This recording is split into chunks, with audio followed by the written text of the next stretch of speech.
How to Win Friends and Influence People. By Dale Carnegie. Contents: 8 things this book will help you achieve. Preface to revised edition. How this book was written and why. 9 suggestions on how to get the most out of this book. A shortcut to distinction. Part 1, Fundamental Techniques in Handling People. 1. If you want to gather honey, don't kick over the beehive. 2. The Big Secret of Dealing with People. 3. He who can do this has the whole world with him. He who cannot, walks a lonely way. 4. 8 suggestions on how to get the most out of this book. Part 2, 6 ways to make people like you. 1. Do this and you'll be welcome anywhere. 2. A simple way to make a good impression. 3. If you don't do this, you are headed for trouble. 4. An easy way to become a good conversationalist. 5. How to interest people. 6. How to make people like you instantly. Part 3, 12 ways to win people to your way of thinking. 1. You can't win an argument. 2. A sure way of making enemies, and how to avoid it. 3. If you're wrong, admit it. 4. The high road to a man's reason. 5. The secret of Socrates. 6. The safety valve in handling complaints. 7. How to get cooperation. 8. A formula that will work wonders for you. 9. What everybody wants. 10. An appeal that everybody likes. 11. The movies do it. Radio does it. Why don't you do it? 12. When nothing else works, try this. Part 4, 9 ways to change people without giving offense or arousing resentment. 1. If you must find fault, this is the way to begin. 2. How to criticize, and not be hated for it.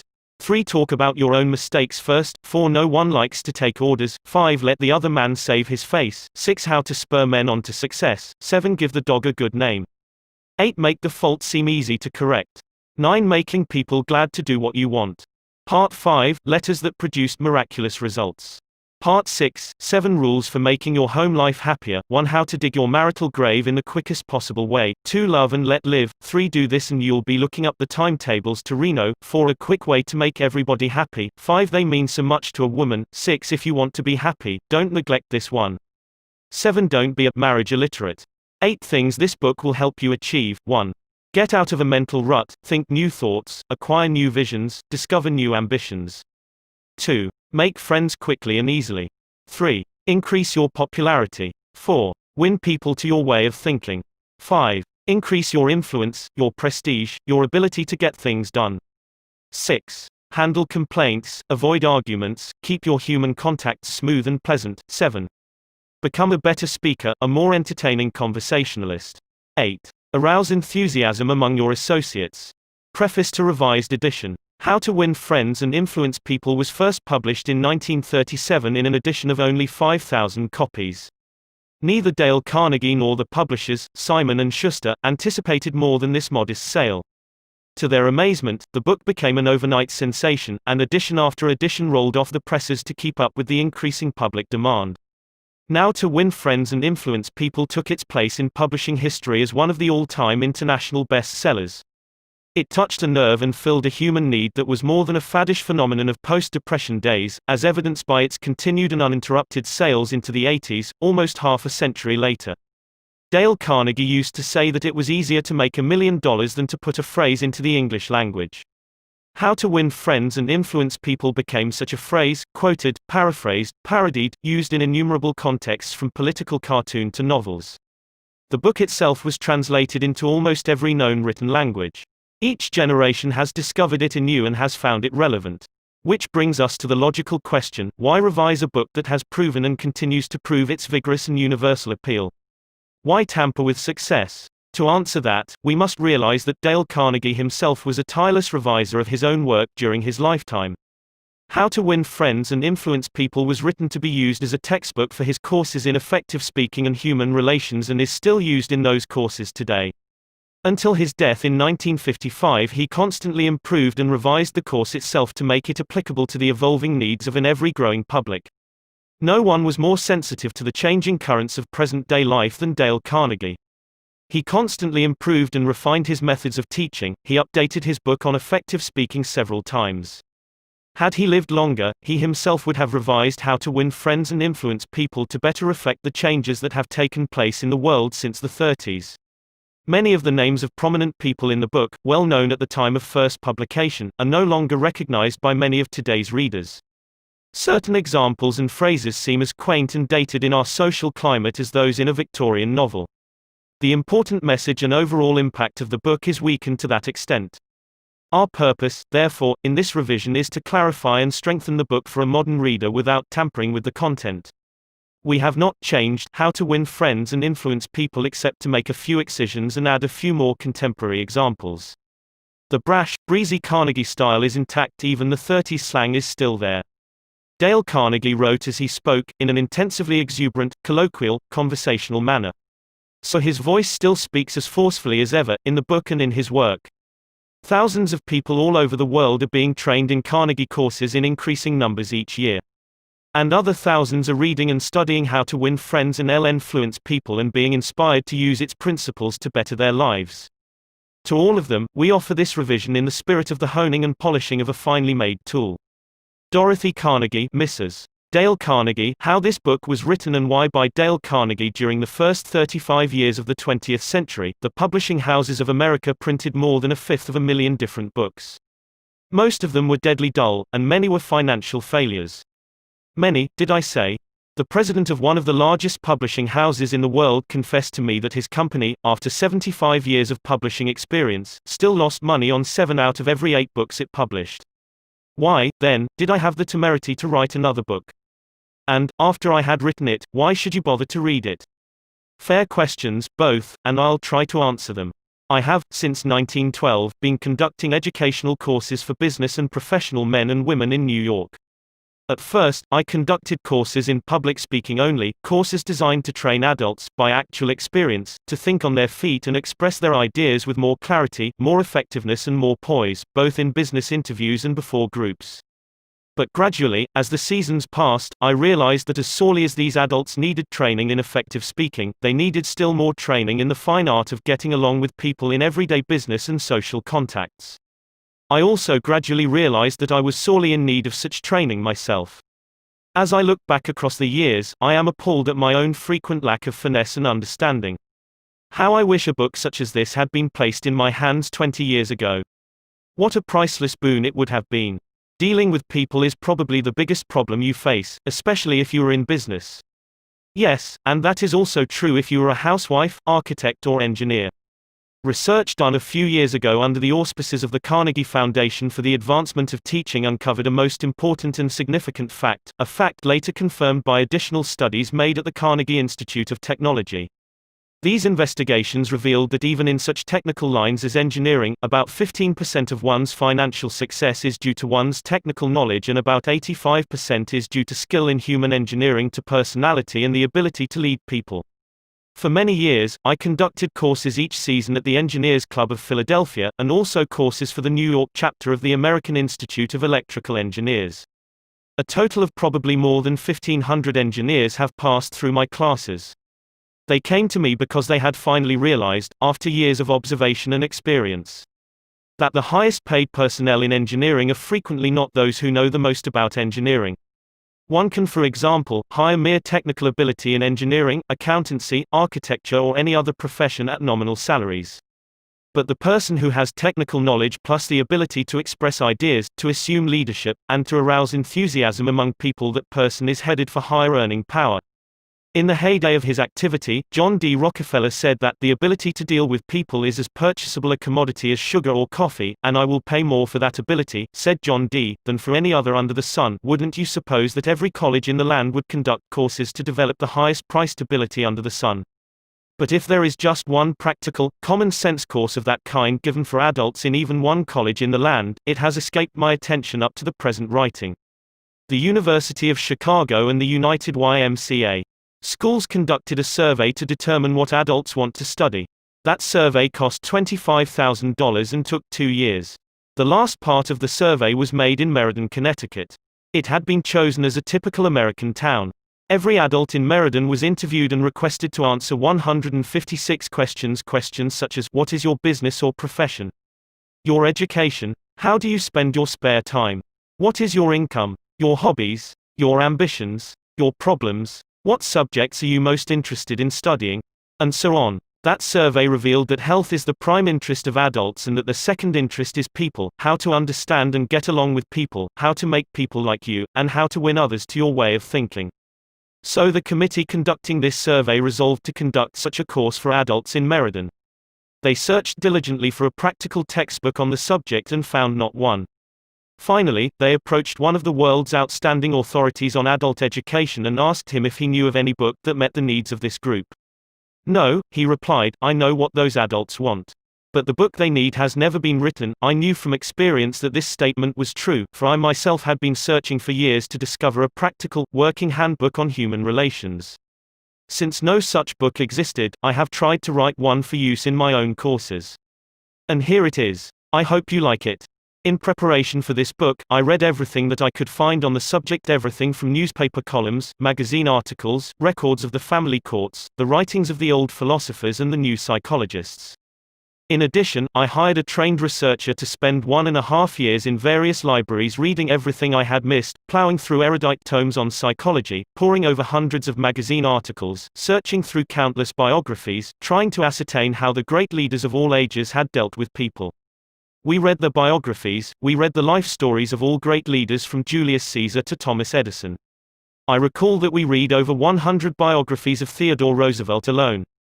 We were determined to spare no time, no expense, to discover every practical idea that anyone had ever used throughout the ages for winning friends and influencing people. I personally interviewed scores of successful people, some of them world-famous inventors like Marconi and Edison, political leaders like Franklin D. Roosevelt and James Farley, business leaders like Owen D. Young, movie stars like Clark Gable and Mary Pickford, and explorers like Martin Johnson, and tried to discover the techniques they used in human relations. From all this material, I prepared a short talk. I called it, How to Win Friends and Influence People. I say, short. It was short in the beginning, but it soon expanded to a lecture that consumed 1 hour and 30 minutes. For years, I gave this talk each season to the adults in the Carnegie Institute courses in New York. I gave the talk and urged the listeners to go out and test it in the business and social contacts, and then come back to class and speak about their experiences and the results they had achieved. What an interesting assignment. These men and women, hungry for self-improvement, were fascinated by the idea of working in a new kind of laboratory, the first and only laboratory of human relationships for adults that had ever existed. This book wasn't written in the usual sense of the word. It grew as a child grows. It grew and developed out of that laboratory, out of the experiences of thousands of adults. Years ago, we started with a set of rules printed on a card no larger than a postcard. The next season we printed a larger card, then a leaflet, then a series of booklets, each one expanding in size and scope. After 15 years of experiment and research came this book. The rules we have set down here are not mere theories or guesswork. They work like magic. Incredible as it sounds, I have seen the application of these principles literally revolutionize the lives of many people. To illustrate, a man with 314 employees joined one of these courses. For years, he had driven and criticized and condemned his employees without stint or discretion. Kindness, words of appreciation and encouragement were alien to his lips. After studying the principles discussed in this book, this employer sharply altered his philosophy of life. His organization is now inspired with a new loyalty, a new enthusiasm, a new spirit of teamwork. 314 enemies have been turned into 314 friends. As he proudly said in a speech before the class, when I used to walk through my establishment, no one greeted me. My employees actually looked the other way when they saw me approaching. But now they're all my friends and even the janitor calls me by my first name.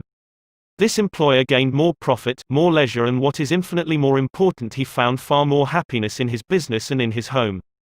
Countless numbers of salespeople have sharply increased their sales by the use of these principles. Many have opened up new accounts that they had formerly solicited in vain. Executives have been given increased authority, increased pay. One executive reported a large increase in salary because he applied these truths. Another, an executive in the Philadelphia Gas Works Company, was slated for demotion when he was 65 because of his belligerence, because of his inability to lead people skillfully. This training not only saved him from the demotion but brought him a promotion with increased pay. On innumerable occasions, spouses attending the banquet given at the end of the course have told me that their homes have been much happier since their husbands or wives started this training. People are frequently astonished at the new results they achieve. It all seems like magic. In some cases, in their enthusiasm, they have telephoned me at my home on Sundays because they couldn't wait 48 hours to report their achievements at the regular session of the course. One man was so stirred by a talk on these principles that he Saturday far into the night discussing them with other members of the class. At 3 o'clock in the morning, the others went home.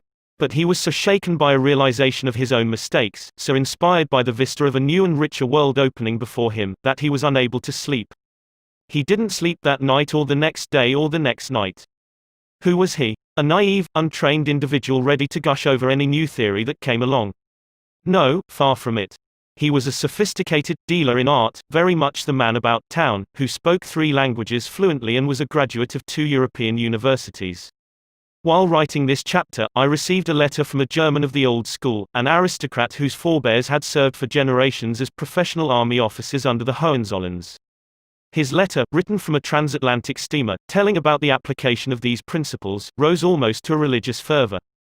Another man, an old New Yorker, a Harvard graduate, a wealthy man, the owner of a large carpet factory, declared he had learned more in 14 weeks through this system of training about the fine art of influencing people than he had learned about the same subject during his 4 years in college. Absurd, laughable, fantastic. Of course, you are privileged to dismiss this statement with whatever adjective you wish. I am merely reporting, without comment, a declaration made by a conservative and eminently successful Harvard graduate in a public address to approximately 600 people at the Yale Club in New York on the evening of Thursday, February 23, 1933. Compared to what we ought to be, said the famous Professor William James of Harvard, compared to what we ought to be, we are only half awake. We are making use of only a small part of our physical and mental resources. Stating the thing broadly, the human individual thus lives far within his limits. He possesses powers of various sorts which he habitually fails to use, those powers which you habitually fail to use. The sole purpose of this book is to help you discover, develop and profit by those dormant and unused assets. Education, said Dr. John G. Hibben, former president of Princeton University, is the ability to meet life's situations. If by the time you have finished reading the first 3 chapters of this book if you aren't then a little better equipped to meet life's situations, then I shall consider this book to be a total failure so far as you are concerned. For, the great aim of education, said Herbert Spencer, is not knowledge but action, and this is an action book. Dale Carnegie 1936, 9 suggestions on how to get the most out of this book. If you wish to get the most out of this book, there is one indispensable requirement, one essential infinitely more important than any rule or technique. Unless you have this one fundamental requisite, 1,000 rules on how to study will avail little, and if you do have this cardinal endowment, then you can achieve wonders without reading any suggestions for getting the most out of a book. What is this magic requirement? Just this, a deep, driving desire to learn, a vigorous determination to increase your ability to deal with people. How can you develop such an urge? By constantly reminding yourself how important these principles are to you. Picture to yourself how their mastery will aid you in leading a richer, fuller, happier and more fulfilling life. Say to yourself over and over, my popularity, my happiness and sense of worth depend to no small extent upon my skill in dealing with people. Read each chapter rapidly at first to get a bird's eye view of it. You will probably be tempted then to rush on to the next one. But don't, unless you are reading merely for entertainment. But if you are reading because you want to increase your skill in human relations, then go back and reread each chapter thoroughly. In the long run, this will mean saving time and getting results. Stop frequently in your reading to think over what you are reading. Ask yourself just how and when you can apply each suggestion. Read with a crayon, pencil, pen, magic marker or highlighter in your hand. When you come across a suggestion that you feel you can use, draw a line beside it. If it is a 4-star suggestion, then underscore every sentence or highlight it, or mark it with asterisk asterisk asterisk asterisk. Marking and underscoring a book makes it more interesting, and far easier to review rapidly. I knew a woman who had been office manager for a large insurance concern for 15 years. Every month, she read all the insurance contracts her company had issued that month. Yes, she read many of the same contracts over month after month, year after year. Why? Because experience had taught her that that was the only way she could keep the provisions clearly in mind. I once spent almost 2 years writing a book on public speaking, and yet I found I had to keep going back over it from time to time in order to remember what I had written in my own book. The rapidity with which we forget is astonishing. So, if you want to get a real, lasting benefit out of this book, don't imagine that skimming through it once will suffice. After reading it thoroughly, you ought to spend a few hours reviewing it every month. Keep it on your desk in front of you every day. Glance through it often. Keep constantly impressing yourself with the rich possibilities for improvement that still lie in the offing. Remember that the use of these principles can be made habitual only by a constant and vigorous campaign of review and application. There is no other way. Bernard Shaw once remarked, "If you teach a man anything, he will never learn." Shaw was right. Learning is an active process. We learn by doing. So, if you desire to master the principles you are studying in this book, do something about them. Apply these rules at every opportunity. If you don't, you will forget them quickly. Only knowledge that is used sticks in your mind. You will probably find it difficult to apply these suggestions all the time. I know because I wrote the book, and yet frequently I found it difficult to apply everything I advocated. For example, when you are displeased, it is much easier to criticize and condemn than it is to try to understand the other person's viewpoint. It is frequently easier to find fault than to find praise. It is more natural to talk about what you want than to talk about what the other person wants. And so on. So, as you read this book, remember that you are not merely trying to acquire information. You are attempting to form new habits. Yes, you are attempting a new way of life. That will require time and persistence and daily application. So refer to these pages often. Regard this as a working handbook on human relations, and whenever you are confronted with some specific problem, such as handling a child, winning your spouse to your way of thinking, or satisfying an irritated customer, hesitate about doing the natural thing, the impulsive thing. This is usually wrong. Instead, turn to these pages and review the paragraphs you have underscored. Then try these new ways and watch them achieve magic for you. Offer your spouse, your child, or some business associate a dime or a dollar every time he or she catches you violating a certain principle. Make a lively game out of mastering these rules. The president of an important Wall Street bank once described, in a talk before one of my classes, a highly efficient system he used for self-improvement. This man had little formal schooling, yet he had become one of the most important financiers in America, and he confessed that he owed most of his success to the constant application of his homemade system. This is what he does. I'll put it in his own words as accurately as I can remember. For years I have kept an engagement book showing all the appointments I had during the day. My family never made any plans for me on Saturday night, for the family knew that I devoted a part of each Saturday evening to the illuminating process of self-examination and review and appraisal. After dinner I went off by myself, opened my engagement book, and thought over all the interviews, discussions and meetings that had taken place during the week. I asked myself, what mistakes did I make that time, what did I do that was right, and in what way could I have improved my performance, what lessons can I learn from that experience? I often found that this weekly review made me very unhappy. I was frequently astonished at my own blunders. Of course, as the years passed, these blunders became less frequent. Sometimes I was inclined to pat myself on the back a little after one of these sessions. This system of self-analysis, self-education, continued year after year, did more for me than any other one thing I have ever attempted. It helped me improve my ability to make decisions, and it aided me enormously in all my contacts with people. I cannot recommend it too highly. Why not use a similar system to check up on your application of the principles discussed in this book? If you do, two things will result. First, you will find yourself engaged in an educational process that is both intriguing and priceless. Second, you will find that your ability to meet and deal with people will grow enormously. You will find at the end of this book several blank pages on which you should record your triumphs in the application of these principles. Be specific. Give names, dates, results. Keeping such a record will inspire you to greater efforts, and how fascinating these entries will be when you chance upon them some evening years from now. In order to get the most out of this book, A. Develop a deep, driving desire to master the principles of human relations. B. Read each chapter twice before going on to the next one. C. As you read, stop frequently to ask yourself how you can apply each suggestion. D.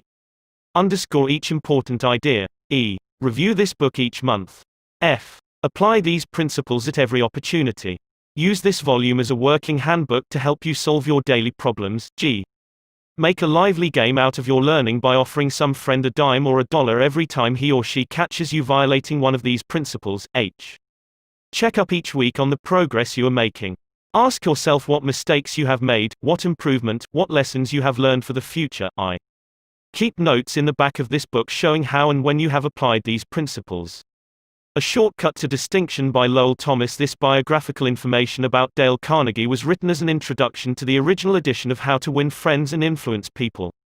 It is reprinted in this edition to give the readers additional background on Dale Carnegie. It was a cold January night in 1935, but the weather couldn't keep them away. 2,500 men and women thronged into the grand ballroom of the Hotel Pennsylvania in New York. Every available seat was filled by 7:30. At 8 o'clock, the eager crowd was still pouring in. The spacious balcony was soon jammed. Presently even standing space was at a premium, and hundreds of people, tired after navigating a day in business, stood up for an hour and a half that night to witness, what? A fashion show, a 6-day bicycle race, or a personal appearance by Clark Gable. No, these people had been lured there by a newspaper ad. 2 evenings previously, they had seen this full-page announcement in the New York Sun staring them in the face: learn to speak effectively, prepare for leadership. Old stuff. Yes, but believe it or not, in the most sophisticated town on earth, during a depression with 20% of the population on relief, 2,500 people had left their homes and hustled to the hotel in response to that ad. The people who responded were of the upper economic strata, executives, employers and professionals. These men and women had come to hear the opening gun of an ultra-modern, ultra-practical course in Effective Speaking and Influencing Men in Business, a course given by the Dale Carnegie Institute of Effective Speaking and Human Relations. Why were they there, these 2,500 businessmen and women? Because of a sudden hunger for more education because of the Depression? Apparently not, for this same course had been playing to packed houses in New York City every season for the preceding 24 years. During that time, more than 15,000 business and professional people had been trained by Dale Carnegie. Even large, skeptical, conservative organizations such as the Westinghouse Electric Company, the McGraw-Hill Publishing Company, the Brooklyn Union Gas Company, the Brooklyn Chamber of Commerce, the American Institute of Electrical Engineers and the New York Telephone Company have had this training conducted in their own offices for the benefit of their members and executives. The fact that these people, 10 or 20 years after leaving grade school, high school or college, come and take this training is a glaring commentary on the shocking deficiencies of our educational system. What do adults really want to study? That is an important question, and in order to answer it, the University of Chicago, the American Association for Adult Education, and the United YMCA Schools made a survey over a 2-year period. That survey revealed that the prime interest of adults is health. It also revealed that the second interest is in developing skill in human relationships. They want to learn the technique of getting along with and influencing other people. They don't want to become public speakers, and they don't want to listen to a lot of high-sounding talk about psychology. They want suggestions they can use immediately in business, in social contacts and in the home. So that was what adults wanted to study, was it? All right, said the people making the survey. Fine. If that is what they want, we'll give it to them. Looking around for a textbook, they discovered that no working manual had ever been written to help people solve their daily problems in human relationships. Here was a fine kettle of fish. For hundreds of years, learned volumes had been written on Greek and Latin and higher mathematics, topics about which the average adult doesn't give two hoots. But on the one subject on which he has a thirst for knowledge, a veritable passion for guidance and help, nothing. This explained the presence of 2,500 eager adults crowding into the grand ballroom of the Hotel Pennsylvania in response to a newspaper advertisement. Here, apparently, at last was the thing for which they had long been seeking.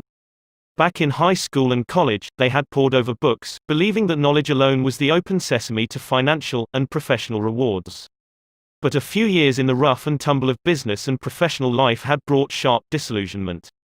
They had seen some of the most important business successes won by men who possessed, in addition to their knowledge, the ability to talk well, to win people to their way of thinking, and to sell themselves and their ideas. They soon discovered that if one aspired to wear the captain's cap and navigate the ship of business, personality and the ability to talk are more important than a knowledge of Latin verbs or a sheepskin from Harvard. The advertisement in the New York Sun promised that the meeting would be highly entertaining. It was. 18 people who had taken the course were marshaled in front of the loudspeaker, and 15 of them were given precisely 75 seconds each to tell his or her story. Only 75 seconds of talk, then, bang, went the gavel, and the chairman shouted, "Time." Next speaker. The affair moved with the speed of a herd of buffalo thundering across the plains. Spectators stood for an hour and a half to watch the performance. The speakers were a cross-section of life: several sales representatives, a chain store executive, a baker, the president of a trade association, 2 bankers, an insurance agent, an accountant, a dentist, an architect, a druggist who had come from Indianapolis to New York to take the course, a lawyer who had come from Havana in order to prepare himself to give one important 3-minute speech. The first speaker bore the Gaelic name Patrick J. O'Hare. Born in Ireland, he attended school for only 4 years, drifted to America, worked as a mechanic, then as a chauffeur. Now, however, he was 40, he had a growing family and needed more money, so he tried selling trucks. Suffering from an inferiority complex that, as he put it, was eating his heart out, he had to walk up and down in front of an office half a dozen times before he could summon up enough courage to open the door. He was so discouraged as a salesman that he was thinking of going back to working with his hands in a machine shop, when one day he received a letter inviting him to an organization meeting of the Dale Carnegie course in effective speaking. He didn't want to attend. He feared he would have to associate with a lot of college graduates, that he would be out of place. His despairing wife insisted that he go, saying, "It may do you some good, Pat. God knows you need it." He went down to the place where the meeting was to be held and stood on the sidewalk for 5 minutes before he could generate enough self-confidence to enter the room. The first few times he tried to speak in front of the others, he was dizzy with fear. But as the weeks drifted by, he lost all fear of audiences and soon found that he loved to talk. The bigger the crowd, the better. And he also lost his fear of individuals and of his superiors. He presented his ideas to them, and soon he had been advanced into the sales department. He had become a valued and much liked member of his company. This night, in the Hotel Pennsylvania, Patrick O'Hare stood in front of 2,500 people and told a gay, rollicking story of his achievements. Wave after wave of laughter swept over the audience. Few professional speakers could have equaled his performance. The next speaker, Godfrey Mayer, was a gray-headed banker, the father of 11 children. The first time he had attempted to speak in class, he was literally struck dumb. His mind refused to function. His story is a vivid illustration of how leadership gravitates to the person who can talk. He worked on Wall Street, and for 25 years he had been living in Clifton, New Jersey. During that time, he had taken no active part in community affairs and knew perhaps 500 people. Shortly after he had enrolled in the Carnegie course, he received his tax bill and was infuriated by what he considered unjust charges. Ordinarily, he would have sat a day at home and fumed, or he would have taken it out in grousing to his neighbors. But instead, he put on his hat that night, walked into the town meeting, and blew off steam in public.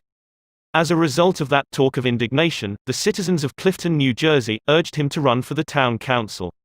So for weeks he went from one meeting to another, denouncing waste and municipal extravagance. There were 96 candidates in the field. When the ballots were counted, Godfrey Mayer's name led all the rest. Almost overnight, he had become a public figure among the 40,000 people in his community. As a result of his talks, he made 80 times more friends in 6 weeks than he had been able to previously in 25 years. And his salary as councilman meant that he got a return of 1,000% a year on his investment in the Carnegie course. The third speaker, the head of a large national association of food manufacturers, told how he had been unable to stand up and express his ideas at meetings of a board of directors. As a result of learning to think on his feet, 2 astonishing things happened. He was soon made president of his association, and in that capacity, he was obliged to address meetings all over the United States. Excerpts from his talks were put on the Associated Press wires and printed in newspapers and trade magazines throughout the country. In 2 years, after learning to speak more effectively, he received more free publicity for his company and its products than he had been able to get previously with $250,000 spent in direct advertising. This speaker admitted that he had formerly hesitated to telephone some of the more important business executives in Manhattan and invite them to lunch with him. But as a result of the prestige he had acquired by his talks, these same people telephoned him and invited him to lunch and apologized to him for encroaching on his time. The ability to speak is a shortcut to distinction. It puts a person in the limelight, raises one head and shoulders above the crowd. And the person who can speak acceptably is usually given credit for an ability out of all proportion to what he or she really possesses. A movement for adult education has been sweeping over the nation, and the most spectacular force in that movement was Dale Carnegie, a man who listened to and critiqued more talks by adults than has any other man in captivity. According to a cartoon by, believe it or not, Ripley, he had criticized 150,000 speeches. If that grand total doesn't impress you, remember that it meant one talk for almost every day that has passed since Columbus discovered America. Or, to put it in other words, if all the people who had spoken before him had used only 3 minutes and had appeared before him in succession, it would have taken 10 months, listening day and night, to hear them all. Dale Carnegie's own career, filled with sharp contrasts, was a striking example of what a person can accomplish when obsessed with an original idea and afire with enthusiasm. Born on a Missouri farm 10 miles from a railway, he never saw a streetcar until he was 12 years old, yet by the time he was 46, he was familiar with the far-flung corners of the earth, everywhere from Hong Kong to Hammerfest, and, at one time, he approached closer to the North Pole than Admiral Byrd's headquarters at Little America was to the South Pole. This Missouri lad who had once picked strawberries and cut cockleburs for 5 cents an hour became the highly paid trainer of the executives of large corporations in the art of self-expression. This erstwhile cowboy who had once punched cattle and branded calves and ridden fences out in western South Dakota later went to London to put on shows under the patronage of the royal family. This chap who was a total failure the first half dozen times he tried to speak in public later became my personal manager. Much of my success has been due to training under Dale Carnegie. Young Carnegie had to struggle for an education, for hard luck was always battering away at the old farm in northwest Missouri with a flying tackle and a body slam. Year after year, the 102 river rose and drowned the corn and swept away the hay. Season after season, the fat hogs sickened and died from cholera, the bottom fell out of the market for cattle and mules, and the bank threatened to foreclose the mortgage. Sick with discouragement, the family sold out and bought another farm near the State Teachers College at Warrensburg, Missouri. Board and room could be had in town for $1 a day, but young Carnegie couldn't afford it. So he stayed on the farm and commuted on horseback 3 miles to college each day. At home, he milked the cows, cut the wood, fed the hogs, and studied his Latin verbs by the light of a coal oil lamp until his eyes blurred and he began to nod. Even when he got to bed at midnight, he set the alarm for 3 o'clock. His father bred pedigreed Durrick Jersey hogs, and there was danger, during the bitter cold nights, that the young pigs would freeze to death, so they were put in a basket, covered with a gunny sack, and set behind the kitchen stove. True to their nature, the pigs demanded a hot meal at 3 a.m. So when the alarm went off, Dale Carnegie crawled out of the blankets, took the basket of pigs out to their mother, waited for them to nurse, and then brought them back to the warmth of the kitchen stove. There were 600 students in State Teachers College, and Dale Carnegie was one of the isolated half dozen who couldn't afford to board in town.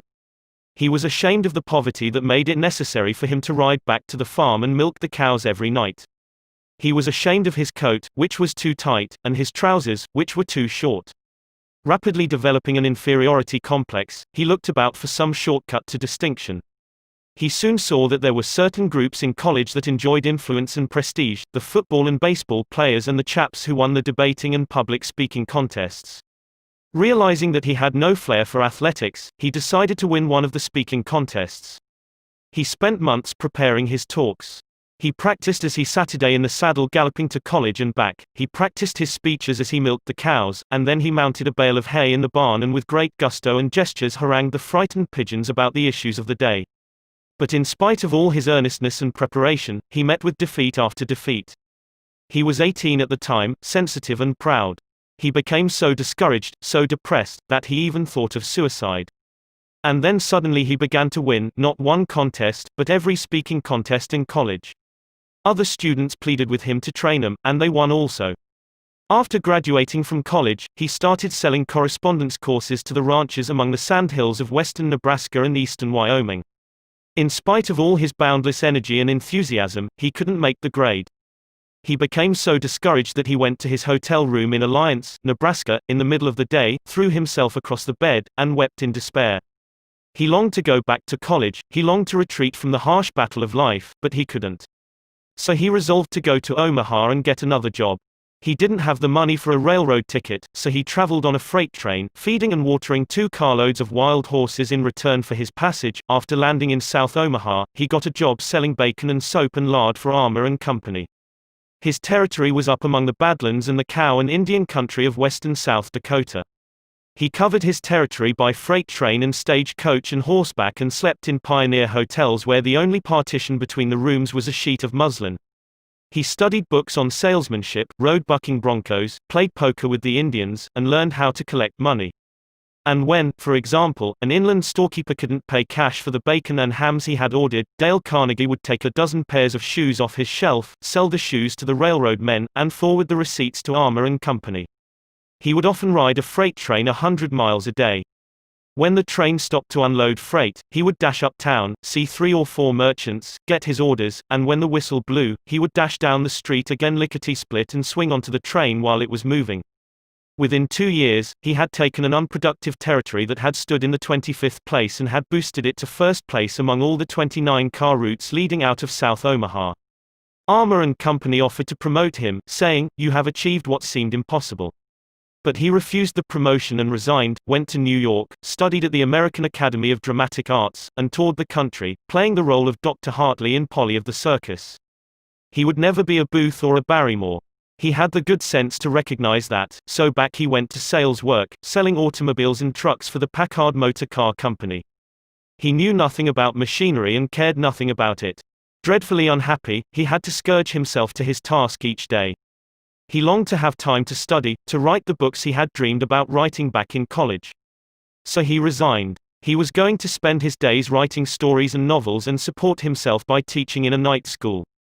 Teaching what? As he looked back and evaluated his college work, he saw that his training in public speaking had done more to give him confidence, courage, poise and the ability to meet and deal with people in business than had all the rest of his college courses put together, so he urged the YMCA schools in New York to give him a chance to conduct courses in public speaking for people in business. What? Make orators out of business people? Absurd. The YMCA people knew. They had tried such courses and they had always failed. When they refused to pay him a salary of $2 a night, he agreed to teach on a commission basis and take a percentage of the net profits if there were any profits to take. And inside of 3 years they were paying him $30 a night on that basis, instead of $2. The course grew. Other East heard of it, then other cities. Dale Carnegie soon became a glorified circuit rider covering New York, Philadelphia, Baltimore and later London and Paris. All the textbooks were too academic and impractical for the business people who flocked to his courses. Because of this he wrote his own book entitled Public Speaking and Influencing Men in Business. It became the official text of all the YMCAs as well as of the American Bankers Association and the National Credit Men's Association. Dale Carnegie claimed that all people can talk when they get mad. He said that if you hit the most ignorant man in town on the jaw and knock him down, he would get on his feet and talk with an eloquence, heat and emphasis that would have rivaled that world-famous orator William Jennings Bryan at the height of his career. He claimed that almost any person can speak acceptably in public if he or she has self-confidence and an idea that is boiling and stewing within. The way to develop self-confidence, he said, is to do the thing you fear to do and get a record of successful experiences behind you. So he forced each class member to talk at every session of the course. The audience is sympathetic. They are all in the same boat, and, by constant practice, they develop a courage, confidence and enthusiasm that carry over into their private speaking. Dale Carnegie would tell you that he made a living all these years, not by teaching public speaking, that was incidental. His main job was to help people conquer their fears and develop courage. He started out at first to conduct merely a course in public speaking, but the students who came were businessmen and women. Many of them hadn't seen the inside of a classroom in 30 years. Most of them were paying their tuition on the installment plan. They wanted results and they wanted them quick, results that they could use the next day in business interviews and in speaking before groups. So he was forced to be swift and practical. Consequently, he developed a system of training that is unique, a striking combination of public speaking, salesmanship, human relations and applied psychology. A slave to no hard and fast rules, he developed a course that is as real as the measles and twice as much fun. When the classes terminated, the graduates formed clubs of their own and continued to meet fortnightly for years afterward. One group of 19 in Philadelphia met twice a month during the winter season for 17 years. Class members frequently travel 50 or 100 miles to attend classes. One student used to commute each week from Chicago to New York.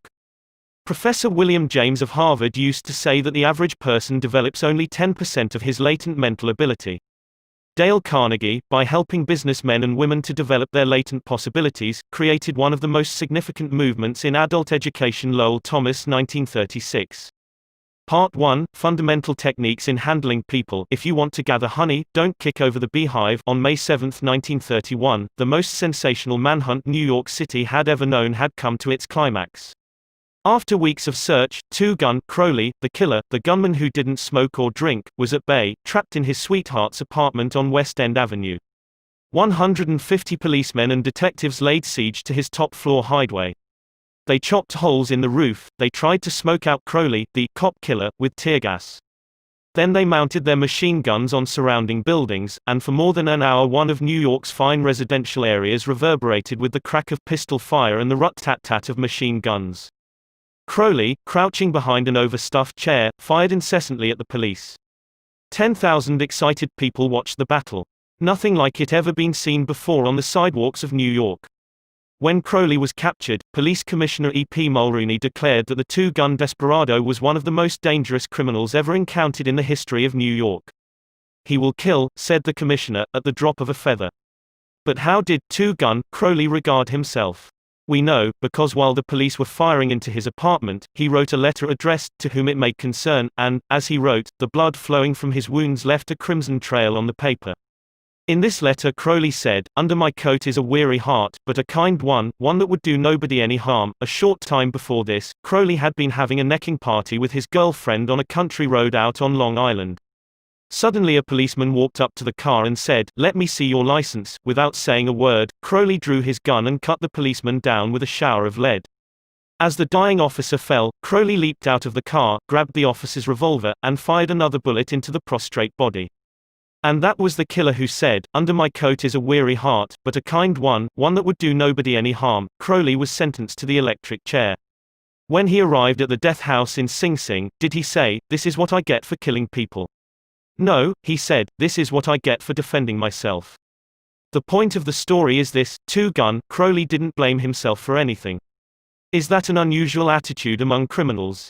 If you think so, listen to this. "I have spent the best years of my life giving people the lighter pleasures, helping them have a good time, and all I get is abuse, the existence of a hunted man." That's Al Capone speaking. Yes, America's most notorious public enemy, the most sinister gang leader who ever shot up Chicago. Capone didn't condemn himself. He actually regarded himself as a public benefactor, an unappreciated and misunderstood public benefactor. And so did Dutch Schultz before he crumpled up under gangster bullets in Newark. Dutch Schultz, one of New York's most notorious rats, said in a newspaper interview that he was a public benefactor. And he believed it. I have had some interesting correspondence with Louis Laws, who was warden of New York's infamous Sing Sing prison for many years, on this subject, and he declared that few of the criminals in Sing Sing regard themselves as bad men. They are just as human as you and I, so they rationalize, they explain. They can tell you why they had to crack a safe or be quick on the trigger finger. Most of them attempt by a form of reasoning, fallacious or logical, to justify their antisocial acts even to themselves, consequently stoutly maintaining that they should never have been imprisoned at all. If Al Capone, two-gun Crowley, Dutch Schultz, and the desperate men and women behind prison walls don't blame themselves for anything, what about the people with whom you and I come in contact? John Wanamaker, founder of the stores that bear his name, once confessed, "I learned 30 years ago that it is foolish to scold. I have enough trouble overcoming my own limitations without fretting over the fact that God has not seen fit to distribute evenly the gift of intelligence." Wanamaker learned this lesson early, but I personally had to blunder through this old world for a third of a century before it even began to dawn upon me that 99 times out of 100, people don't criticize themselves for anything, no matter how wrong it may be. Criticism is futile because it puts a person on the defensive and usually makes him strive to justify himself. Criticism is dangerous, because it wounds a person's precious pride, hurts his sense of importance, and arouses resentment. B. F. Skinner, the world-famous psychologist, proved through his experiments that an animal rewarded for good behavior will learn much more rapidly and retain what it learns far more effectively than an animal punished for bad behavior. Later studies have shown that the same applies to humans. By criticizing, we do not make lasting changes and often incur resentment. Hans Selye, another great psychologist, said, "As much as we thirst for approval, we dread condemnation." The resentment that criticism engenders can demoralize employees, family members and friends, and still not correct the situation that has been condemned.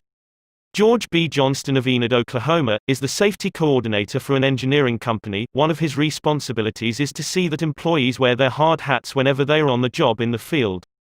He reported that whenever he came across workers who were not wearing hard hats, he would tell them with a lot of authority of the regulation and that they must comply. As a result, he would get sullen acceptance, and often after he left, the workers would remove the hats. He decided to try a different approach. The next time he found some of the workers not wearing their hard hat, he asked if the hats were uncomfortable or did not fit properly. Then he reminded the men in a pleasant tone of voice that the hat was designed to protect them from injury and suggested that it always be worn on the job. The result was increased compliance with the regulation with no resentment or emotional upset. You will find examples of the futility of criticism bristling on 1,000 pages of history. Take, for example, the famous quarrel between Theodore Roosevelt and President Taft, a quarrel that split the Republican Party, put Woodrow Wilson in the White House, and wrote bold, luminous lines across the First World War and altered the flow of history. Let's review the facts quickly. When Theodore Roosevelt stepped out of the White House in 1908, he supported Taft, who was elected president. Then Theodore Roosevelt went off to Africa to shoot lions. When he returned, he exploded. He denounced Taft for his conservatism, tried to secure the nomination for a third term himself, formed the Bull Moose Party, and all but demolished the GOP. In the election that followed, William Howard Taft and the Republican Party carried only 2 states, Vermont and Utah. The most disastrous defeat the party had ever known. Theodore Roosevelt blamed Taft, but did President Taft blame himself? Of course not. With tears in his eyes, Taft said, "I don't see how I could have done any differently from what I have." Who was to blame? Roosevelt or Taft? Frankly, I don't know, and I don't care. The point I am trying to make is that all of Theodore Roosevelt's criticism didn't persuade Taft that he was wrong. It merely made Taft strive to justify himself and to reiterate with tears in his eyes, "I don't see how I could have done any differently from what I have." Or, take the Teapot Dome oil scandal. It kept the newspapers ringing with indignation in the early 1920s. It rocked the nation. Within the memory of living men, nothing like it had ever happened before in American public life. Here are the bare facts of the scandal. Albert B. Fall, Secretary of the Interior in Harding's cabinet, was entrusted with the leasing of government oil reserves at Elk Hill and Teapot Dome, oil reserves that had been set aside for the future use of the Navy. Did Secretary Fall permit competitive bidding? No, sir. He handed the fat, juicy contract outright to his friend Edward L. Doheny. And what did Doheny do? He gave Secretary Fall what he was pleased to call a loan of $100,000. Then, in a high-handed manner, Secretary Fall ordered United States Marines into the district to drive off competitors whose adjacent wells were sapping oil out of the Elk Hill reserves. These competitors, driven off the ground at the ends of guns and bayonets, rushed into court, and blew the lid off the Teapot Dome scandal. A stench arose so vile that it ruined the Harding administration, nauseated an entire nation, threatened to wreck the Republican Party, and put Albert B. Fall behind prison bars. Fall was condemned viciously, condemned as few men in public life have ever been. Did he repent? Never. Years later, Herbert Hoover intimated in a public speech that President Harding's death had been due to mental anxiety and worry because a friend had betrayed him. When Mrs. Fall heard that, she sprang from her chair, she wept, she shook her fists at fate and screamed, "What? Harding betrayed by Fall? No. My husband never betrayed anyone. This whole house full of gold would not tempt my husband to do wrong. He is the one who has been betrayed and led to the slaughter and crucified." There you are, human nature in action, wrongdoers, blaming everybody but themselves. We are all like that. So when you and I are tempted to criticize someone tomorrow, let's remember Al Capone, Two Gun, Crowley and Albert Fall. Let's realize that criticisms are like homing pigeons. They always return home. Let's realize that the person we are going to correct and condemn will probably justify himself or herself, and condemn us in return, or, like the gentle Taft, will say, "I don't see how I could have done any differently from what I have." On the morning of April 15, 1865, Abraham Lincoln lay dying in a hall bedroom of a cheap lodging house directly across the street from Ford's Theater, where John Wilkes Booth had shot him. Lincoln's long body lay stretched diagonally across a sagging bed that was too short for him. A cheap reproduction of Rosa Bonheur's famous painting The Horse Fair hung above the bed, and a dismal gas jet flickered yellow light. As Lincoln lay dying, Secretary of War Stanton said, "There lies the most perfect ruler of men that the world has ever seen." What was the secret of Lincoln's success in dealing with people? I studied the life of Abraham Lincoln for 10 years and devoted all of 3 years to writing and rewriting a book entitled Lincoln the Unknown. I believe I have made as detailed and exhaustive a study of Lincoln's personality and home life as it is possible for any being to make. I made a special study of Lincoln's method of dealing with people. Did he indulge in criticism? Oh, yes. As a young man in the Pigeon Creek Valley of Indiana, he not only criticized but he wrote letters and poems ridiculing people and dropped these letters on the country roads where they were sure to be found. One of these letters aroused resentments that burned for a lifetime. Even after Lincoln had become a practicing lawyer in Springfield, Illinois, he attacked his opponents openly in letters published in the newspapers. But he did this just once too often. In the autumn of 1842 he ridiculed a vain, pugnacious politician by the name of James Shields. Lincoln lammed him through an anonymous letter published in Springfield Journal. The town roared with laughter. Shields, sensitive and proud, boiled with indignation. He found out who wrote the letter, leaped on his horse, started after Lincoln, and challenged him to fight a duel. Lincoln didn't want to fight. He was opposed to dueling, but he couldn't get out of it and save his honor. He was given the choice of weapons. Since he had very long arms, he chose cavalry broadswords and took lessons in sword fighting from a West Point graduate, and, on the appointed day, he and Shields met on a sandbar in the Mississippi River, prepared to fight to the death, but, at the last minute, their seconds interrupted and stopped the duel. That was the most lurid personal incident in Lincoln's life. It taught him an invaluable lesson in the art of dealing with people. Never again did he write an insulting letter. Never again did he ridicule anyone. And from that time on, he almost never criticized anybody for anything. Time after time, during the Civil War, Lincoln put a new general at the head of the Army of the Potomac, and each one in turn, McClellan, Pope, Burnside, Hooker, Meade, blundered tragically and drove Lincoln to pacing the floor in despair. Half the nation savagely condemned these incompetent generals, but Lincoln, with malice toward none, with charity for all, held his peace. One of his favorite quotations was, "Judge not, that ye be not judged," and when Mrs. Lincoln and others spoke harshly of the Southern people, Lincoln replied, "Don't criticize them, they are just what we would be under similar circumstances." Yet if any man ever had occasion to criticize, surely it was Lincoln. Let's take just one illustration. The Battle of Gettysburg was fought during the first 3 days of July 1863. During the night of July 4, Lee began to retreat southward while storm clouds deluged the country with rain. When Lee reached the Potomac with his defeated army, he found a swollen, impassable river in front of him, and a victorious Union army behind him. Lee was in a trap. He couldn't escape. Lincoln saw that. Here was a golden, heaven-sent opportunity, the opportunity to capture Lee's army and end the war immediately. So, with a surge of high hope, Lincoln ordered Meade not to call a council of war but to attack Lee immediately. Lincoln telegraphed his orders and then sent a special messenger to Meade demanding immediate action. And what did General Meade do? He did the very opposite of what he was told to do. He called a council of war in direct violation of Lincoln's orders. He hesitated. He procrastinated. He telegraphed all manner of excuses. He refused point blank to attack Lee. Finally, the waters receded, and Lee escaped over the Potomac with his forces. Lincoln was furious. "What does this mean?" Lincoln cried to his son Robert. "Great God! What does this mean? We had them within our grasp and had only to stretch forth our hands and they were ours, yet nothing that I could say or do could make the army move. Under the circumstances, almost any general could have defeated Lee. If I had gone up there, I could have whipped him myself."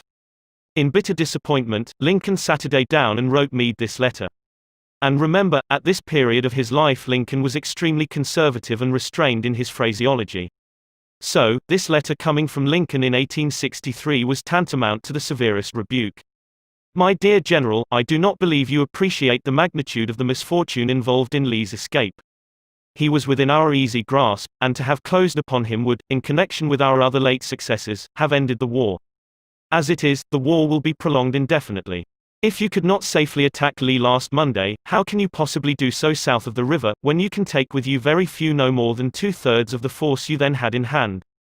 It would be unreasonable to expect, and I do not expect that you can now effect much.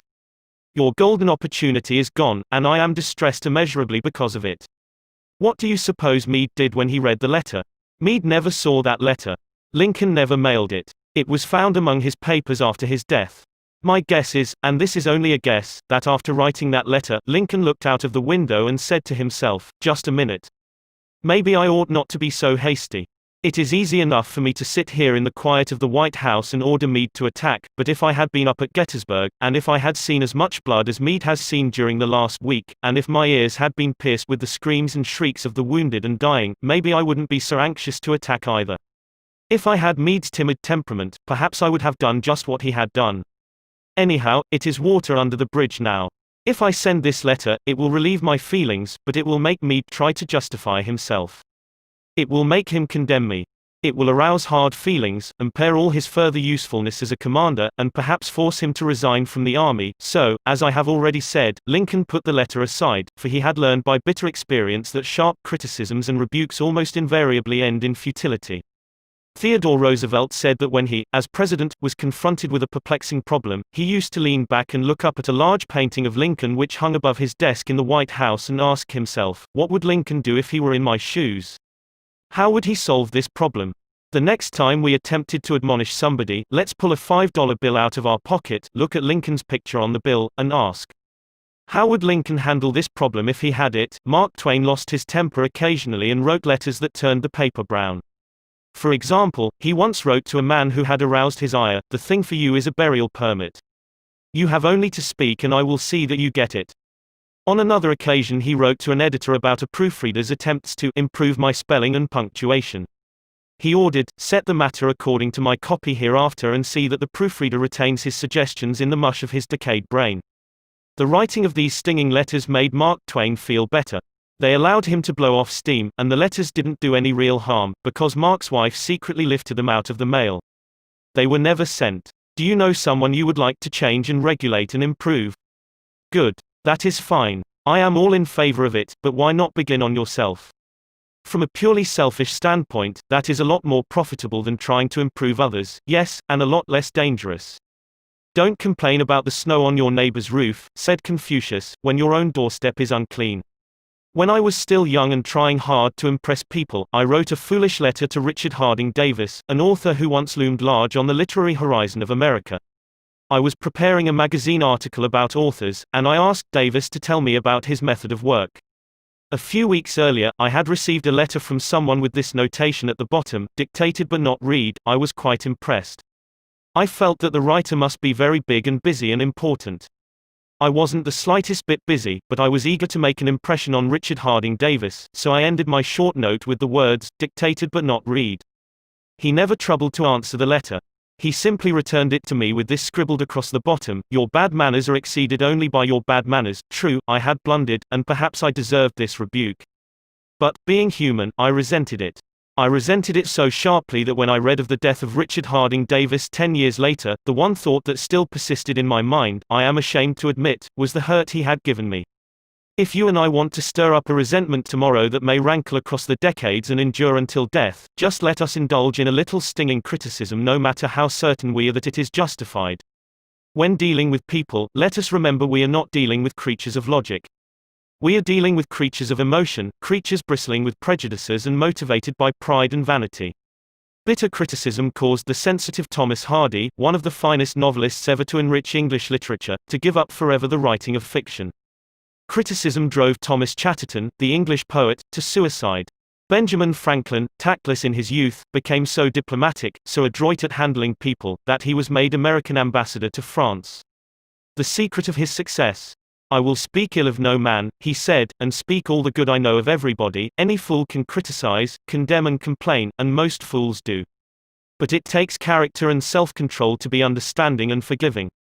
A great man shows his greatness, said Carlyle, by the way he treats little men. Bob Hoover, a famous test pilot and frequent performer at air shows, was returning to his home in Los Angeles from an air show in San Diego.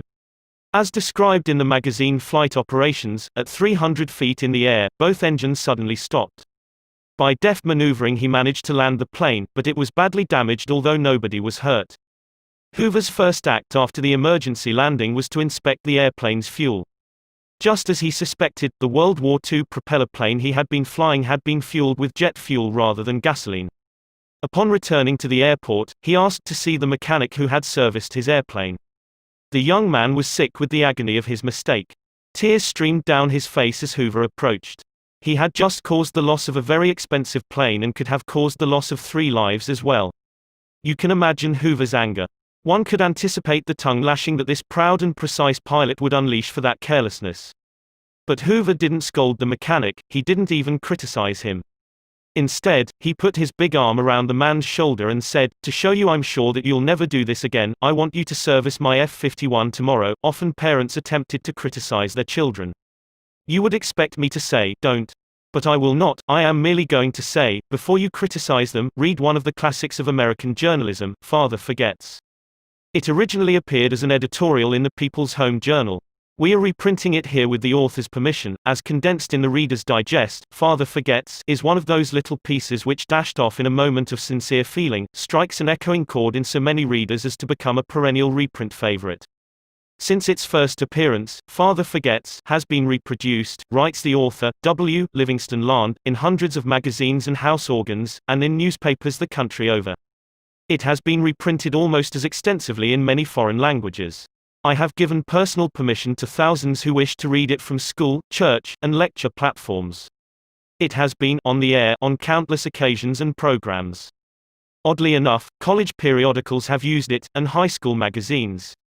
Sometimes a little piece seems mysteriously to click. This one certainly did. Father Forgets. W. Livingston Land. Listen, son, I am saying this as you lie asleep, one little paw crumpled under your cheek and the blonde curls stickily wet on your damp forehead.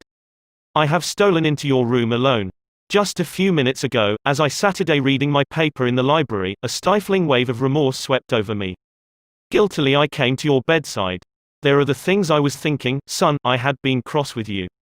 I scolded you as you were dressing for school because you gave your face merely a dab with a towel. I took you to task for not cleaning your shoes. I called out angrily when you threw some of your things on the floor. At breakfast I found fault, too. You spilled things. You gulped down your food. You put your elbows on the table. You spread butter too thick on your bread. And as you started off to play and I made for my train, you turned and waved a hand and called, "Goodbye, Daddy," and I frowned, and said in reply, "Hold your shoulders back." Then it began all over again in the late afternoon. As I came up the road, I spied you, down on your knees, playing marbles. There were holes in your stockings. I humiliated you before your boyfriends by marching you ahead of me to the house. Stockings were expensive, and if you had to buy them you would be more careful. Imagine that, son, from a father. Do you remember, later, when I was reading in the library, how you came in timidly, with a sort of hurt look in your eyes? When I glanced up over my paper, impatient at the interruption, you hesitated at the door. "What is it you want?" I snapped. You said nothing, but ran across in one tempestuous plunge, and threw your arms around my neck and kissed me, and your small arms tightened with an affection that God had set blooming in your heart and which even neglect could not wither. And then you were gone, pattering up the stairs. Well, son, it was shortly afterwards that my paper slipped from my hands and a terrible sickening fear came over me. What has habit been doing to me? The habit of finding fault, of reprimanding. This was my reward to you for being a boy. It was not that I did not love you, it was that I expected too much of youth. I was measuring you by the yardstick of my own years. And there was so much that was good and fine and true in your character. The little heart of you was as big as the dawn itself over the wide hills. This was shown by your spontaneous impulse to rush in and kiss me good night. Nothing else matters tonight, son. I have come to your bedside in the darkness, and I have knelt there, ashamed. It is a feeble atonement. I know you would not understand these things if I told them to you during your waking hours. But tomorrow I will be a real daddy. I will chum with you, and suffer when you suffer, and laugh when you laugh. I will bite my tongue when impatient words come. I will keep saying as if it were a ritual, "He is nothing but a boy, a little boy." I am afraid I have visualized you as a man. Yet as I see you now, son, crumpled and weary in your cot, I see that you are still a baby. Yesterday you were in your mother's arms, your head on her shoulder. I have asked too much, too much. Instead of condemning people, let's try to understand them. Let's try to figure out why they do what they do. That's a lot more profitable and intriguing than criticism, and it breeds sympathy, tolerance and kindness. To know all is to forgive all. As Dr. Johnson said, God himself, sir, does not propose to judge man until the end of his days. Why should you and I? Principle 1. Don't criticize, condemn or complain with a well thought out and educated way to add a solution. The big secret of dealing with people: there is only one way under high heaven to get anybody to do anything. Did you ever stop to think of that? Yes, just one way. And that is by making the other person want to do it. Remember, there is no other way. Of course, you can make someone want to give you his watch by sticking a revolver in his ribs. You can make your employees give you cooperation, until your back is turned, by threatening to fire them. You can make a child do what you want it to do by a whip or a threat. But these crude methods have sharply undesirable repercussions. The only way I can get you to do anything is by giving you what you want. What do you want? Sigmund Freud said that everything you and I do springs from two motives, the sex urge and the desire to be great. John Dewey, one of America's most profound philosophers, phrased it a bit differently. Dr. Dewey said that the deepest urge in human nature is the desire to be important. Remember that phrase, the desire to be important. It is significant. You are going to hear a lot about it in this book. What do you want? Not many things, but the few that you do wish, you crave with an insistence that will not be denied. Some of the things most people want include 1. Health and the preservation of life. 2. Food. 3. Sleep. 4. Money and the things money will buy. 5. Life in the hereafter. 6. Sexual gratification. 7. The well-being of our children.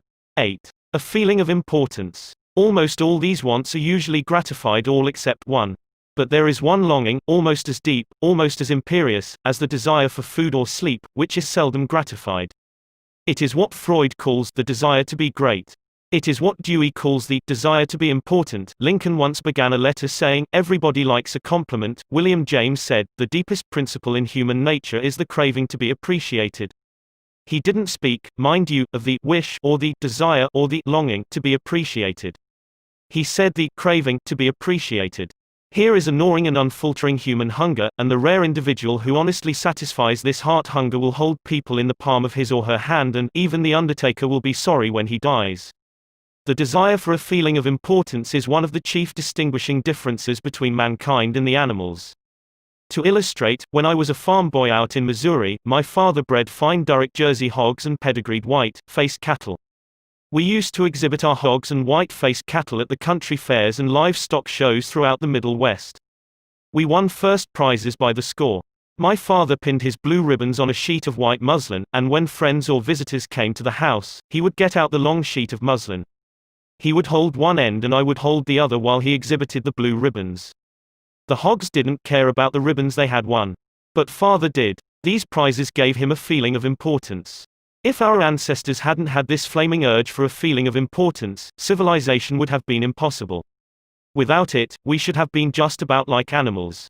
It was this desire for a feeling of importance that led an uneducated, poverty-stricken grocery clerk to study some law books he found in the bottom of a barrel of household plunder that he had bought for 50 cents. You have probably heard of this grocery clerk. His name was Lincoln. It was this desire for a feeling of importance that inspired Dickens to write his immortal novels. This desire inspired Sir Christopher Wren to design his symphonies in stone. This desire made Rockefeller amass millions that he never spent. And this same desire made the richest family in your town build a house far too large for its requirements. This desire makes you want to wear the latest styles, drive the latest cars, and talk about your brilliant children. It is this desire that lures many boys and girls into joining gangs and engaging in criminal activities. The average young criminal, according to E.P. Mulrooney, one-time police commissioner of New York, is filled with ego, and his first request after arrest is for those lurid newspapers that make him out a hero. The disagreeable prospect of serving time seems remote so long as he can gloat over his likeness sharing space with pictures of sports figures, movie and TV stars and politicians. If you tell me how you get your feeling of importance, I'll tell you what you are. That determines your character. That is the most significant thing about you. For example, John D. Rockefeller got his feeling of importance by giving money to erect a modern hospital in Peking, China, to care for millions of poor people whom he had never seen and never would see. Dillinger, on the other hand, got his feeling of importance by being a bandit, a bank robber and killer. When the FBI agents were hunting him, he dashed into a farmhouse up in Minnesota and said, "I'm Dillinger." He was proud of the fact that he was public enemy number one. "I'm not going to hurt you, but I'm Dillinger," he said. Yes, the one significant difference between Dillinger and Rockefeller is how they got the feeling of importance. History sparkles with amusing examples of famous people struggling for a feeling of importance. Even George Washington wanted to be called His Mightiness, the President of the United States, and Columbus pleaded for the title Admiral of the Ocean and Viceroy of India. Catherine the Great refused to open letters that were not addressed to Her Imperial Majesty, and Mrs. Lincoln, in the White House, turned upon Mrs. Grant like a tigress and shouted, "How dare you be seated in my presence until I invite you?" Our millionaires helped finance Admiral Byrd's expedition to the Antarctic in 1928 with the understanding that ranges of icy mountains would be named after them, and Victor Hugo aspired to have nothing less than the city of Paris renamed in his honor. Even Shakespeare, mightiest of the mighty, tried to add luster to his name by procuring a coat of arms for his family. People sometimes became invalids in order to win sympathy and attention and get a feeling of importance. For example, take Mrs. McKinley. She got a feeling of importance by forcing her husband, the President of the United States, to neglect important affairs of state while he reclined on the bed beside her for hours at a time, his arm about her, soothing her to sleep. She fed her gnawing desire for attention by insisting that he remain with her while she was having her teeth fixed, and once created a stormy scene when he had to leave her alone with the dentist while he kept an appointment with John Hay, his Secretary of State. The writer Mary Roberts Rinehart once told me of a bright, vigorous young woman who became an invalid in order to get a feeling of importance. One day, said Mrs. Rinehart, this woman had been obliged to face something, her age perhaps. The lonely years were stretching ahead and there was little left for her to anticipate. She took to her bed, and for 10 years her old mother traveled to the 3rd floor and back, carrying trays, nursing her. Then one day the old mother, weary with service, lay down and died. For some weeks, the invalid languished, then she got up, put on her clothing, and resumed living again. Some authorities declare that people may actually go insane in order to find, in the dreamland of insanity, the feeling of importance that has been denied them in the harsh world of reality. There are more patients suffering from mental diseases in the United States than from all other diseases combined. What is the cause of insanity? Nobody can answer such a sweeping question, but we know that certain diseases, such as syphilis, break down and destroy the brain cells and result in insanity. In fact, about 1/2 of all mental diseases can be attributed to such physical causes as brain lesions, alcohol, toxins and injuries. But the other half, and this is the appalling part of the story, the other half of the people who go insane apparently have nothing organically wrong with their brain cells. In post-mortem examinations, when the brain tissues are studied under the highest-powered microscopes, these tissues are found to be apparently just as healthy as yours and mine. Why do these people go insane?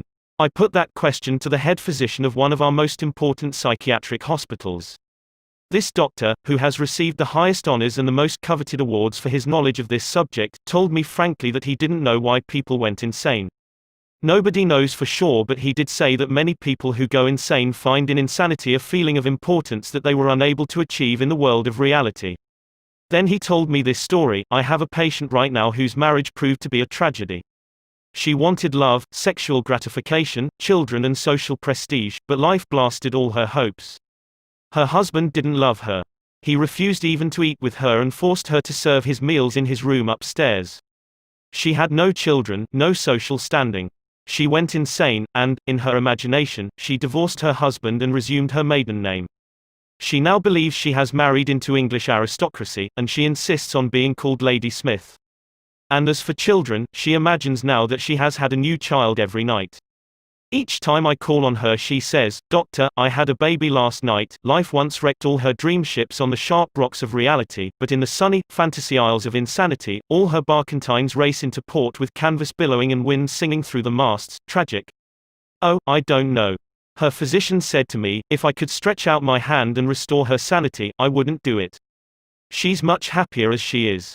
If some people are so hungry for a feeling of importance that they actually go insane to get it, imagine what miracle you and I can achieve by giving people honest appreciation this side of insanity.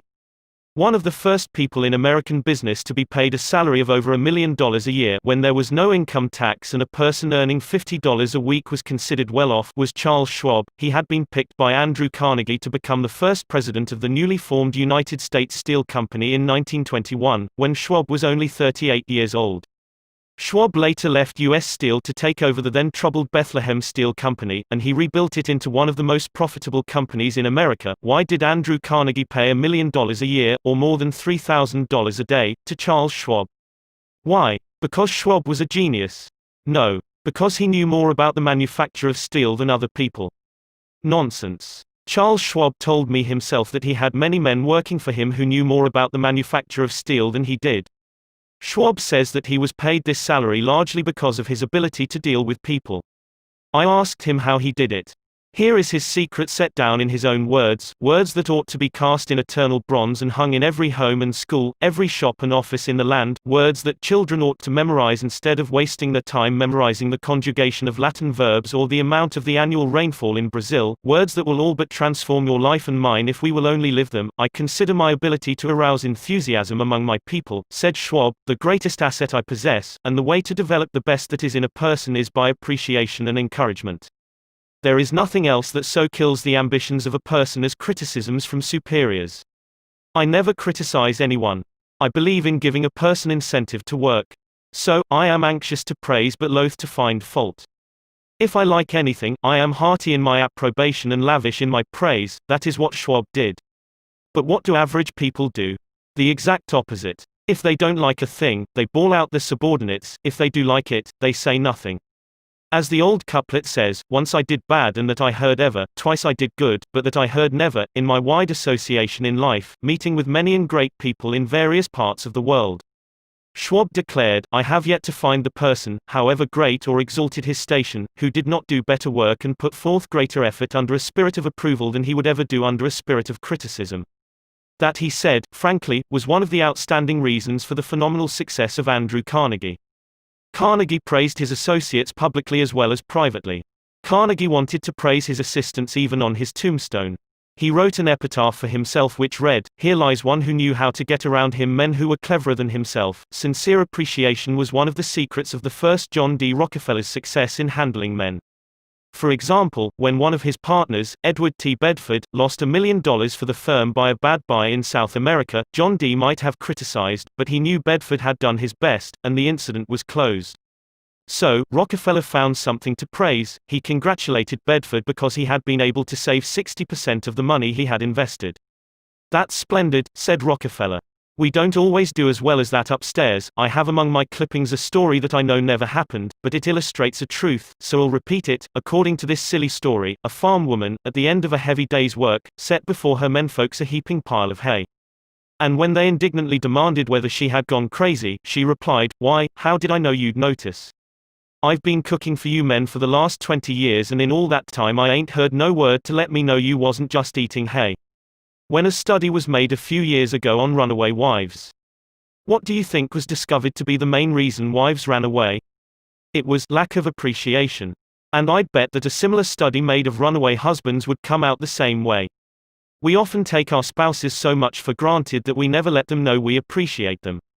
A member of one of our classes told of a request made by his wife. She and a group of other women in her church were involved in a self-improvement program. She asked her husband to help her by listing 6 things he believed she could do to help her become a better wife. He reported to the class, "I was surprised by such a request. Frankly, it would have been easy for me to list 6 things I would like to change about her. My heavens, she could have listed 1,000 things she would like to change about me, but I didn't. I said to her, 'Let me think about it and give you an answer in the morning.' The next morning I got up very early and called the florist and had him send 6 red roses to my wife with a note saying, 'I can't think of 6 things I would like to change about you.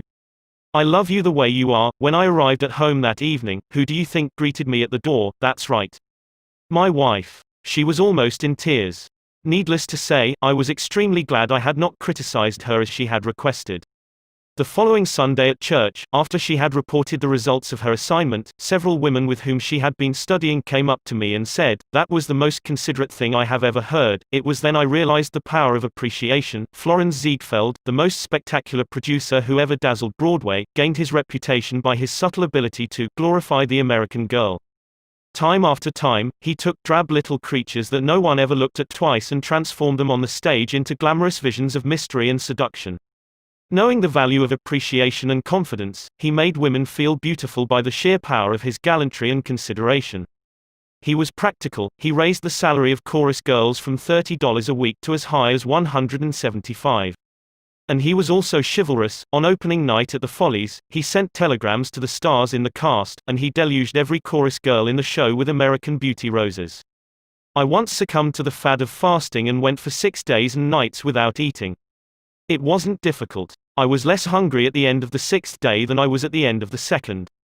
Yet I know, as you know, people who would think they had committed a crime if they let their families or employees go for 6 days without food, but they will let them go for 6 days, and 6 weeks, and sometimes 60 years without giving them the hearty appreciation that they crave almost as much as they crave food.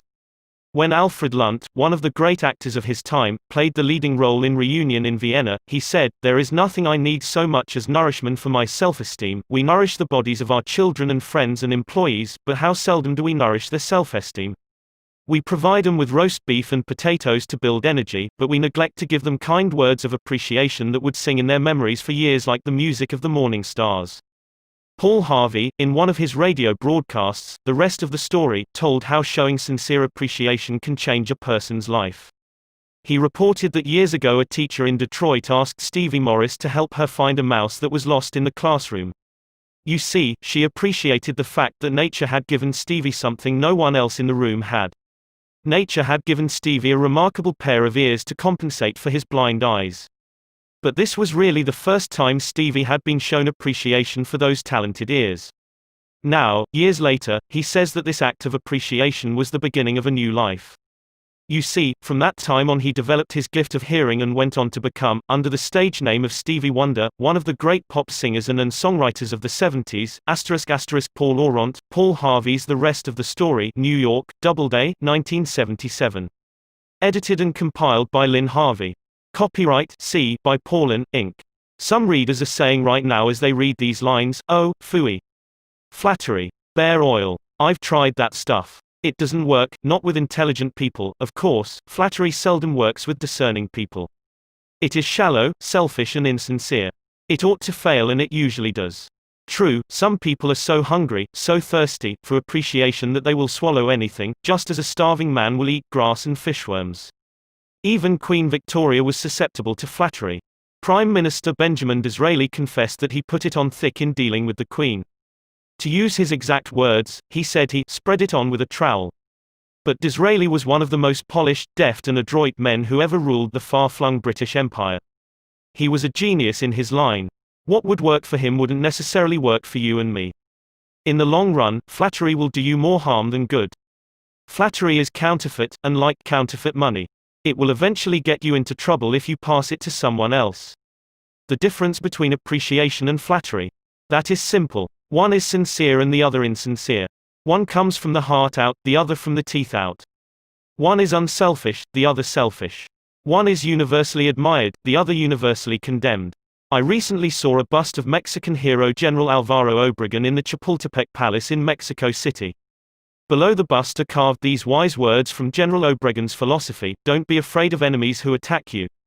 Be afraid of the friends who flatter you. No, no, no, I am not suggesting flattery. Far from it. I'm talking about a new way of life. Let me repeat. I am talking about a new way of life. King George V had a set of 6 maxims displayed on the walls of his study at Buckingham Palace.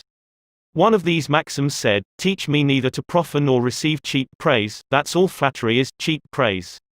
I once read a definition of flattery that may be worth repeating. Flattery is telling the other person precisely what he thinks about himself. Use what language you will, said Ralph Waldo Emerson, you can never say anything but what you are. If all we had to do was flatter, everybody would catch on and we should all be experts in human relations. When we are not engaged in thinking about some definite problem, we usually spend about 95% of our time thinking about ourselves. Now, if we stop thinking about ourselves for a while and begin to think of the other person's good points, we won't have to resort to flattery so cheap and false that it can be spotted almost before it is out of the mouth. One of the most neglected virtues of our daily existence is appreciation. Somehow, we neglect to praise our son or daughter when he or she brings home a good report card, and we fail to encourage our children when they first succeed in baking a cake or building a birdhouse. Nothing pleases children more than this kind of parental interest and approval. The next time you enjoy filet mignon at the club, send word to the chef that it was excellently prepared, and when a tired salesperson shows you unusual courtesy, please mention it. Every minister, lecturer and public speaker knows the discouragement of pouring himself or herself out to an audience and not receiving a single ripple of appreciative comment. What applies to professionals applies doubly to workers in offices, shops and factories and our families and friends. In our interpersonal relations we should never forget that all our associates are human beings and hunger for appreciation. It is the legal tender that all souls enjoy. Try leaving a friendly trail of little sparks of gratitude on your daily trips. You will be surprised how they will set small flames of friendship that will be rose beacons on your next visit. Pamela Dunham of New Fairfield, Connecticut, had among her responsibilities on her job the supervision of a janitor who was doing a very poor job. The other employees would jeer at him and litter the hallways to show him what a bad job he was doing. It was so bad, productive time was being lost in the shop. Without success, Pam tried various ways to motivate this person. She noticed that occasionally he did a particularly good piece of work. She made a point to praise him for it in front of the other people. Each day the job he did all around got better, and pretty soon he started doing all his work efficiently. Now he does an excellent job and other people give him appreciation and recognition. Honest appreciation got results where criticism and ridicule failed. Hurting people not only does not change them, it is never called for. There is an old saying that I have cut out and pasted on my mirror where I cannot help but see it every day: I shall pass this way but once, any good, therefore, that I can do or any kindness that I can show to any human being, let me do it now. Let me not defer nor neglect it, for I shall not pass this way again. Emerson said, "Every man I meet is my superior in some way, in that, I learn of him." If that was true of Emerson, isn't it likely to be 1,000 times more true of you and me? Let's cease thinking of our accomplishments, our wants. Let's try to figure out the other person's good points. Then forget flattery. Give honest, sincere appreciation. Be hearty in your approbation and lavish in your praise, and people will cherish your words and treasure them and repeat them over a lifetime, repeat them years after you have forgotten them. Principle 2: Give honest and sincere appreciation. He who can do this has the whole world with him. He who cannot walks a lonely way. I often went fishing up in Maine during the summer. Personally, I am very fond of strawberries and cream, but I have found that for some strange reason, fish prefer worms. So, when I went fishing, I didn't think about what I wanted. I thought about what they wanted. I didn't bait the hook with strawberries and cream. Rather, I dangled a worm or a grasshopper in front of the fish and said, "Wouldn't you like to have that?" Why not use the same common sense when fishing for people? That is what Lloyd George, Great Britain's Prime Minister during World War I, did.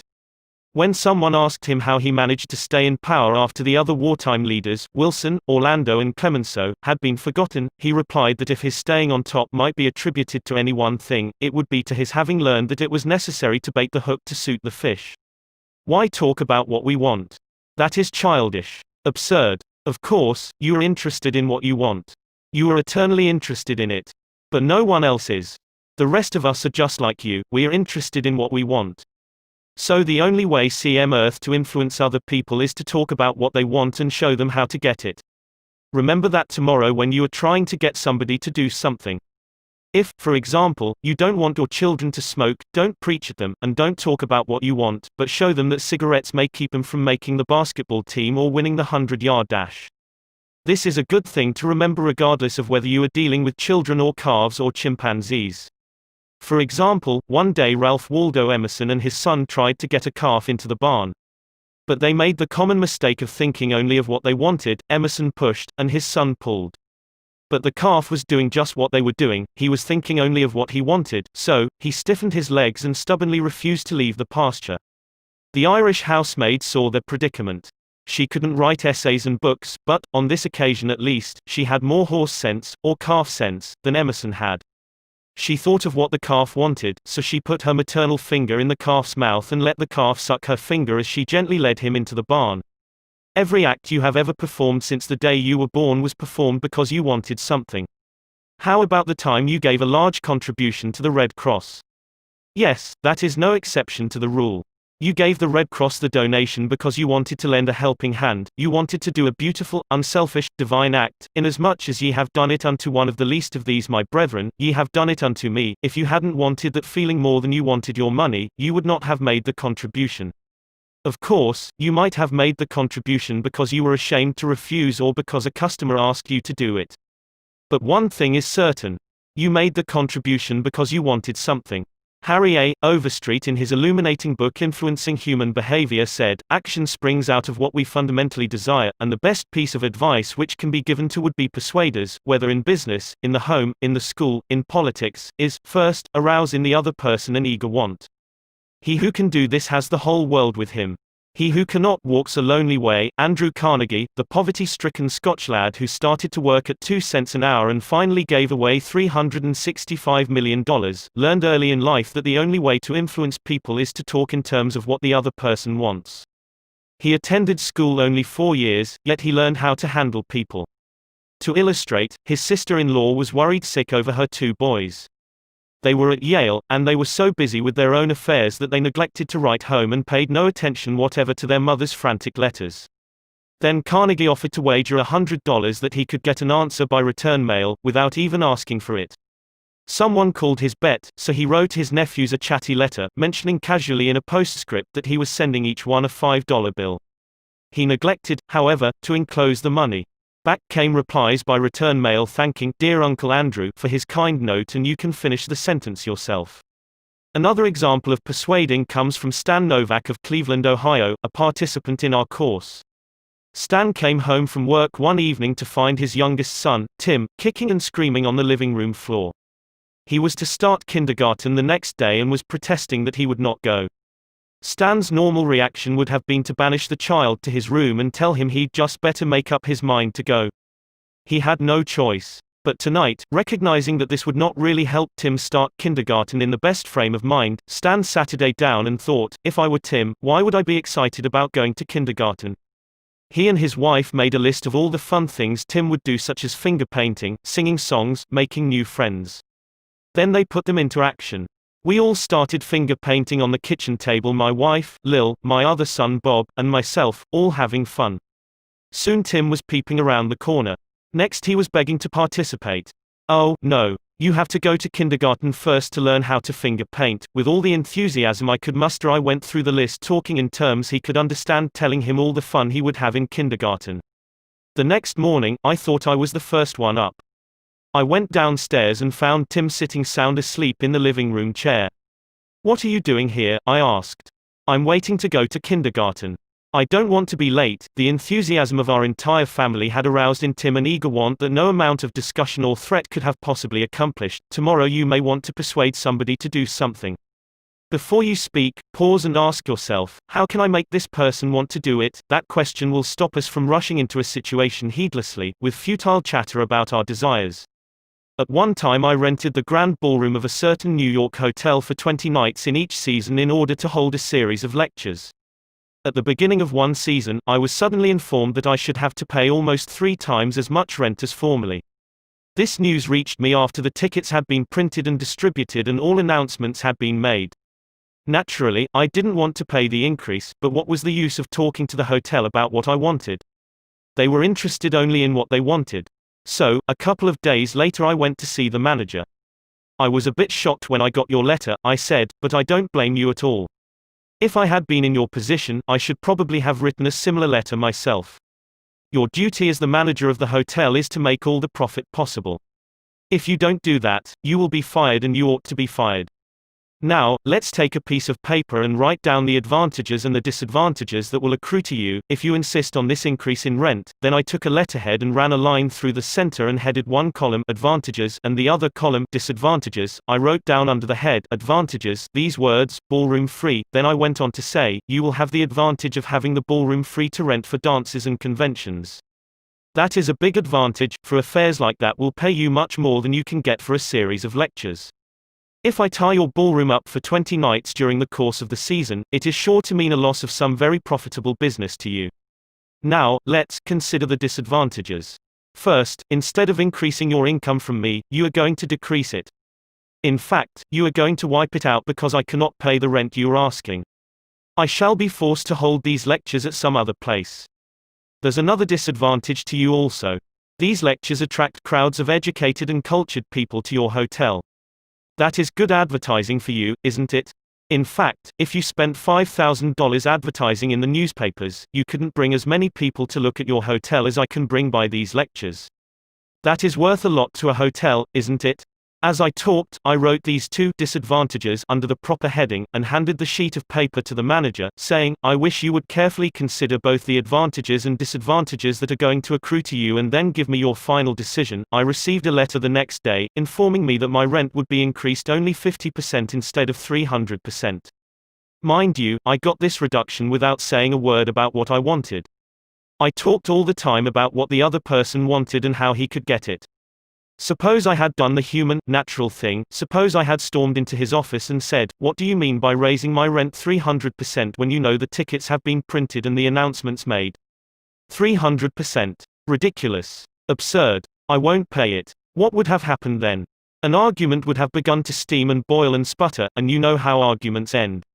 Even if I had convinced him that he was wrong, his pride would have made it difficult for him to back down and give in. Here is one of the best bits of advice ever given about the fine art of human relationships. If there is any one secret of success, said Henry Ford, it lies in the ability to get the other person's point of view and see things from that person's angle as well as from your own. That is so good, I want to repeat it. If there is any one secret of success, it lies in the ability to get the other person's point of view and see things from that person's angle as well as from your own. That is so simple, so obvious, that anyone ought to see the truth of it at a glance, yet 90% of the people on this earth ignore it 90% of the time. An example: look at the letters that come across your desk tomorrow morning, and you will find that most of them violate this important canon of common sense. Take this one, a letter written by the head of the radio department of an advertising agency with offices scattered across the continent. This letter was sent to the managers of local radio stations throughout the country. I have set down, in brackets, my reactions to each paragraph. Mr. John Blank, Blankville, Indiana. Dear Mr.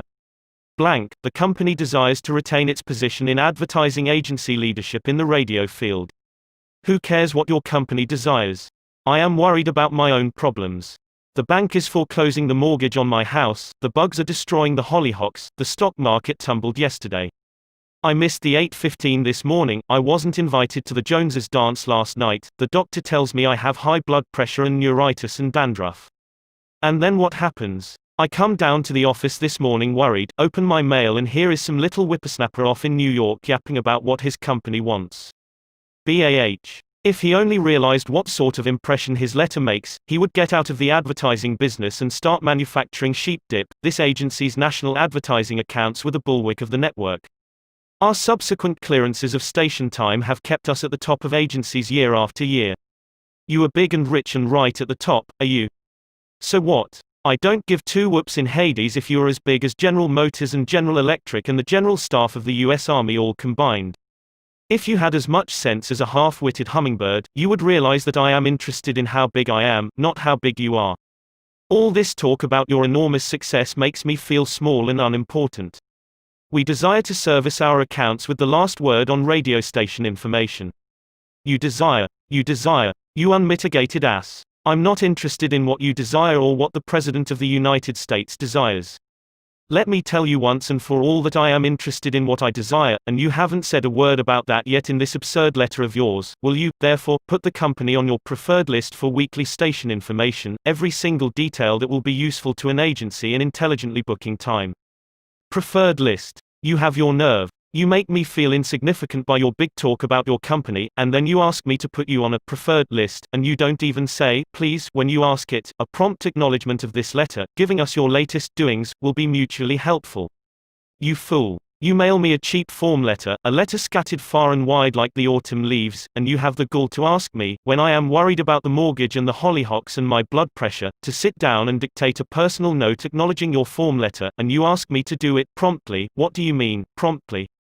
Don't you know I am just as busy as you are, or, at least, I like to think I am. And while we are on the subject, who gave you the lordly right to order me around? You say it will be mutually helpful. At last, you have begun to see my viewpoint.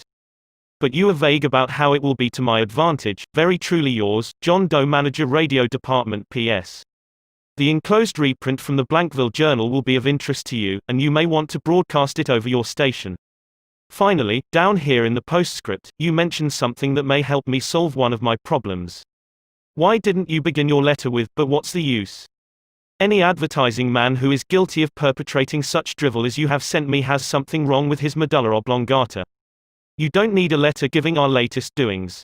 What you need is a quart of iodine in your thyroid gland. Now, if people who devote their lives to advertising and who pose as experts in the art of influencing people to buy, if they write a letter like that, what can we expect from the butcher and baker or the auto mechanic? Here is another letter, written by the superintendent of a large freight terminal to a student of this course, Edward Vermeulen. What effect did this letter have on the man to whom it was addressed? Read it and then I'll tell you. A. Zoragas Sons, Inc., 28 Front Street, Brooklyn, New York, 11201. Attention, Mr. Edward Vermeulen. Gentlemen, the operations at our outbound rail receiving station are handicapped because a material percentage of the total business is delivered us in the late afternoon. This condition results in congestion, overtime on the part of our forces, delays to trucks, and in some cases delays to freight. On November 10, we received from your company a lot of 510 pieces, which reached here at 4:20 p.m. We solicit your cooperation toward overcoming the undesirable effects arising from late receipt of freight. May we ask that, on days on which you ship the volume which was received on the above date, effort be made either to get the truck here earlier or to deliver as part of the freight during the morning. The advantage that would accrue to you under such an arrangement would be that of more expeditious discharge of your trucks and the assurance that your business would go forward on the date of its receipt. Very truly yours, J. B. Supt. After reading this letter, Mr. Vermeulen, sales manager for A. Zoragas Sons, Inc., sent it to me with the following comment: this letter had the reverse effect from that which was intended. The letter begins by describing the terminal's difficulties, in which we are not interested, generally speaking. Our cooperation is then requested without any thought as to whether it would inconvenience us, and then, finally, in the last paragraph, the fact is mentioned that if we do cooperate it will mean more expeditious discharge of our trucks with the assurance that our freight will go forward on the date of its receipt. In other words, that in which we are most interested is mentioned last, and the whole effect is one of raising a spirit of antagonism rather than of cooperation. Let's see if we can't rewrite and improve this letter. Let's not waste any time talking about our problems. As Henry Ford admonishes, let's get the other person's point of view and see things from his or her angle, as well as from our own. Here is one way of revising the letter. It may not be the best way, but isn't it an improvement? Mr. Edward Vermeulen % A. Zoragas Sons, Inc., 28 Front Street, Brooklyn, New York, 11201. Dear Mr. Vermeulen, your company has been one of our good customers for 14 years. Naturally, we are very grateful for your patronage and are eager to give you the speedy, efficient service you deserve. However, we regret to say that it isn't possible for us to do that when your trucks bring us a large shipment late in the afternoon, as they did on November 10. Why? Because many other customers make late afternoon deliveries also. Naturally, that causes congestion. That means your trucks are held up unavoidably at the pier and sometimes even your freight is delayed. That's bad, but it can be avoided. If you make your deliveries at the pier in the morning when possible, your trucks will be able to keep moving, your freight will get immediate attention, and our workers will get home early at night to enjoy a dinner of the delicious macaroni and noodles that you manufacture. Regardless of when your shipments arrive, we shall always cheerfully do all in our power to serve you promptly. You are busy. Please don't trouble to answer this note. Yours truly, J. B. Supt. Barbara Anderson, who worked in a bank in New York, desired to move to Phoenix, Arizona, because of the health of her son. Using the principles she had learned in our course, she wrote the following letter to 12 banks in Phoenix: Dear Sir, my 10 years of bank experience should be of interest to a rapidly growing bank like yours. In various capacities in bank operations with the Bankers Trust Company in New York, leading to my present assignment as branch manager, I have acquired skills in all phases of banking including depositor relations, credits, loans and administration. I will be relocating to Phoenix in May and I am sure I can contribute to your growth and profit. I will be in Phoenix the week of April 3rd and would appreciate the opportunity to show you how I can help your bank meet its goals. Sincerely, Barbara L. Anderson. Do you think Mrs. Anderson received any response from that letter? 11 of the 12 banks invited her to be interviewed, and she had a choice of which banks offer to accept. Why? Mrs. Anderson did not state what she wanted but wrote in the letter how she could help them, and focused on their wants, not her own. Thousands of salespeople are pounding the pavements today, tired, discouraged and underpaid. Why? Because they are always thinking only of what they want. They don't realize that neither you nor I want to buy anything. If we did, we would go out and buy it. But both of us are eternally interested in solving our problems. And if salespeople can show us how their services or merchandise will help us solve our problems, they won't need to sell us. We'll buy. And customers like to feel that they are buying, not being sold. Yet many salespeople spend a lifetime in selling without seeing things from the customer's angle. For example, for many years I lived in Forest Hills, a little community of private homes in the center of Greater New York. One day as I was rushing to the station, I chanced to meet a real estate operator who had bought and sold property in that area for many years. He knew Forest Hills well, so I hurriedly asked him whether or not my stucco house was built with metal lath or hollow tile. He said he didn't know and told me what I already knew, that I could find out by calling the Forest Hills Garden Association. The following morning, I received a letter from him. Did he give me the information I wanted? He could have gotten it in 60 seconds by a telephone call. But he didn't. He told me again that I could get it by telephoning, and then asked me to let him handle my insurance. He was not interested in helping me. He was interested only in helping himself. J. Howard Lucas of Birmingham, Alabama, tells how two salespeople from the same company handled the same type of situation. He reported, "Several years ago, I was on the management team of a small company. Headquartered near us was the district office of a large insurance company. Their agents were assigned territories, and our company was assigned to two agents, whom I shall refer to as Carl and John. One morning, Carl dropped by our office and casually mentioned that his company had just introduced a new life insurance policy for executives and thought we might be interested later on, and he would get back to us when he had more information on it. The same day, John saw us on the sidewalk while returning from a coffee break, and he shouted, 'Hey Luke, hold up, I have some great news for you fellows.' He hurried over and very excitedly told us about an executive life insurance policy his company had introduced that very day. It was the same policy that Carl had casually mentioned. He wanted us to have one of the first issued. He gave us a few important facts about the coverage and ended saying, 'The policy is so new, I'm going to have someone from the Home Office come out tomorrow and explain it. Now, in the meantime, let's get the applications signed and on the way, so he can have more information to work with.' His enthusiasm aroused in us an eager want for this policy even though we still did not have details. When they were made available to us, they confirmed John's initial understanding of the policy, and he not only sold each of us a policy, but later doubled our coverage. Carl could have had those sales, but he made no effort to arouse in us any desire for the policies. The world is full of people who are grabbing and self-seeking. So, the rare individual who unselfishly tries to serve others has an enormous advantage. He has little competition. Owen D. Young, a noted lawyer and one of America's great business leaders, once said, "People who can put themselves in the place of other people who can understand the workings of their minds, need never worry about what the future has in store for them."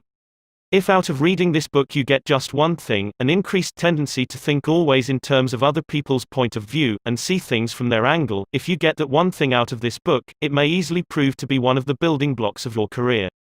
Looking at the other person's point of view and arousing in him an eager want for something is not to be construed as manipulating that person so that he will do something that is only for your benefit and his detriment. Each party should gain from the negotiation. In the letters to Mr. Vermeulen, both the sender and the receiver of the correspondence gained by implementing what was suggested. Both the bank and Mrs. Anderson won by her letter in that the bank obtained a valuable employee and Mrs. Anderson a suitable job. And in the example of John's sale of insurance to Mr. Lucas, both gained through this transaction. Another example in which everybody gains through this principle of arousing an eager want comes from Michael E. Whidden of Warwick, Rhode Island, who is a territory salesman for the Shell Oil Company. Mike wanted to become the number one salesperson in his district, but one service station was holding him back. It was run by an older man who could not be motivated to clean up his station. It was in such poor shape that sales were declining significantly. This manager would not listen to any of Mike's pleas to upgrade the station. After many exhortations and heart-to-heart talks, all of which had no impact, Mike decided to invite the manager to visit the newest Shell station in his territory. The manager was so impressed by the facilities at the new station that when Mike visited him the next time, his station was cleaned up and had recorded a sales increase. This enabled Mike to reach the number one spot in his district. All his talking and discussion hadn't helped, but by arousing an eager want in the manager, by showing him the modern station, he had accomplished his goal, and both the manager and Mike benefited. Most people go through college and learn to read Virgil and master the mysteries of calculus without ever discovering how their own minds function. For instance, I once gave a course in effective speaking for the young college graduates who were entering the employ of the Carrier Corporation, the large air conditioner manufacturer. One of the participants wanted to persuade the others to play basketball in their free time, and this is about what he said: "I want you to come out and play basketball. I like to play basketball, but the last few times I've been to the gymnasium there haven't been enough people to get up a game. 2 or 3 of us got to throwing the ball around the other night, and I got a black eye. I wish all of you would come down tomorrow night. I want to play basketball. Did he talk about anything you want? You don't want to go to a gymnasium that no one else goes to, do you? You don't care about what he wants. You don't want to get a black eye. Could he have shown you how to get the things you want by using the gymnasium? Surely. More pep, keener edge to the appetite. Clearer brain. Fun, games. Basketball. To repeat Professor Overstreet's wise advice, first, arouse in the other person an eager want. He who can do this has the whole world with him. He who cannot walks a lonely way. One of the students in the author's training course was worried about his little boy. The child was underweight and refused to eat properly. His parents used the usual method. They scolded and nagged. Mother wants you to eat this and that, father wants you to grow up to be a big man. Did the boy pay any attention to these pleas? Just about as much as you pay to one fleck of sand on a sandy beach. No one with a trace of horse sense would expect a child 3 years old to react to the viewpoint of a father 30 years old. Yet that was precisely what that father had expected. It was absurd. He finally saw that. So he said to himself, what does that boy want? How can I tie up what I want to what he wants? It was easy for the father when he started thinking about it. His boy had a tricycle that he loved to ride up and down the sidewalk in front of the house in Brooklyn. A few doors down the street lived a bully, a bigger boy who would pull the little boy off his tricycle and ride it himself. Naturally, the little boy would run screaming to his mother, and she would have to come out and take the bully off the tricycle and put her little boy on again. This happened almost every day. What did the little boy want? It didn't take a Sherlock Holmes to answer that one. His pride, his anger, his desire for a feeling of importance, all the strongest emotions in his makeup, goaded him to get revenge, to smash the bully in the nose. And when his father explained that the boy would be able to wallop the daylights out of the bigger kid someday if he would only eat the things his mother wanted him to eat, when his father promised him that there was no longer any problem of dietetics. That boy would have eaten spinach, sauerkraut, salt mackerel, anything in order to be big enough to whip the bully who had humiliated him so often. After solving that problem, the parents tackled another. The little boy had the unholy habit of wetting his bed. He slept with his grandmother. In the morning, his grandmother would wake up and feel the sheet and say, "Look, Johnny, what you did again last night." He would say, "No, I didn't do it." "You did it," scolding, spanking, shaming him, reiterating that the parents didn't want him to do it. None of these things kept the bed dry. So, the parents asked, how can we make this boy want to stop wetting his bed? What were his wants? First, he wanted to wear pajamas like Daddy instead of wearing a nightgown like Grandmother. Grandmother was getting fed up with his nocturnal iniquities, so she gladly offered to buy him a pair of pajamas if he would reform. Second, he wanted a bed of his own. Grandma didn't object. His mother took him to a department store in Brooklyn, winked at the salesgirl, and said, "Here is a little gentleman who would like to do some shopping." The salesgirl made him feel important by saying, "Young man, what can I show you?" He stood a couple of inches taller and said, "I want to buy a bed for myself." When he was shown the one his mother wanted him to buy, she winked at the salesgirl and the boy was persuaded to buy it. The bed was delivered the next day, and that night, when father came home, the little boy ran to the door shouting, "Daddy! Daddy! Come upstairs and see my bed that I bought." The father, looking at the bed, obeyed Charles Schwab's injunction. He was hearty in his approbation and lavish in his praise. "You are not going to wet this bed, are you?" The father said. "Oh, no, no. I am not going to wet this bed." The boy kept his promise, for his pride was involved. That was his bed. He and he alone had bought it. And he was wearing pajamas now like a little man. He wanted to act like a man. And he did. Another father, K.T. Dutchman, a telephone engineer, a student of this course, couldn't get his 3-year-old daughter to eat breakfast food. The usual scolding, pleading, coaxing methods had all ended in futility. So the parents asked themselves, how can we make her want to do it? The little girl loved to imitate her mother, to feel big and grown up, so one morning they put her on a chair and let her make the breakfast food. At just the psychological moment, father drifted into the kitchen while she was stirring the cereal and she said, "Oh, look, Daddy, I am making the cereal this morning." She ate 2 helpings of the cereal without any coaxing, because she was interested in it. She had achieved a feeling of importance. She had found in making the cereal an avenue of self-expression. William Winter once remarked that, self-expression is the dominant necessity of human nature. Why can't we adapt this same psychology to business dealings? When we have a brilliant idea, instead of making others think it is ours, why not let them cook and stir the idea themselves? They will then regard it as their own, they will like it and maybe eat a couple of helpings of it.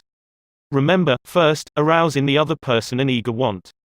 He who can do this has the whole world with him. He who cannot walks a lonely way. Principle 3. Arouse in the other person an eager want. In a nutshell, fundamental techniques in handling people. Principle 1. Don't criticize, condemn or complain. Principle 2. Give honest and sincere appreciation. Principle 3. Arouse in the other person an eager want. Part 2. Ways to make people like you. 1. Do this and you'll be welcome anywhere. Why read this book to find out how to win friends? Why not study the technique of the greatest winner of friends the world has ever known? Who is he? You may meet him tomorrow coming down the street. When you get within 10 feet of him, he will begin to wag his tail. If you stop and pat him, he will almost jump out of his skin to show you how much he likes you. And you know that behind this show of affection on his part, there are no ulterior motives. He doesn't want to sell you any real estate, and he doesn't want to marry you. Did you ever stop to think that a dog is the only animal that doesn't have to work for a living? A hen has to lay eggs, a cow has to give milk, and a canary has to sing. But a dog makes his living by giving you nothing but love. When I was 5 years old, my father bought a little yellow-haired pup for 50 cents. He was the light and joy of my childhood. Every afternoon about 4:30, he would sit in the front yard with his beautiful eyes staring steadfastly at the path, and as soon as he heard my voice or saw me swinging my dinner pail through the buckbrush, he was off like a shot, racing breathlessly up the hill to greet me with leaps of joy and barks of sheer ecstasy. Tippy was my constant companion for 5 years. Then one tragic night, I shall never forget it, he was killed within 10 feet of my head, killed by lightning. Tippy's death was the tragedy of my boyhood. You never read a book on psychology, Tippy. You didn't need to. You knew by some divine instinct that you can make more friends in 2 months by becoming genuinely interested in other people than you can in 2 years by trying to get other people interested in you. Let me repeat that. You can make more friends in 2 months by becoming interested in other people than you can in 2 years by trying to get other people interested in you. Yet I know and you know people who blunder through life trying to wigwag other people into becoming interested in them. Of course, it doesn't work. People are not interested in you. They are not interested in me. They are interested in themselves, morning, noon and after dinner. The New York Telephone Company made a detailed study of telephone conversations to find out which word is the most frequently used. You have guessed it, it is the personal pronoun I. It was used 3,900 times in 500 telephone conversations. I. When you see a group photograph that you are in, whose picture do you look for first? If we merely try to impress people and get people interested in us, we will never have many true, sincere friends. Friends, real friends, are not made that way. Napoleon tried it, and in his last meeting with Josephine he said, "Josephine, I have been as fortunate as any man ever was on this earth, and yet, at this hour, you are the only person in the world on whom I can rely," and historians doubt whether he could rely even on her. Alfred Adler, the famous Viennese psychologist, wrote a book entitled What Life Should Mean to You. In that book he says, "It is the individual who is not interested in his fellow men who has the greatest difficulties in life and provides the greatest injury to others. It is from among such individuals that all human failures spring." You may read scores of erudite tomes on psychology without coming across a statement more significant for you and for me. Adler's statement is so rich with meaning that I am going to repeat it in italics. It is the individual who is not interested in his fellow men who has the greatest difficulties in life and provides the greatest injury to others. It is from among such individuals that all human failures spring. I once took a course in short story writing at New York University, and during that course the editor of a leading magazine talked to our class. He said he could pick up any one of the dozens of stories that drifted across his desk every day, and after reading a few paragraphs he could feel whether the author liked people. If the author doesn't like people, he said, people won't like his or her stories. This hard-boiled editor stopped twice in the course of his talk on fiction writing and apologized for preaching a sermon. "I am telling you," he said, "the same things your preacher would tell you, but remember, you have to be interested in people if you want to be a successful writer of stories. If that is true of writing fiction, you can be sure it is true of dealing with people face to face." I spent an evening in the dressing room of Howard Thurston the last time he appeared on Broadway. Thurston was the acknowledged dean of magicians. For 40 years he had traveled all over the world, time and again, creating illusions, mystifying audiences, and making people gasp with astonishment. More than 60 million people had paid admission to his show, and he had made almost $2 million in profit. I asked Mr. Thurston to tell me the secret of his success. His schooling certainly had nothing to do with it, for he ran away from home as a small boy, became a hobo, rode in boxcars, slept in haystacks, begged his food from door to door, and learned to read by looking out of boxcars at signs along the railway. Did he have a superior knowledge of magic? No, he told me hundreds of books had been written about legerdemain and scores of people knew as much about it as he did. But he had two things that the others didn't have. First, he had the ability to put his personality across the footlights. He was a master showman. He knew human nature. Everything he did, every gesture, every intonation of his voice, every lifting of an eyebrow had been carefully rehearsed in advance, and his actions were timed to split seconds. But, in addition to that, Thurston had a genuine interest in people. He told me that many magicians would look at the audience and say to themselves, well, there is a bunch of suckers out there, a bunch of hicks, I'll fool them all right. But Thurston's method was totally different. He told me that every time he went on stage, he said to himself, I am grateful because these people come to see me, they make it possible for me to make my living in a very agreeable way. I'm going to give them the very best I possibly can. He declared he never stepped in front of the footlights without first saying to himself over and over, I love my audience. I love my audience, ridiculous. Absurd. You are privileged to think anything you like. I am merely passing it on to you without comment as a recipe used by one of the most famous magicians of all time. George Dyke of North Warren, Pennsylvania, was forced to retire from his service station business after 30 years when a new highway was constructed over the site of his station. It wasn't long before the idle days of retirement began to bore him, so he started filling in his time trying to play music on his old fiddle. Soon he was traveling the area to listen to music and talk with many of the accomplished fiddlers.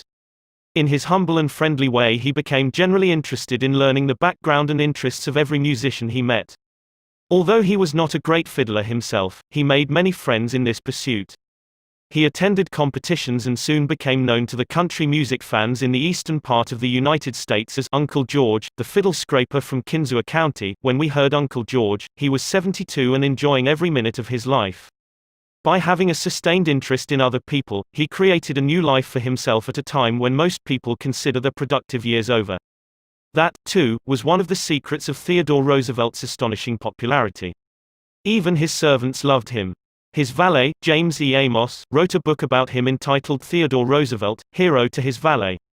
In that book Amos relates this illuminating incident. My wife one time asked the president about a bobwhite. She had never seen one and he described it to her fully. Sometime later, the telephone at our cottage rang. Amos and his wife lived in a little cottage on the Roosevelt estate at Oyster Bay. My wife answered it and it was Mr. Roosevelt himself. He had called her, he said, to tell her that there was a bobwhite outside her window and that if she would look out she might see it. Little things like that were so characteristic of him. Whenever he went by our cottage, even though we were out of sight, we would hear him call out, "Ooh ooh ooh, Annie," or "Ooh ooh ooh, James." It was just a friendly greeting as he went by. How could employees keep from liking a man like that? How could anyone keep from liking him? Roosevelt called at the White House one day when the President and Mrs. Taft were away. His honest liking for humble people was shown by the fact that he greeted all the old White House servants by name, even the scullery maids. When he saw Alice, the kitchen maid, writes Archie Butt, he asked her if she still made cornbread. Alice told him that she sometimes made it for the servants, but no one ate it upstairs. They show bad taste, Roosevelt boomed, and I'll tell the president so when I see him. Alice brought a piece to him on a plate, and he went over to the office eating it as he went and greeting gardeners and laborers as he passed. He addressed each person just as he had addressed them in the past. Ike Hoover, who had been head usher at the White House for 40 years, said with tears in his eyes, "It is the only happy day we had in nearly 2 years, and not one of us would exchange it for a $100 bill." The same concern for the seemingly unimportant people helped sales representative Edward M. Sykes Jr., of Chatham, New Jersey, retain an account. Many years ago, he reported, I called on customers for Johnson & Johnson in the Massachusetts area. One account was a drug store in Hingham. Whenever I went into this store, I would always talk to the soda clerk and sales clerk for a few minutes before talking to the owner to obtain his order. One day I went up to the owner of the store, and he told me to leave as he was not interested in buying J&J products anymore because he felt they were concentrating their activities on food and discount stores to the detriment of the small drugstore. I left with my tail between my legs and drove around the town for several hours. Finally, I decided to go back and try at least to explain our position to the owner of the store. When I returned, I walked in and as usual said hello to the soda clerk and sales clerk. When I walked up to the owner, he smiled at me and welcomed me back. He then gave me double the usual order. I looked at him with surprise and asked him what had happened since my visit only a few hours earlier. He pointed to the young man at the soda fountain and said that after I had left, the boy had come over and said that I was one of the few salespeople that called on the store that even bothered to say hello to him and to the others in the store. He told the owner that if any salesperson deserved his business, it was I. The owner agreed and remained a loyal customer. I never forgot that to be genuinely interested in other people is a most important quality for a salesperson to possess, for any person, for that matter. I have discovered from personal experience that one can win the attention and time and cooperation of even the most sought-after people by becoming genuinely interested in them. Let me illustrate. Years ago I conducted a course in fiction writing at the Brooklyn Institute of Arts and Sciences, and we wanted such distinguished and busy authors as Kathleen Norris, Fannie Hurst, Ida Tarbell, Albert Payson Terhune and Rupert Hughes to come to Brooklyn and give us the benefit of their experiences. So we wrote them, saying we admired their work and were deeply interested in getting their advice and learning the secrets of their success. Each of these letters was signed by about 150 students. We said we realized that these authors were busy, too busy to prepare a lecture. So we enclosed a list of questions for them to answer about themselves and their methods of work. They liked that. Who wouldn't like it? So they left their homes and traveled to Brooklyn to give us a helping hand. By using the same method, I persuaded Leslie M. Shaw, Secretary of the Treasury in Theodore Roosevelt's cabinet, George W. Wickersham, Attorney General in Taft's cabinet, William Jennings Bryan, Franklin D. Roosevelt and many other prominent men to come to talk to the students of my courses in public speaking. All of us, be we workers in a factory, clerks in an office or even a king upon his throne, all of us like people who admire us. Take the German Kaiser, for example. At the close of World War I he was probably the most savagely and universally despised man on this earth. Even his own nation turned against him when he fled over into Holland to save his neck. The hatred against him was so intense that millions of people would have loved to tear him limb from limb or burn him at the stake. In the midst of all this forest fire of fury, one little boy wrote the Kaiser a simple, sincere letter glowing with kindliness and admiration. This little boy said that no matter what the others thought, he would always love Wilhelm as his emperor. The Kaiser was deeply touched by his letter and invited the little boy to come to see him. The boy came, so did his mother, and the Kaiser married her. That little boy didn't need to read a book on how to win friends and influence people. He knew how instinctively. If we want to make friends, let's put ourselves out to do things for other people, things that require time, energy, unselfishness and thoughtfulness. When the Duke of Windsor was Prince of Wales, he was scheduled to tour South America, and before he started out on that tour he spent months studying Spanish so that he could make public talks in the language of the country, and the South Americans loved him for it. For years I made it a point to find out the birthdays of my friends. How? Although I haven't the foggiest bit of faith in astrology, I began by asking the other party whether he believed the date of one's birth has anything to do with character and disposition. I then asked him or her to tell me the month and day of birth. If he or she said November 24th, for example, I kept repeating to myself, November 24th, November 24th. The minute my friend's back was turned, I wrote down the name and birthday and later would transfer it to a birthday book. At the beginning of each year, I had these birthday dates scheduled in my calendar pad so that they came to my attention automatically. When the natal day arrived, there was my letter or telegram. What a hit it made. I was frequently the only person on earth who remembered. If we want to make friends, let's greet people with animation and enthusiasm. When somebody calls you on the telephone, use the same psychology. Say, hello, in tones that bespeak how pleased you are to have the person call. Many companies train their telephone operators to greet all callers in a tone of voice that radiates interest and enthusiasm. The caller feels the company is concerned about them. Let's remember that when we answer the telephone tomorrow. Showing a genuine interest in others not only wins friends for you but may develop in its customers a loyalty to your company. In an issue of the publication of the National Bank of North America of New York, the following letter from Madeline Rosedale, a depositor, was published, *** Eagle, publication of the National Bank of North America, NEW York, March 31, 1978. I would like you to know how much I appreciate your staff. Everyone is so courteous, polite and helpful. What a pleasure it is, after waiting on a long line, to have the teller greet you pleasantly. Last year my mother was hospitalized for 5 months. Frequently I went to Marie Petricello, a teller. She was concerned about my mother and inquired about her progress. Is there any doubt that Mrs. Rosedale will continue to use this bank? Charles R. Walters, of one of the large banks in New York City, was assigned to prepare a confidential report on a certain corporation. He knew of only one person who possessed the facts he needed so urgently. As Mr. Walters was ushered into the president's office, a young woman stuck her head through a door and told the president that she didn't have any stamps for him that day. "I am collecting stamps for my 12-year-old son," the president explained to Mr. Walters. Mr. Walters stated his mission and began asking questions. The president was vague, general, nebulous. He didn't want to talk, and apparently nothing could persuade him to talk. The interview was brief and barren. "Frankly, I didn't know what to do," Mr. Walters said as he related the story to the class. "Then I remembered what his secretary had said to him, stamps, 12-year-old son. And I also recalled that the foreign department of our bank collected stamps taken from letters pouring in from every continent washed by the 7 seas. The next afternoon I called on this man and sent in word that I had some stamps for his boy. Was I ushered in with enthusiasm? Yes, sir, he couldn't have shaken my hand with more enthusiasm if he had been running for Congress. He radiated smiles and goodwill.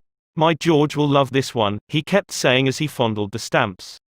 "And look at this. This is a treasure." We spent half an hour talking stamps and looking at a picture of his boy, and he then devoted more than an hour of his time to giving me every bit of information I wanted, without my even suggesting that he do it.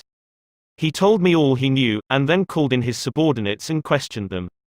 He telephoned some of his associates. He loaded me down with facts, figures, reports and correspondence.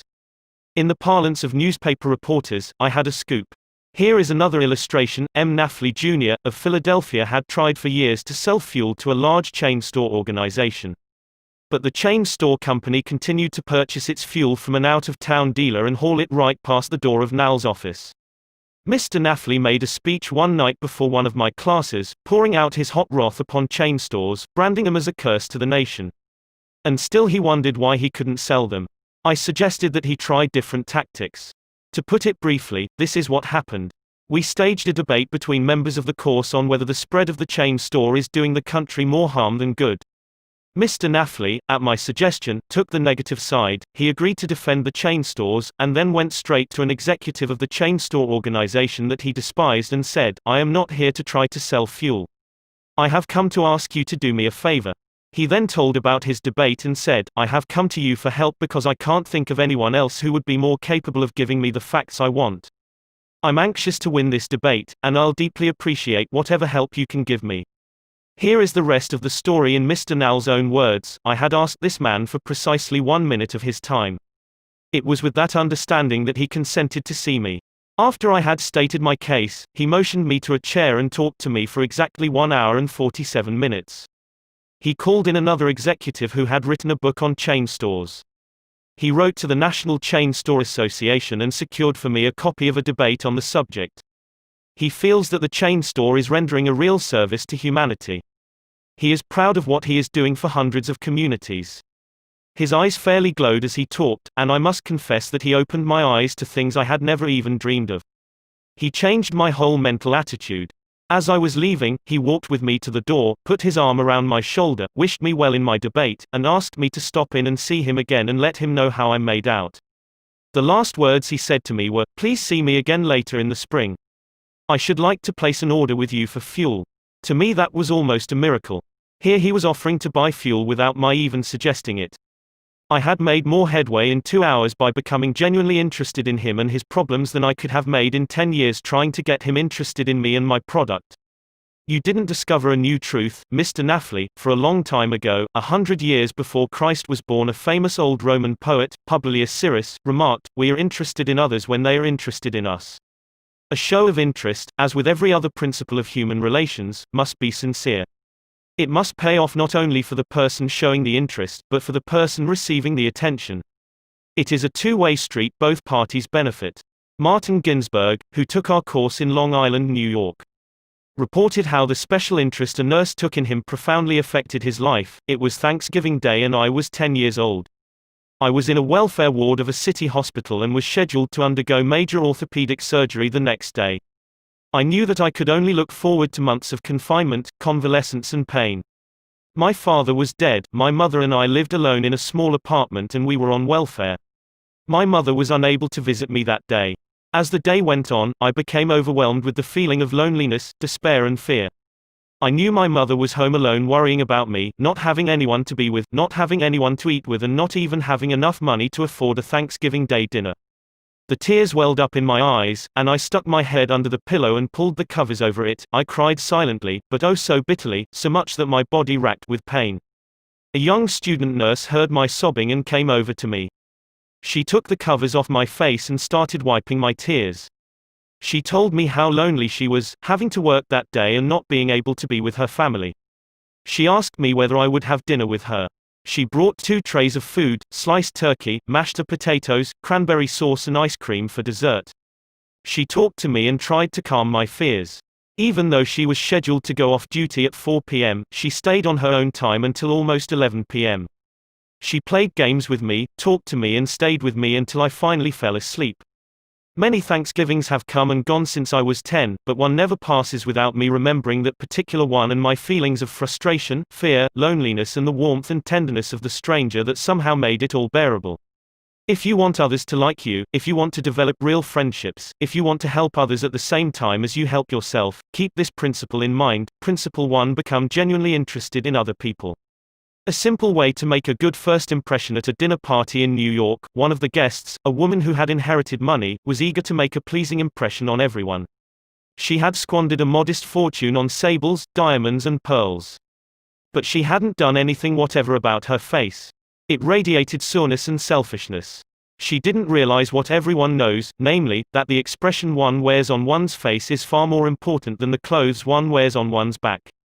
Charles Schwab told me his smile had been worth $1 million. And he was probably understating the truth. For Schwab's personality, his charm, his ability to make people like him, were almost wholly responsible for his extraordinary success, and one of the most delightful factors in his personality was his captivating smile. Actions speak louder than words, and a smile says, "I like you, you make me happy. I am glad to see you."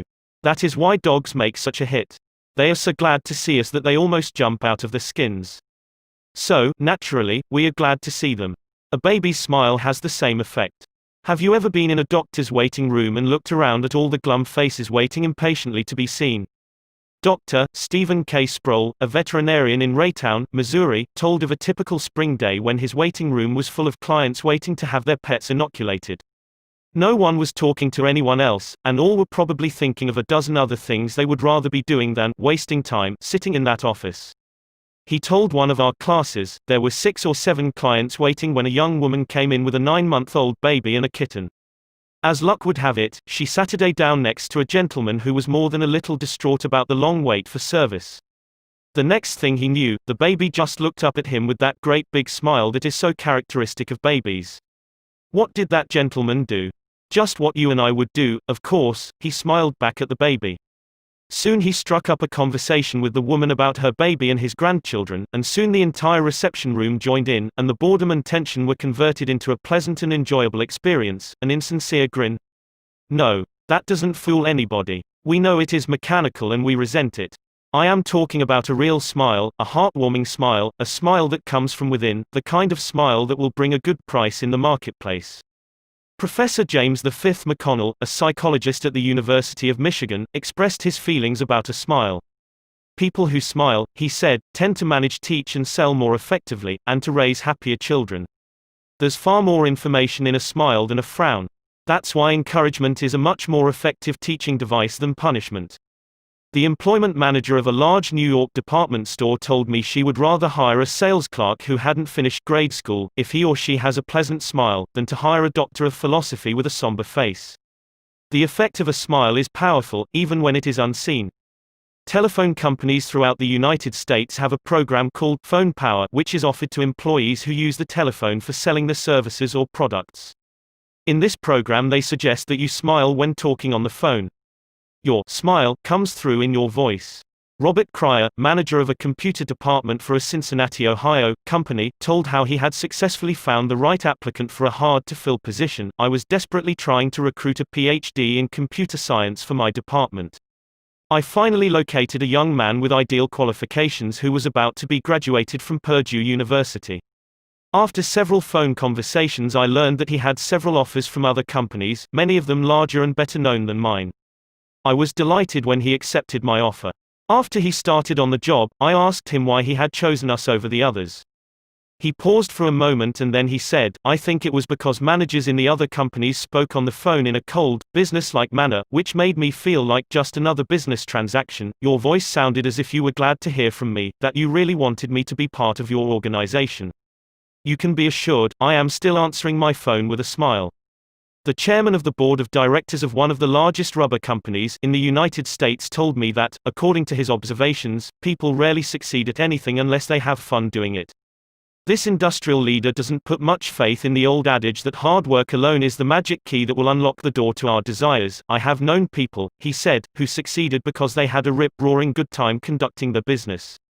Later, I saw those people change as the fun became work. The business had grown dull, they lost all joy in it, and they failed." You must have a good time meeting people if you expect them to have a good time meeting you.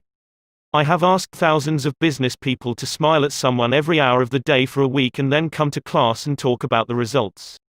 How did it work? Let's see. Here is a letter from William B. Steinhardt, a New York stockbroker.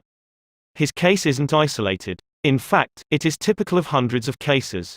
"One have been married for over 18 years, wrote Mr. Steinhardt, and in all that time I seldom smiled at my wife or spoke 24 words to her from the time I got up until I was ready to leave for business. I was one of the worst grouches who ever walked down Broadway. When you asked me to make a talk about my experience with smiles, I thought I would try it for a week. So the next morning, while combing my hair, I looked at my glum mug in the mirror and said to myself, Bill, you are going to wipe the scowl off that sourpuss of yours today. You are going to smile. And you are going to begin right now." As I Saturday down to breakfast, I greeted my wife with a "Good morning, my dear," and smiled as I said it. You warned me that she might be surprised. Well, you underestimated her reaction. She was bewildered. She was shocked. I told her that in the future she could expect this as a regular occurrence, and I kept it up every morning. This changed attitude of mine brought more happiness into our home in the 2 months since I started than there was during the last year.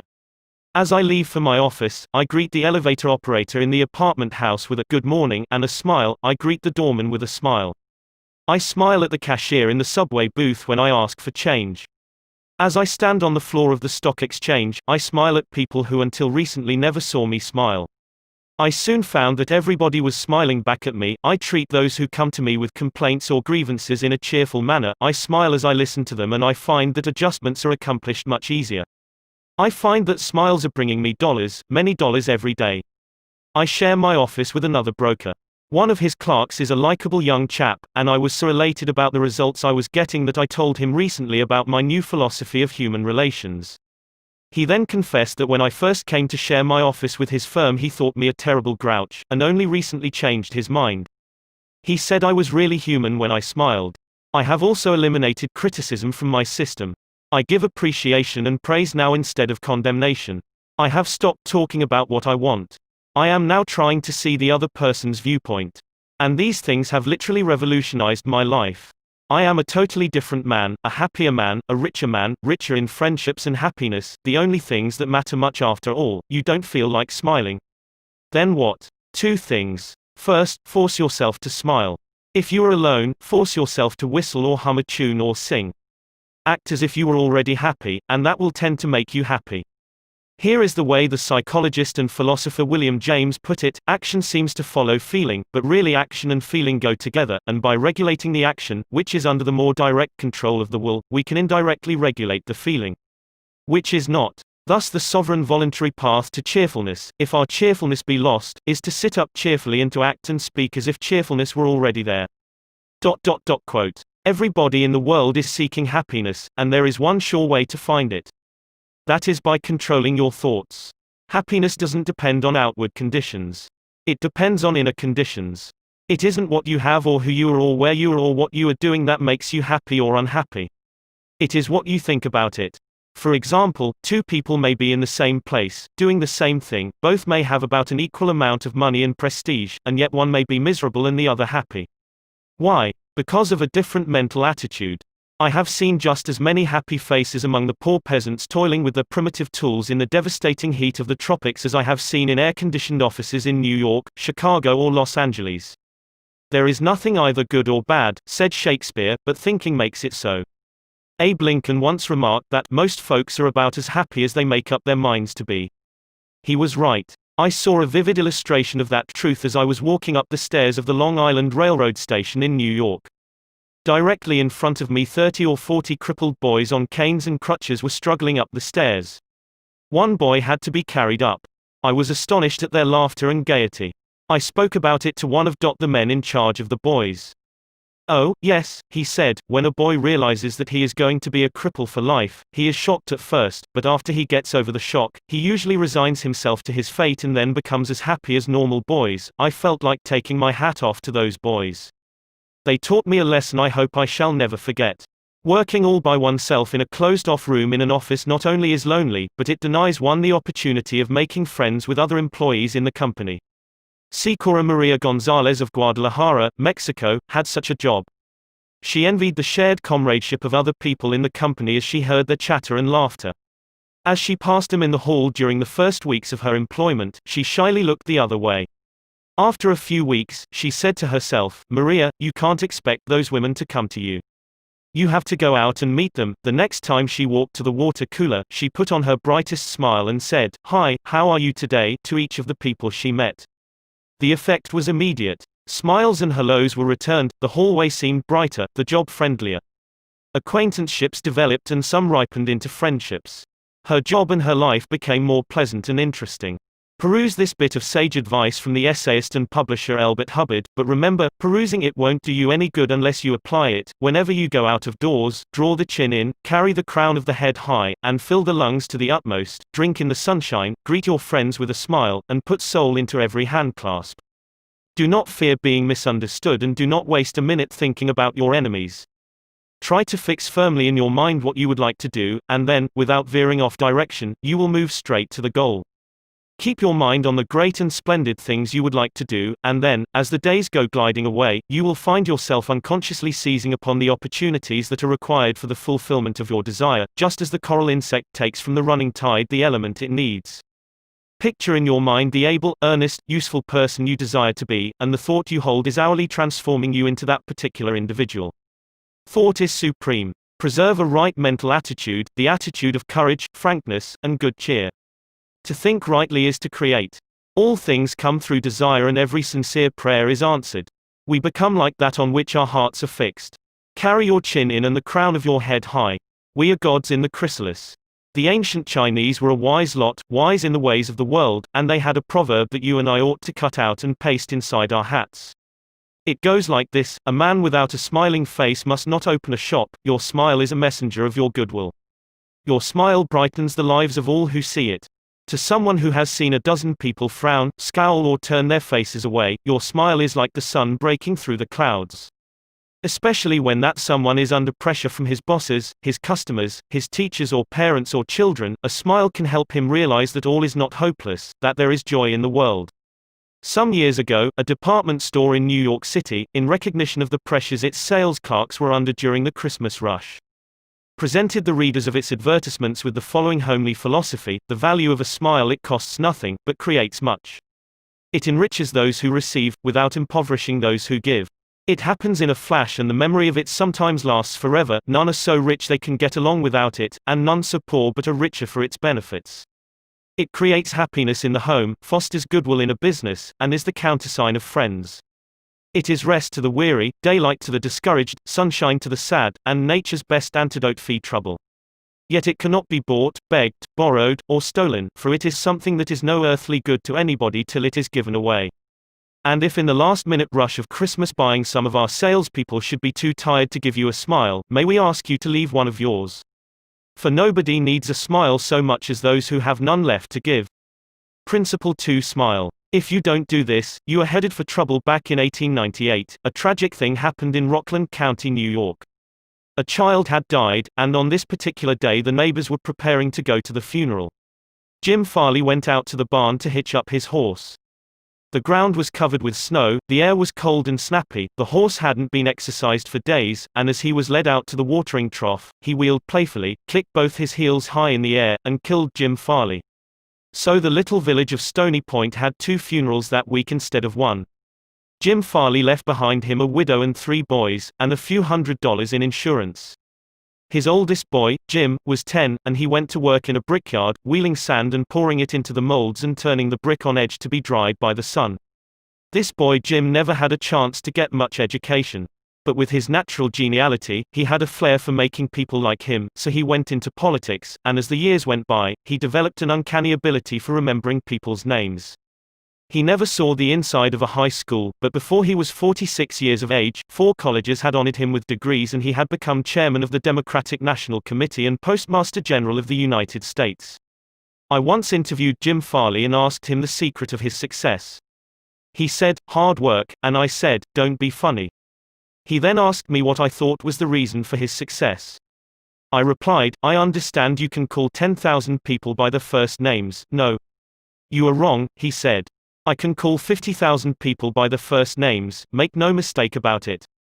That ability helped Mr. Farley put Franklin Roosevelt in the White House when he managed Roosevelt's campaign in 1932. During the years that Jim Farley traveled as a salesman for a gypsum concern, and during the years that he held office as town clerk in Stony Point, he built up a system for remembering names. In the beginning, it was a very simple one. Whenever he met a new acquaintance, he found out his or her complete name and some facts about his or her family, business and political opinions.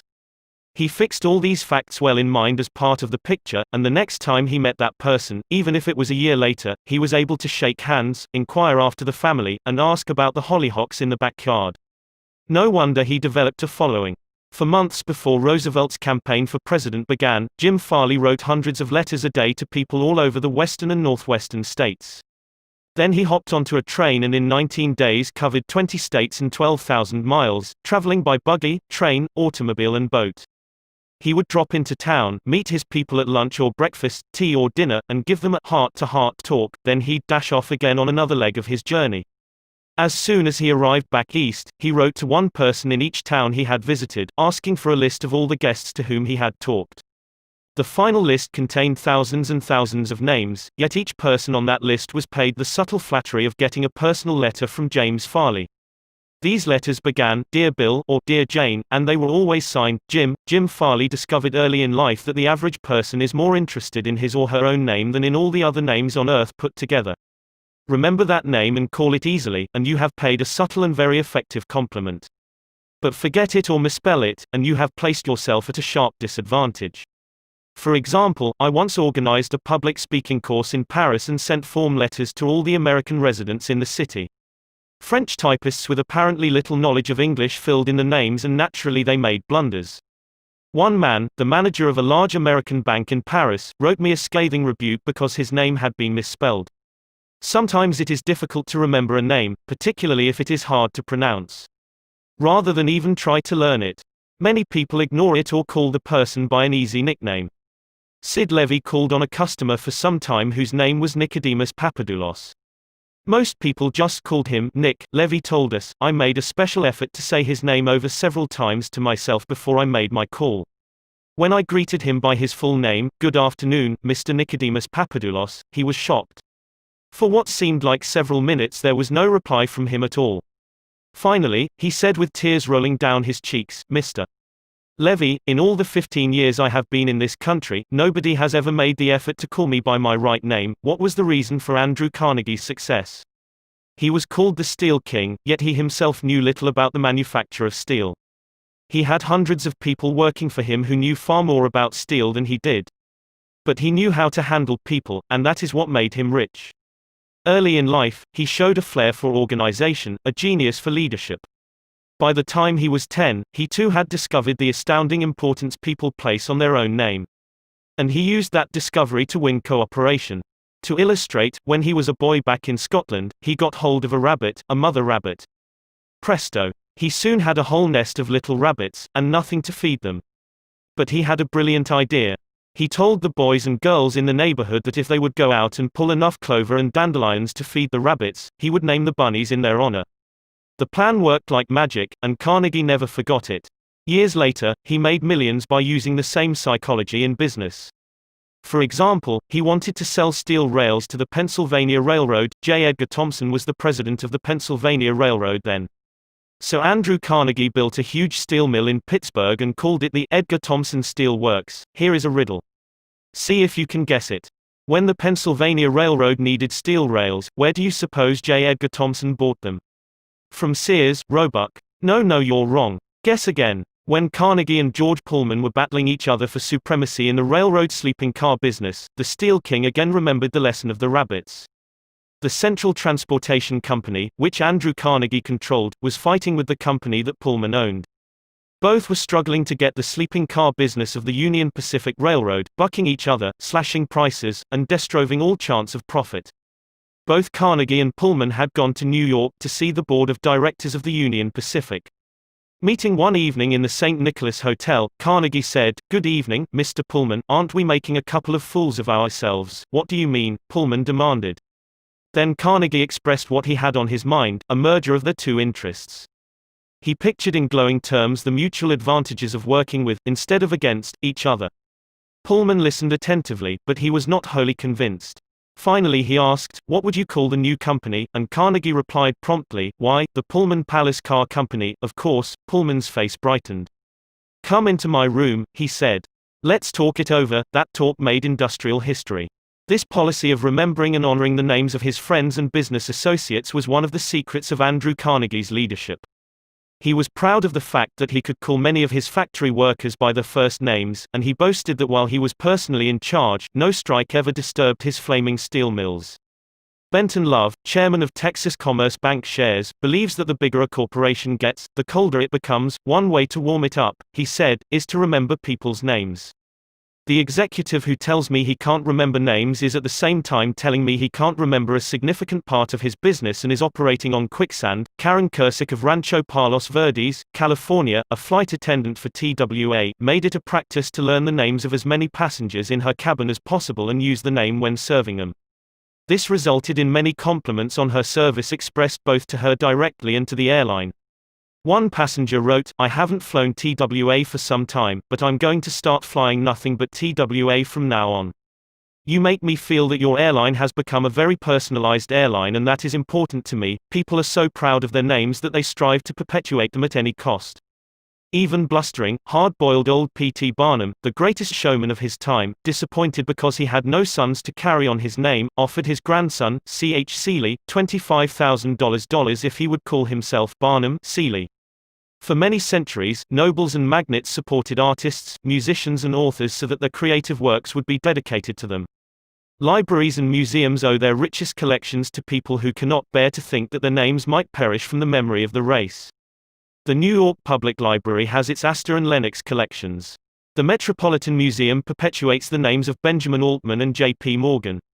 And nearly every church is beautified by stained glass windows commemorating the names of their donors. Many of the buildings on the campus of most universities bear the names of donors who contributed large sums of money for this honor. Most people don't remember names, for the simple reason that they don't take the time and energy necessary to concentrate and repeat and fix names indelibly in their minds. They make excuses for themselves, they are too busy. But they were probably no busier than Franklin D. Roosevelt, and he took time to remember and recall even the names of mechanics with whom he came into contact. To illustrate, the Chrysler organization built a special car for Mr. Roosevelt, who could not use a standard car because his legs were paralyzed. W. F. Chamberlain and a mechanic delivered it to the White House.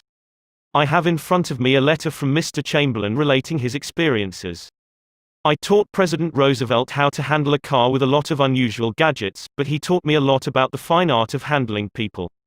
When I called at the White House," Mr. Chamberlain writes, "the president was extremely pleasant and cheerful. He called me by name, made me feel very comfortable, and particularly impressed me with the fact that he was vitally interested in things I had to show him and tell him. The car was so designed that it could be operated entirely by hand. A crowd gathered around to look at the car, and he remarked, 'I think it is marvelous. All you have to do is to touch a button and it moves away and you can drive it without effort. I think it is grand, I don't know what makes it go.'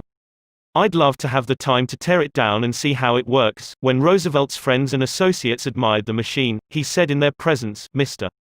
Chamberlain, I certainly appreciate all the time and effort you have spent in developing this car. It is a mighty fine job." He admired the radiator, the special rear vision mirror and clock, the special spotlight, the kind of upholstery, the sitting position of the driver's seat, the special suitcases in the trunk with his monogram on each suitcase. In other words, he took notice of every detail to which he knew I had given considerable thought. He made a point of bringing these various pieces of equipment to the attention of Mrs. Roosevelt, Miss Perkins, the Secretary of Labor, and his secretary. He even brought the old White House porter into the picture by saying, "George, you want to take particularly good care of the suitcases." When the driving lesson was finished, the president turned to me and said, "Well, Mr. Chamberlain, I have been keeping the Federal Reserve Board waiting 30 minutes. I guess I had better get back to work." I took a mechanic with me to the White House. He was introduced to Roosevelt when he arrived. He didn't talk to the president, and Roosevelt heard his name only once. He was a shy chap, and he kept in the background. But before leaving us, the president looked for the mechanic, shook his hand, called him by name, and thanked him for coming to Washington. And there was nothing perfunctory about his thanks. He meant what he said. I could feel that. A few days after returning to New York, I got an autographed photograph of President Roosevelt and a little note of thanks again expressing his appreciation for my assistance. How he found time to do it is a mystery to me. Franklin D. Roosevelt knew that one of the simplest, most obvious and most important ways of gaining goodwill was by remembering names and making people feel important, yet how many of us do it? Half the time we are introduced to a stranger, we chat a few minutes and can't even remember his or her name by the time we say goodbye.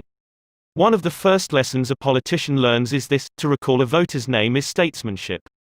To forget it is oblivion, and the ability to remember names is almost as important in business and social contacts as it is in politics. Napoleon III, Emperor of France and nephew of the great Napoleon, boasted that in spite of all his royal duties he could remember the name of every person he met.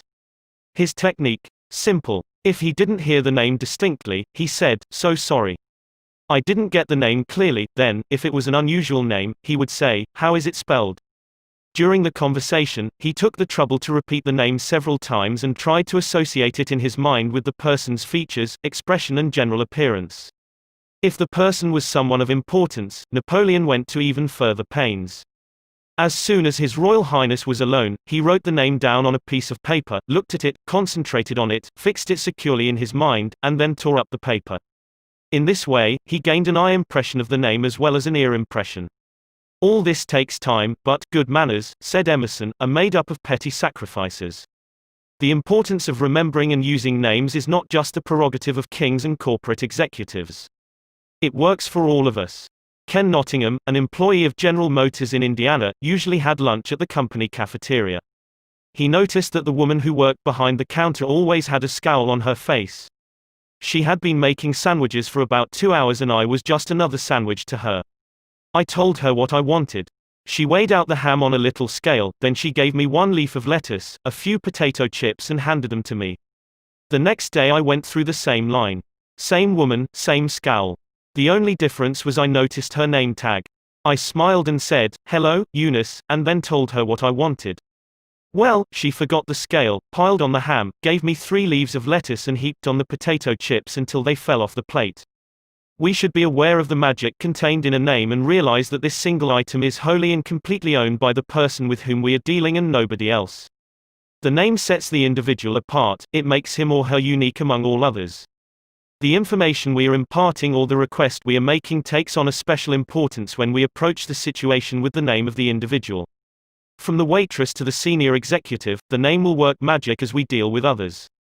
Principle 3: Remember that a person's name is to that person the sweetest and most important sound in any language. An easy way to become a good conversationalist. Some time ago, I attended a bridge party. I don't play bridge, and there was a woman there who didn't play bridge either. She had discovered that I had once been Lowell Thomas's manager before he went on the radio and that I had traveled in Europe a great deal while helping him prepare the illustrated travel talks he was then delivering. So she said, "Oh, Mr. Carnegie, I do want you to tell me about all the wonderful places you have visited and the sights you have seen." As we sat down on the sofa, she remarked that she and her husband had recently returned from a trip to Africa. "Africa?" I exclaimed. "How interesting. I've always wanted to see Africa, but I never got there except for a 24-hour stay once in Algiers. Tell me, did you visit the big game country? Yes. How fortunate. I envy you. Do tell me about Africa. That kept her talking for 45 minutes. She never again asked me where I had been or what I had seen. She didn't want to hear me talk about my travels. All she wanted was an interested listener, so she could expand her ego and tell about where she had been. Was she unusual? No. Many people are like that. For example, I met a distinguished botanist at a dinner party given by a New York book publisher. I had never talked with a botanist before, and I found him fascinating.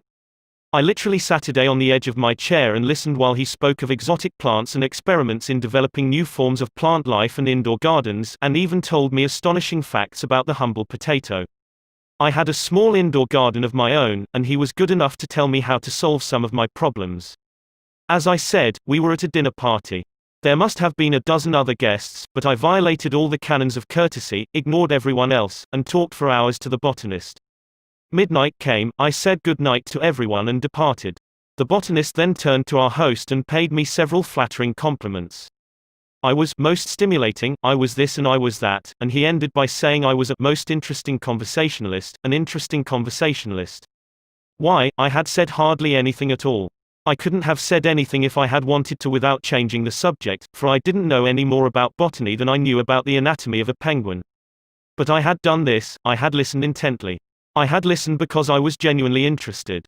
And he felt it. Naturally that pleased him. That kind of listening is one of the highest compliments we can pay anyone.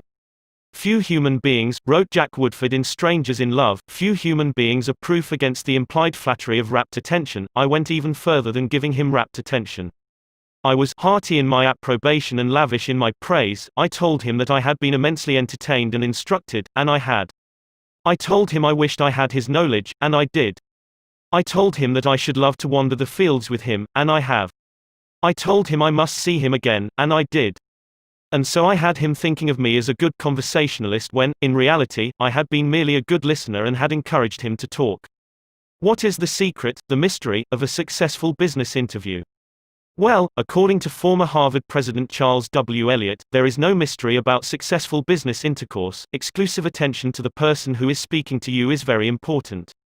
Nothing else is so flattering as that. Eliot himself was a past master of the art of listening. Henry James, one of America's first great novelists, recalled, Dr. Eliot's listening was not mere silence, but a form of activity.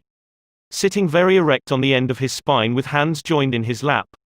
Making no movement except that he revolved his thumbs around each other faster or slower, he faced his interlocutor and seemed to be hearing with his eyes as well as his ears.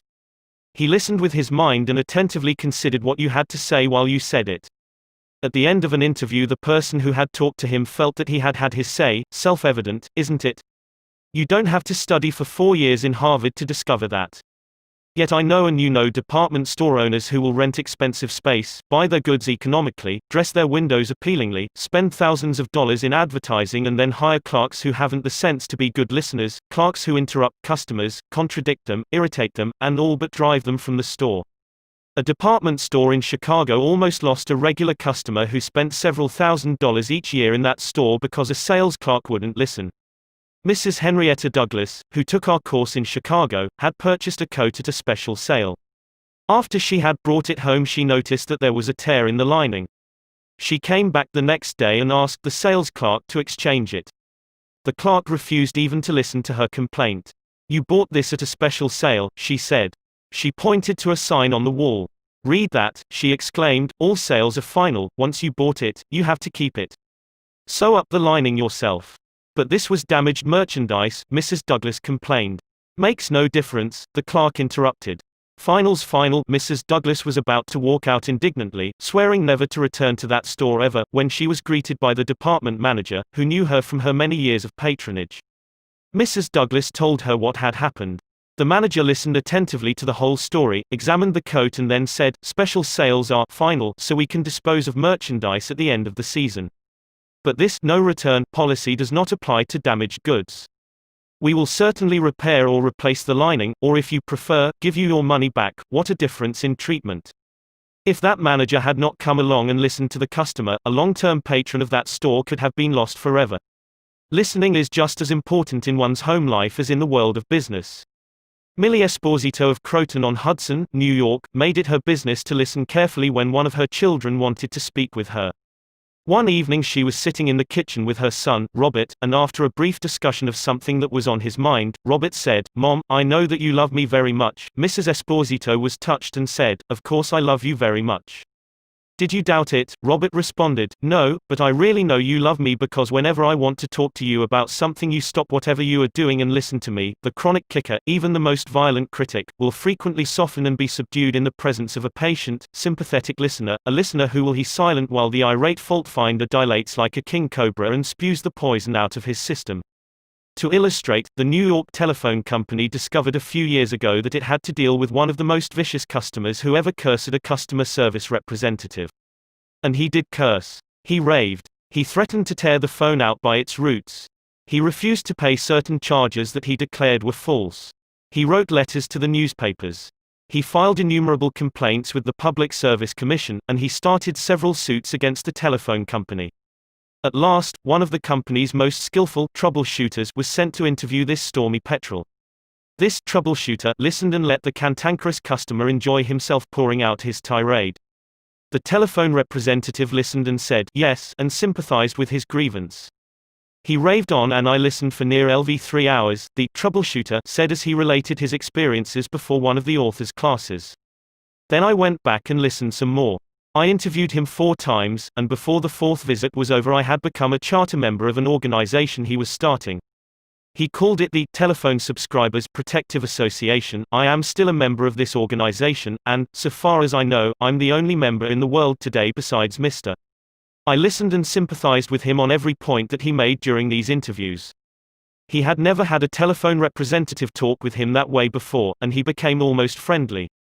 The point on which I went to see him was not even mentioned on the first visit, nor was it mentioned on the second or third, but upon the 4th interview, I closed the case completely. He paid all his bills in full, and for the first time in the history of his difficulties with the telephone company he voluntarily withdrew his complaints from the Public Service Commission. Doubtless Mr. had considered himself a holy crusader, defending the public rights against callous exploitation. But in reality, what he had really wanted was a feeling of importance.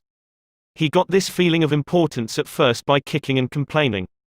But as soon as he got his feeling of importance from a representative of the company, his imagined grievances vanished into thin air. One morning years ago, an angry customer stormed into the office of Julian F. Detmer, founder of the Detmer Woolen Company, which later became the world's largest distributor of woolens to the tailoring trade. "This man owed us a small sum of money," Mr. Detmer explained to me. "The customer denied it, but we knew he was wrong. So our credit department had insisted that he pay. After getting a number of letters from our credit department, he packed his grip, made a trip to Chicago, and hurried into my office to inform me not only that he was not going to pay that bill, but that he was never going to buy another dollar's worth of goods from the Detmer Woolen Company." I listened patiently to all he had to say. I was tempted to interrupt, but I realized that would be bad policy, so I let him talk himself out. When he finally simmered down and got in a receptive mood, I said quietly, "I want to thank Vo for coming to Chicago to tell me about this. You have done me a great favor, for if our credit department has annoyed you, it may annoy other good customers, and that would be just too bad. Believe me, I am far more eager to hear this than you are to tell it." That was the last thing in the world he expected me to say. I think he was a trifle disappointed, because he had come to Chicago to tell me a thing or two, but here I was thanking him instead of scrapping with him. I assured him we would wipe the charge off the books and forget it, because he was a very careful man with only one account to look after, while our clerks had to look after thousands. Therefore, he was less likely to be wrong than we were. I told him that I understood exactly how he felt and that, if I were in his shoes, I should undoubtedly feel precisely as he did. Since he wasn't going to buy from us anymore, I recommended some other woolen houses. In the past, we had usually lunched together when he came to Chicago, so I invited him to have lunch with me this day. He accepted reluctantly, but when we came back to the office he placed a larger order than ever before. He returned home in a softened mood and, wanting to be just as fair with us as we had been with him, looked over his bills, found one that had been mislaid, and sent us a check with his apologies. Later, when his wife presented him with a baby boy, he gave his son the middle name of Detmer, and he remained a friend and customer of the house until his death 22 years afterwards. Years ago, a poor Dutch immigrant boy washed the windows of a bakery shop after school to help support his family.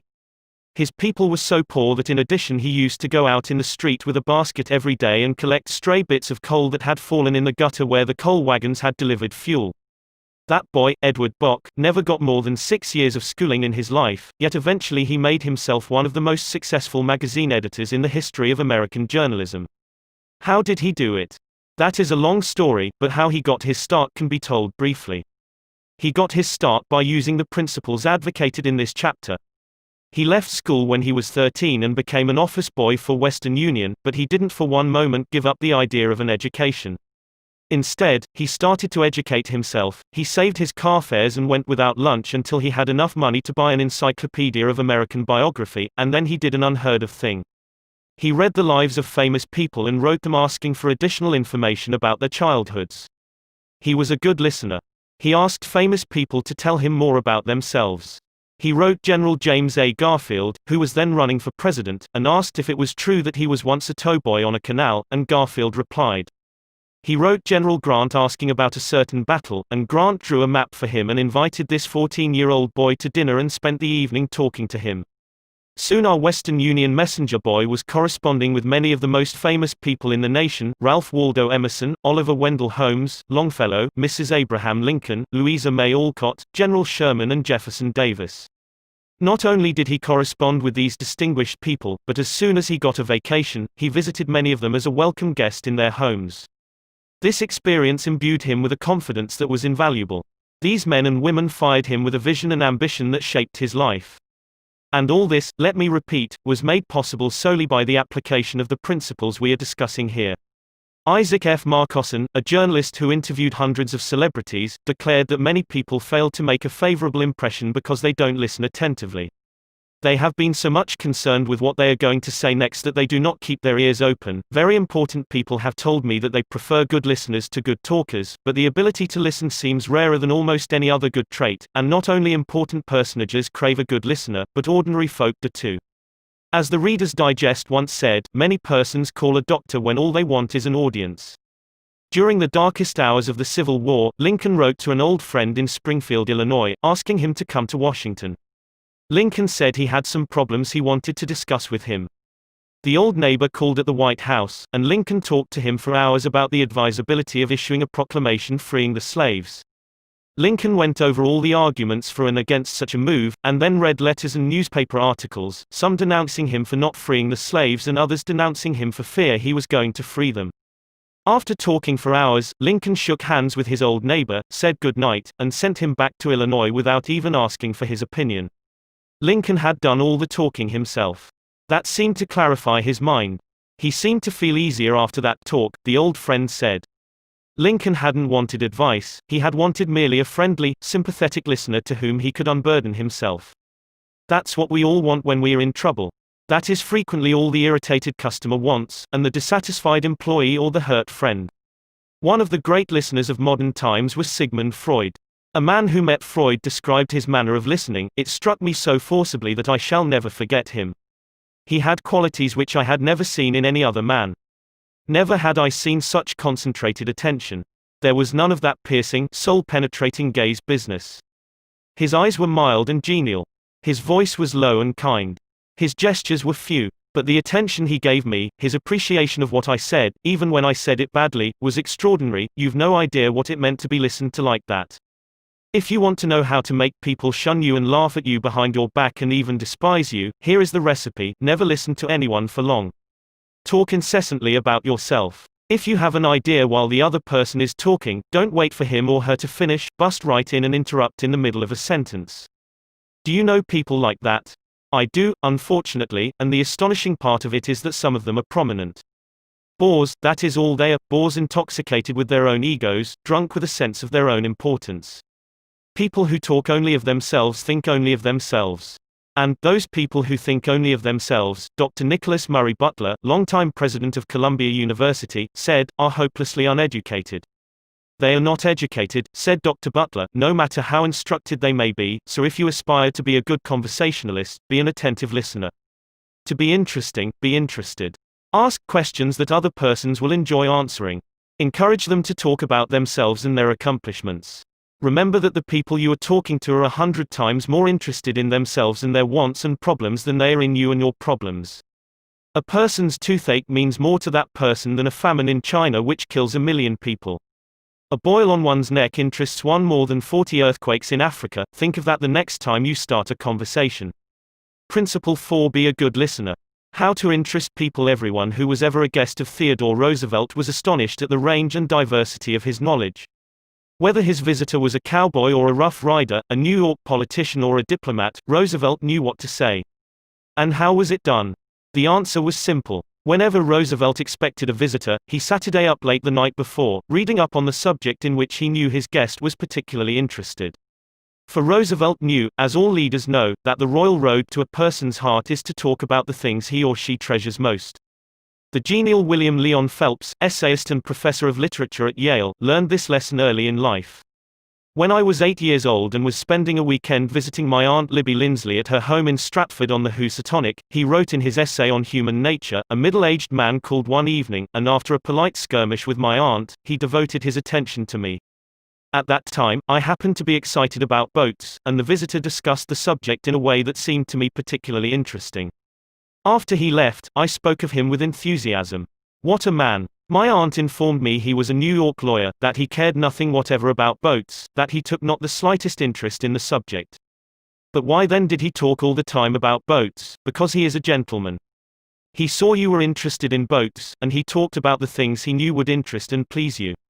He made himself agreeable, and William Leon Phelps added, first never forgot my aunt's remark. As I write this chapter, I have before me a letter from Edward L. Challiff, who was active in Boy Scout work. One day I found I needed a favor, wrote Mr. Challiff. A big Scout jamboree was coming off in Europe. And I wanted the president of one of the largest corporations in America to pay the expenses of one of my boys for the trip. Fortunately, just before I went to see this man, I heard that he had drawn a check for $1 million, and that after it was cancelled, he had had it framed. So the first thing I did when I entered his office was to ask to see the check. A check for $1 million. I told him I never knew that anybody had ever written such a check, and that I wanted to tell my boys that I had actually seen a check for $1 million. He gladly showed it to me, I admired it and asked him to tell me all about how it happened to be drawn. You notice, don't you, that Mr. Challiff didn't begin by talking about the Boy Scouts, or the jamboree in Europe, or what it was he wanted. He talked in terms of what interested the other man. Here's the result. Presently, the man I was interviewing said, "Oh, by the way, what was it you wanted to see me about?" So I told him. To my vast surprise, Mr. Challiff continues, he not only granted immediately what I asked for, but much more. I had asked him to send only one boy to Europe, but he sent 5 boys and myself, gave me a letter of credit for $1,000 and told us to stay in Europe for 7 weeks. He also gave me letters of introduction to his branch presidents, putting them at our service, and he himself met us in Paris and showed us the town. Since then, he has given jobs to some of the boys whose parents were in want, and he is still active in our group. Yet I know if I hadn't found out what he was interested in, and got him warmed up first, I wouldn't have found him 1/10 as easy to approach. Is this a valuable technique to use in business? Is it? Let's see. Take Henry G. Duvernoy of Duvernoy & Sons, a wholesale baking firm in New York. Mr. Duvernoy had been trying to sell bread to a certain New York hotel. He had called on the manager every week for 4 years. He went to the same social affairs the manager attended. He even took rooms in the hotel and lived there in order to get the business. But he failed. Then, said Mr. Duvernoy, after studying human relations, I resolved to change my tactics. I decided to find out what interested this man, what caught his enthusiasm.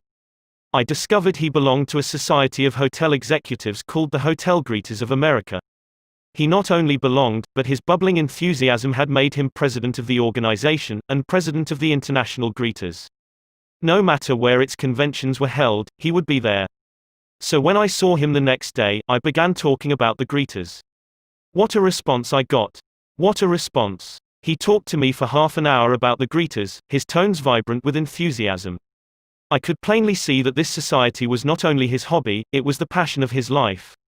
Before I left his office, he had sold me a membership in his organization. In the meantime, I had said nothing about bread. But a few days later, the steward of his hotel phoned me to come over with samples and prices. "I don't know what you did to the old boy," the steward greeted me, "but he sure is sold on you, think of it." I had been drumming at that man for 4 years, trying to get his business, and I'd still be drumming at him if I hadn't finally taken the trouble to find out what he was interested in, and what he enjoyed talking about. Edward E. Harriman of Hagerstown, Maryland, chose to live in the beautiful Cumberland Valley of Maryland after he completed his military service. Unfortunately, at that time there were few jobs available in the area. A little research uncovered the fact that a number of companies in the area were either owned or controlled by an unusual business maverick, R.J. Funkhauser, whose rise from poverty to riches intrigued Mr. Harriman. However, he was known for being inaccessible to job seekers. Mr. Harriman wrote, "I interviewed a number of people and found that his major interest was anchored in his drive for power and money. Since he protected himself from people like me by use of a dedicated and stern secretary, I studied her interests and goals, and only then I paid an unannounced visit at her office. She had been Mr. Funkhauser's orbiting satellite for about 15 years. When I told her I had a proposition for him which might translate itself into financial and political success for him, she became enthused. I also conversed with her about her constructive participation in his success. After this conversation, she arranged for me to meet Mr. Funkhauser. I entered his huge and impressive office determined not to ask directly for a job. He was seated behind a large carved desk and thundered at me. "How about it, young man?" I said. "Mr. Funkhauser, I believe I can make money for you." He immediately rose and invited me to sit in one of the large upholstered chairs. I enumerated my ideas and the qualifications I had to realize these ideas, as well as how they would contribute to his personal success and that of his businesses. R.J., as he became known to me, hired me at once, and for over 20 years I have grown in his enterprises and we both have prospered. Talking in terms of the other person's interests pays off for both parties.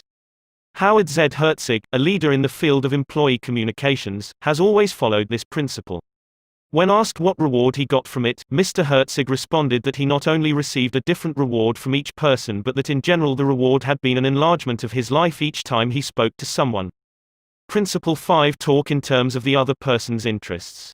How to make people like you instantly. I was waiting in line to register a letter in the post office at 33rd Street and 8th Avenue in New York.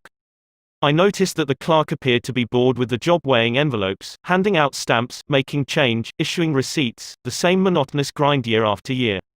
So I said to myself, I am going to try to make that clerk like me. Obviously, to make him like me, I must say something nice, not about myself, but about him.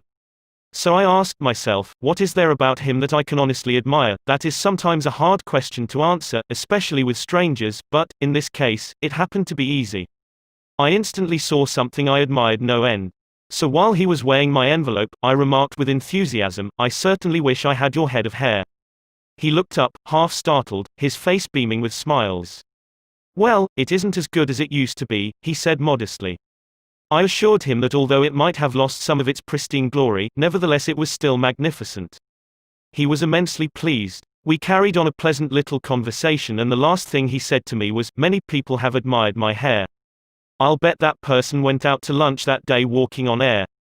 I'll bet he went home that night and told his wife about it. I'll bet he looked in the mirror and said, 'It is a beautiful head of hair.'" I told this story once in public, and a man asked me afterwards, "What did you want to get out of him? What was I trying to get out of him? What was I trying to get out of him?" If we are so contemptibly selfish that we can't radiate a little happiness and pass on a bit of honest appreciation without trying to get something out of the other person in return, if our souls are no bigger than sour crab apples, we shall meet with the failure we so richly deserve. Oh yes, I did want something out of that chap.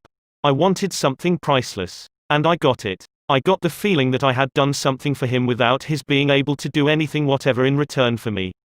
That is a feeling that flows and sings in your memory long after the incident is past. There is one all-important law of human conduct. If we obey that law, we shall almost never get into trouble. In fact, that law, if obeyed, will bring us countless friends and constant happiness. But the very instant we break the law, we shall get into endless trouble. The law is this: always make the other person feel important. John Dewey, as we have already noted, said that the desire to be important is the deepest urge in human nature, and William James said, the deepest principle in human nature is the craving to be appreciated. As I have already pointed out, it is this urge that differentiates us from the animals. It is this urge that has been responsible for civilization itself. Philosophers have been speculating on the rules of human relationships for thousands of years, and out of all that speculation, there has evolved only one important precept. It is not new. It is as old as history. Zoroaster taught it to his followers in Persia 2500 years ago. Confucius preached it in China 24 centuries ago. Lao Tzu, the founder of Taoism, taught it to his disciples in the Valley of the Han. Buddha preached it on the bank of the holy Ganges 500 years before Christ. The sacred books of Hinduism taught it 1,000 years before that. Jesus taught it among the stony hills of Judea 19 centuries ago. Jesus summed it up in one thought, probably the most important rule in the world: do unto others as you would have others do unto you. You want the approval of those with whom you come in contact. You want recognition of your true worth. You want a feeling that you are important in your little world. You don't want to listen to cheap, insincere flattery, but you do crave sincere appreciation. You want your friends and associates to be, as Charles Schwab put it, hearty in their approbation and lavish in their praise. All of us want that. So let's obey the golden rule, and give unto others what we would have others give unto us. How? When? Where? The answer is, all the time, everywhere. David G. Smith of Eau Claire, Wisconsin, told one of our classes how he handled a delicate situation when he was asked to take charge of the refreshment booth at a charity concert. The night of the concert, I arrived at the park and found two elderly ladies in a very bad humor standing next to the refreshment stand. Apparently, each thought that she was in charge of this project. As I stood there pondering what to do, one of the members of the sponsoring committee appeared and handed me a cash box and thanked me for taking over the project. She introduced Rose and Jane as my helpers and then ran off. A great silence ensued. Realizing that the cash box was a symbol of authority, of sorts, I gave the box to Rose and explained that I might not be able to keep the money straight and that if she took care of it I would feel better. I then suggested to Jane that she show two teenagers who had been assigned to refreshments how to operate the soda machine. And I asked her to be responsible for that part of the project. The evening was very enjoyable, with Rose happily counting the money, Jane supervising the teenagers, and me enjoying the concert.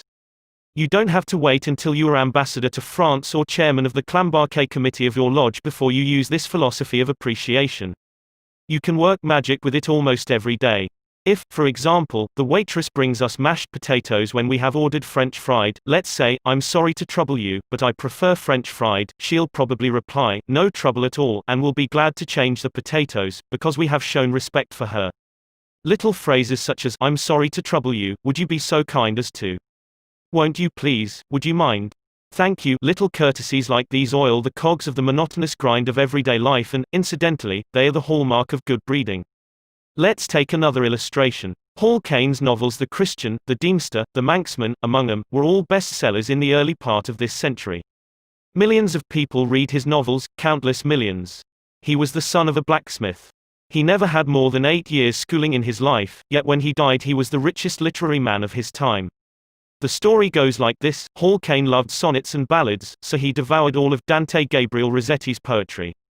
He even wrote a lecture chanting the praises of Rossetti's artistic achievement and sent a copy to Rossetti himself. Rossetti was delighted. "Any young man who has such an exalted opinion of my ability," Rossetti probably said to himself, "must be brilliant." So Rossetti invited this blacksmith's son to come to London and act as his secretary. That was the turning point in Hall Caine's life, for, in his new position, he met the literary artists of the day. Profiting by their advice and inspired by their encouragement, he launched upon a career that emblazoned his name across the sky. His home, Greeba Castle, on the Isle of Man, became a mecca for tourists from the far corners of the world, and he left a multi-million-dollar estate. Yet, who knows, he might have died poor and unknown had he not written an essay expressing his admiration for a famous man. Such is the power, the stupendous power, of sincere, heartfelt appreciation. Rossetti considered himself important. That is not strange, almost everyone considers himself important, very important. The life of many a person could probably be changed if only someone would make him feel important.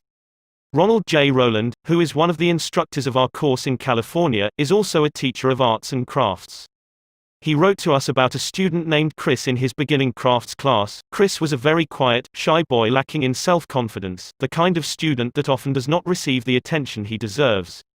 I also teach an advanced class that had grown to be somewhat of a status symbol and a privilege for a student to have earned the right to be in it. On Wednesday, Chris was diligently working at his desk. I really felt there was a hidden fire deep inside him. I asked Chris if he would like to be in the advanced class. How I wish I could express the look in Chris's face, the emotions in that shy 14-year-old boy, trying to hold back his tears. Who me, Mr. Rowland? Am I good enough? Yes, Chris, you are good enough. I had to leave at that point because tears were coming to my eyes. As Chris walked out of class that day, seemingly 2 inches taller, he looked at me with bright blue eyes and said in a positive voice, "Thank you, Mr. Rowland. Chris taught me a lesson I will never forget: our deep desire to feel important. To help me never forget this rule, I made a sign which reads, 'You are important.' This sign hangs in the front of the classroom for all to see and to remind me that each student I face is equally important. The unvarnished truth is that almost all the people you meet feel themselves superior to you in some way, and a sure way to their hearts is to let them realize in some subtle way that you recognize their importance, and recognize it sincerely. Remember what Emerson said, 'Every man I meet is my superior in some way.'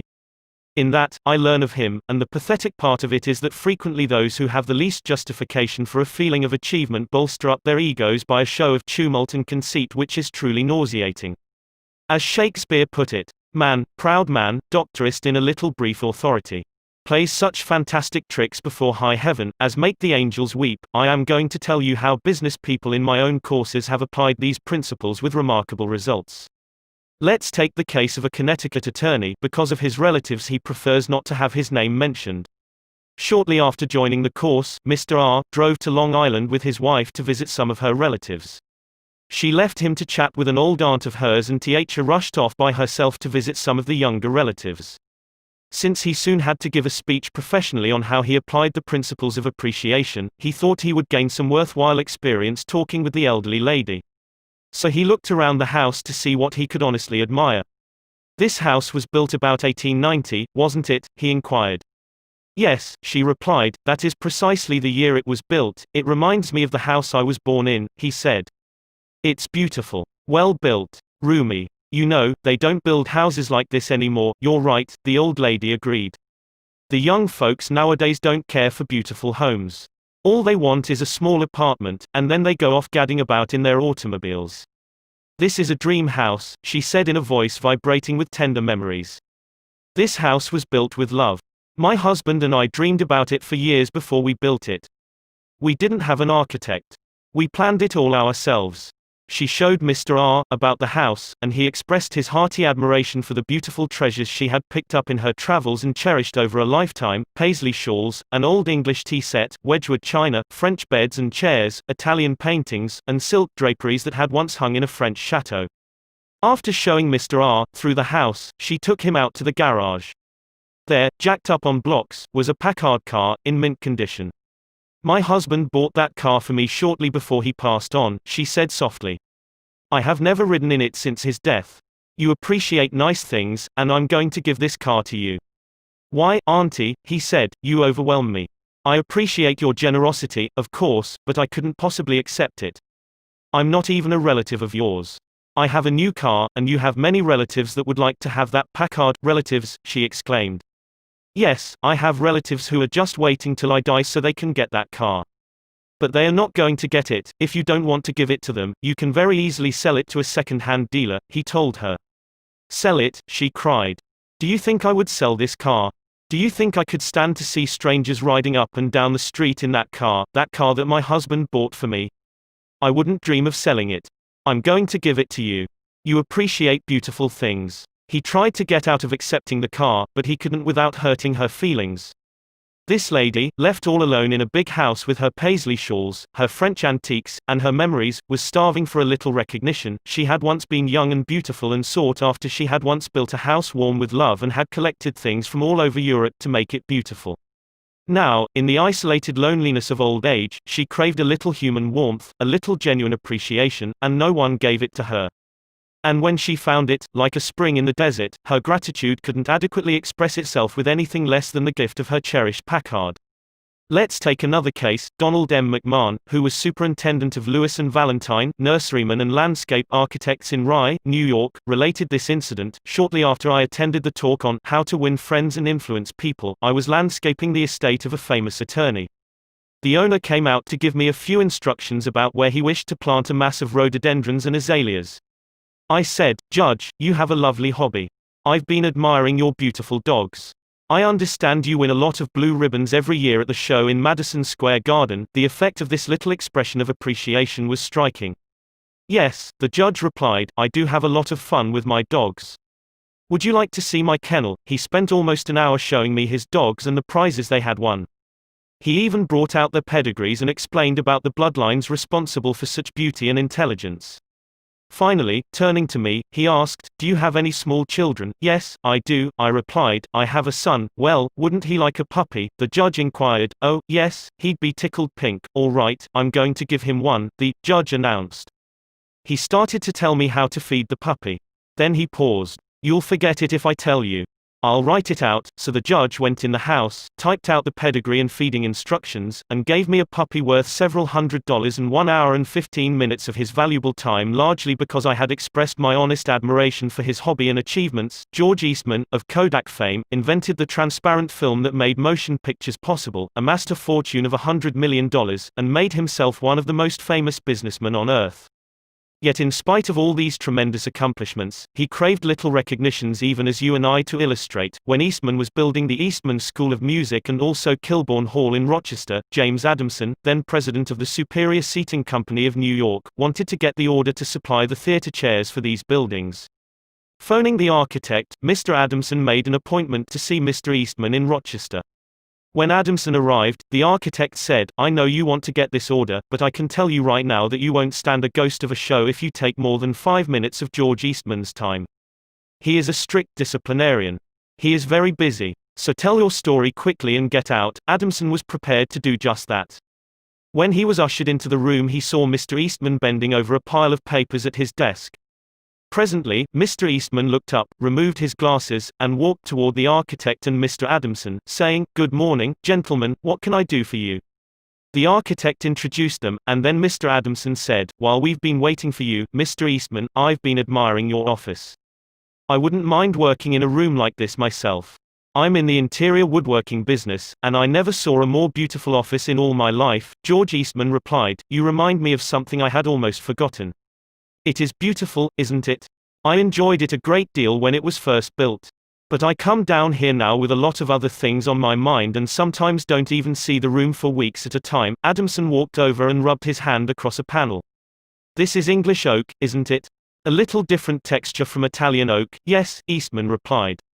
"Imported English oak. It was selected for me by a friend who specializes in fine woods." Then Eastman showed him about the room, commenting on the proportions, the coloring, the hand carving and other effects he had helped to plan and execute.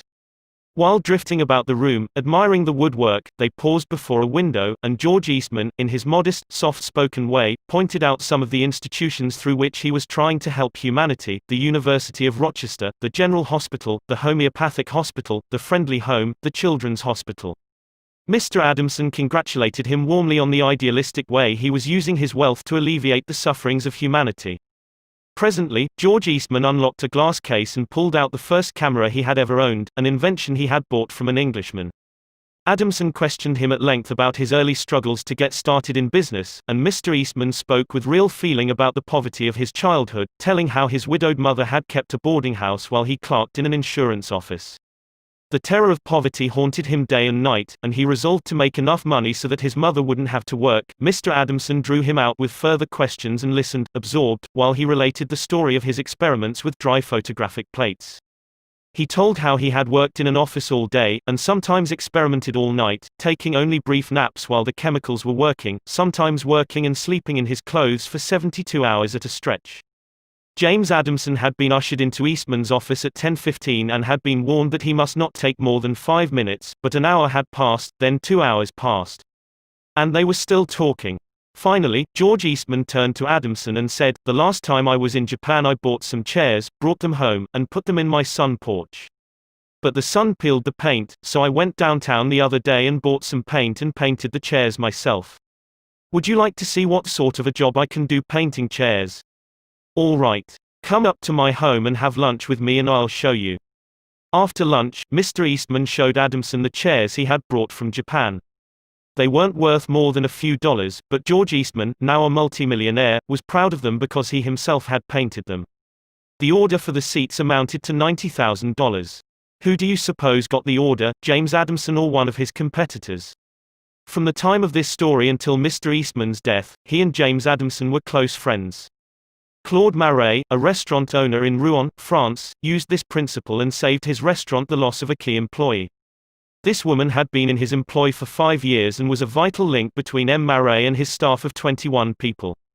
He was shocked to receive a registered letter from her advising him of her resignation. M. Marais reported, "I was very surprised and, even more, disappointed, because I was under the impression that I had been fair to her and receptive to her needs. Inasmuch as she was a friend as well as an employee, I probably had taken her too much for granted and maybe was even more demanding of her than of other employees. I could not, of course, accept this resignation without some explanation. I took her aside and said, 'Paulette, you must understand that I cannot accept your resignation. You mean a great deal to me and to this company, and you are as important to the success of this restaurant as I am.' I repeated this in front of the entire staff, and I invited her to my home and reiterated my confidence in her with my family present. Paulette withdrew her resignation, and today I can rely on her as never before. I frequently reinforce this by expressing my appreciation for what she does and showing her how important she is to me and to the restaurant. Talk to people about themselves," said Disraeli, one of the shrewdest men who ever ruled the British Empire. Talk to people about themselves and they will listen for hours. Principle 6: Make the other person feel important and do it sincerely.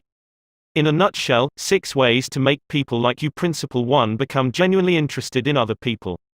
Principle 2: Smile. Principle 3: Remember that a person's name is to that person the sweetest and most important sound in any language. Principle 4: Be a good listener. Principle 5: Talk in terms of the other person's interests. Principle 6: Make the other person feel important and do it sincerely. Part 3: How to win people to your way of thinking. 1. You can't win an argument. Shortly after the close of World War I learned an invaluable lesson one night in London. I was manager at the time for Sir Ross Smith. During the war, Sir Ross had been the Australian ace out in Palestine, and shortly after peace was declared, he astonished the world by flying halfway around it in 30 days. No such feat had ever been attempted before. It created a tremendous sensation. The Australian government awarded him $50,000, the King of England knighted him, and, for a while, he was the most talked about man under the Union Jack. I was attending a banquet one night given in Sir Ross's honor, and during the dinner, the man sitting next to me told a humorous story which hinged on the quotation, "There's a divinity that shapes our ends, rough hew them how we will." The raconteur mentioned that the quotation was from the Bible. He was wrong. I knew that, I knew it positively. There couldn't be the slightest doubt about it. And so, to get a feeling of importance and display my superiority, I appointed myself as an unsolicited and unwelcome committee of one to correct him. He stuck to his guns. "What? From Shakespeare? Impossible. Absurd. That quotation was from the Bible." And he knew it. The storyteller was sitting on my right, and Frank Gammond, an old friend of mine, was seated at my left. Mr. Gammond had devoted years to the study of Shakespeare, so the storyteller and I agreed to submit the question to Mr. Gammond. Mr. Gammond listened, kicked me under the table, and then said, "Dale, you are wrong. The gentleman is right. It is from the Bible." On our way home that night, I said to Mr. Gammond, "Frank, you knew that quotation was from Shakespeare?" "Yes, of course," he replied, "Hamlet, Act 5, Scene 2. But we were guests at a festive occasion, my dear Dale. Why prove to a man he is wrong? Is that going to make him like you? Why not let him save his face? He didn't ask for your opinion. He didn't want it. Why argue with him? Always avoid the acute angle." The man who said that taught me a lesson I'll never forget. I not only had made the storyteller uncomfortable but had put my friend in an embarrassing situation. How much better it would have been had I not become argumentative. It was a sorely needed lesson because I had been an inveterate arguer. During my youth, I had argued with my brother about everything under the Milky Way. When I went to college, I studied logic and argumentation and went in for debating contests. Talk about being from Missouri, I was born there. I had to be shown. Later, I taught debating and argumentation in New York, and once, I am ashamed to admit, I planned to write a book on the subject. Since then, I have listened to, engaged in, and watched the effect of thousands of arguments. As a result of all this, I have come to the conclusion that there is only one way under high heaven to get the best of an argument, and that is to avoid it. Avoid it as you would avoid rattlesnakes and earthquakes. 9 times out of 10, an argument ends with each of the contestants more firmly convinced than ever that he is absolutely right. You can't win an argument. You can't, because if you lose it, and if you win it, you lose it. Why? Well, suppose you triumph over the other man and shoot his argument full of holes and prove that he is non compos mentis. Then what? You will feel fine. But what about him? You have made him feel inferior. You have hurt his pride. He will resent your triumph. And, a man convinced against his will is of the same opinion still. Years ago, Patrick J. O'Hare joined one of my classes. He had had little education, and how he loved a scrap. He had once been a chauffeur, and he came to me because he had been trying, without much success, to sell trucks. A little questioning brought out the fact that he was continually scrapping with and antagonizing the very people he was trying to do business with. If a prospect said anything derogatory about the trucks he was selling, Pat saw red and was right at the customer's throat.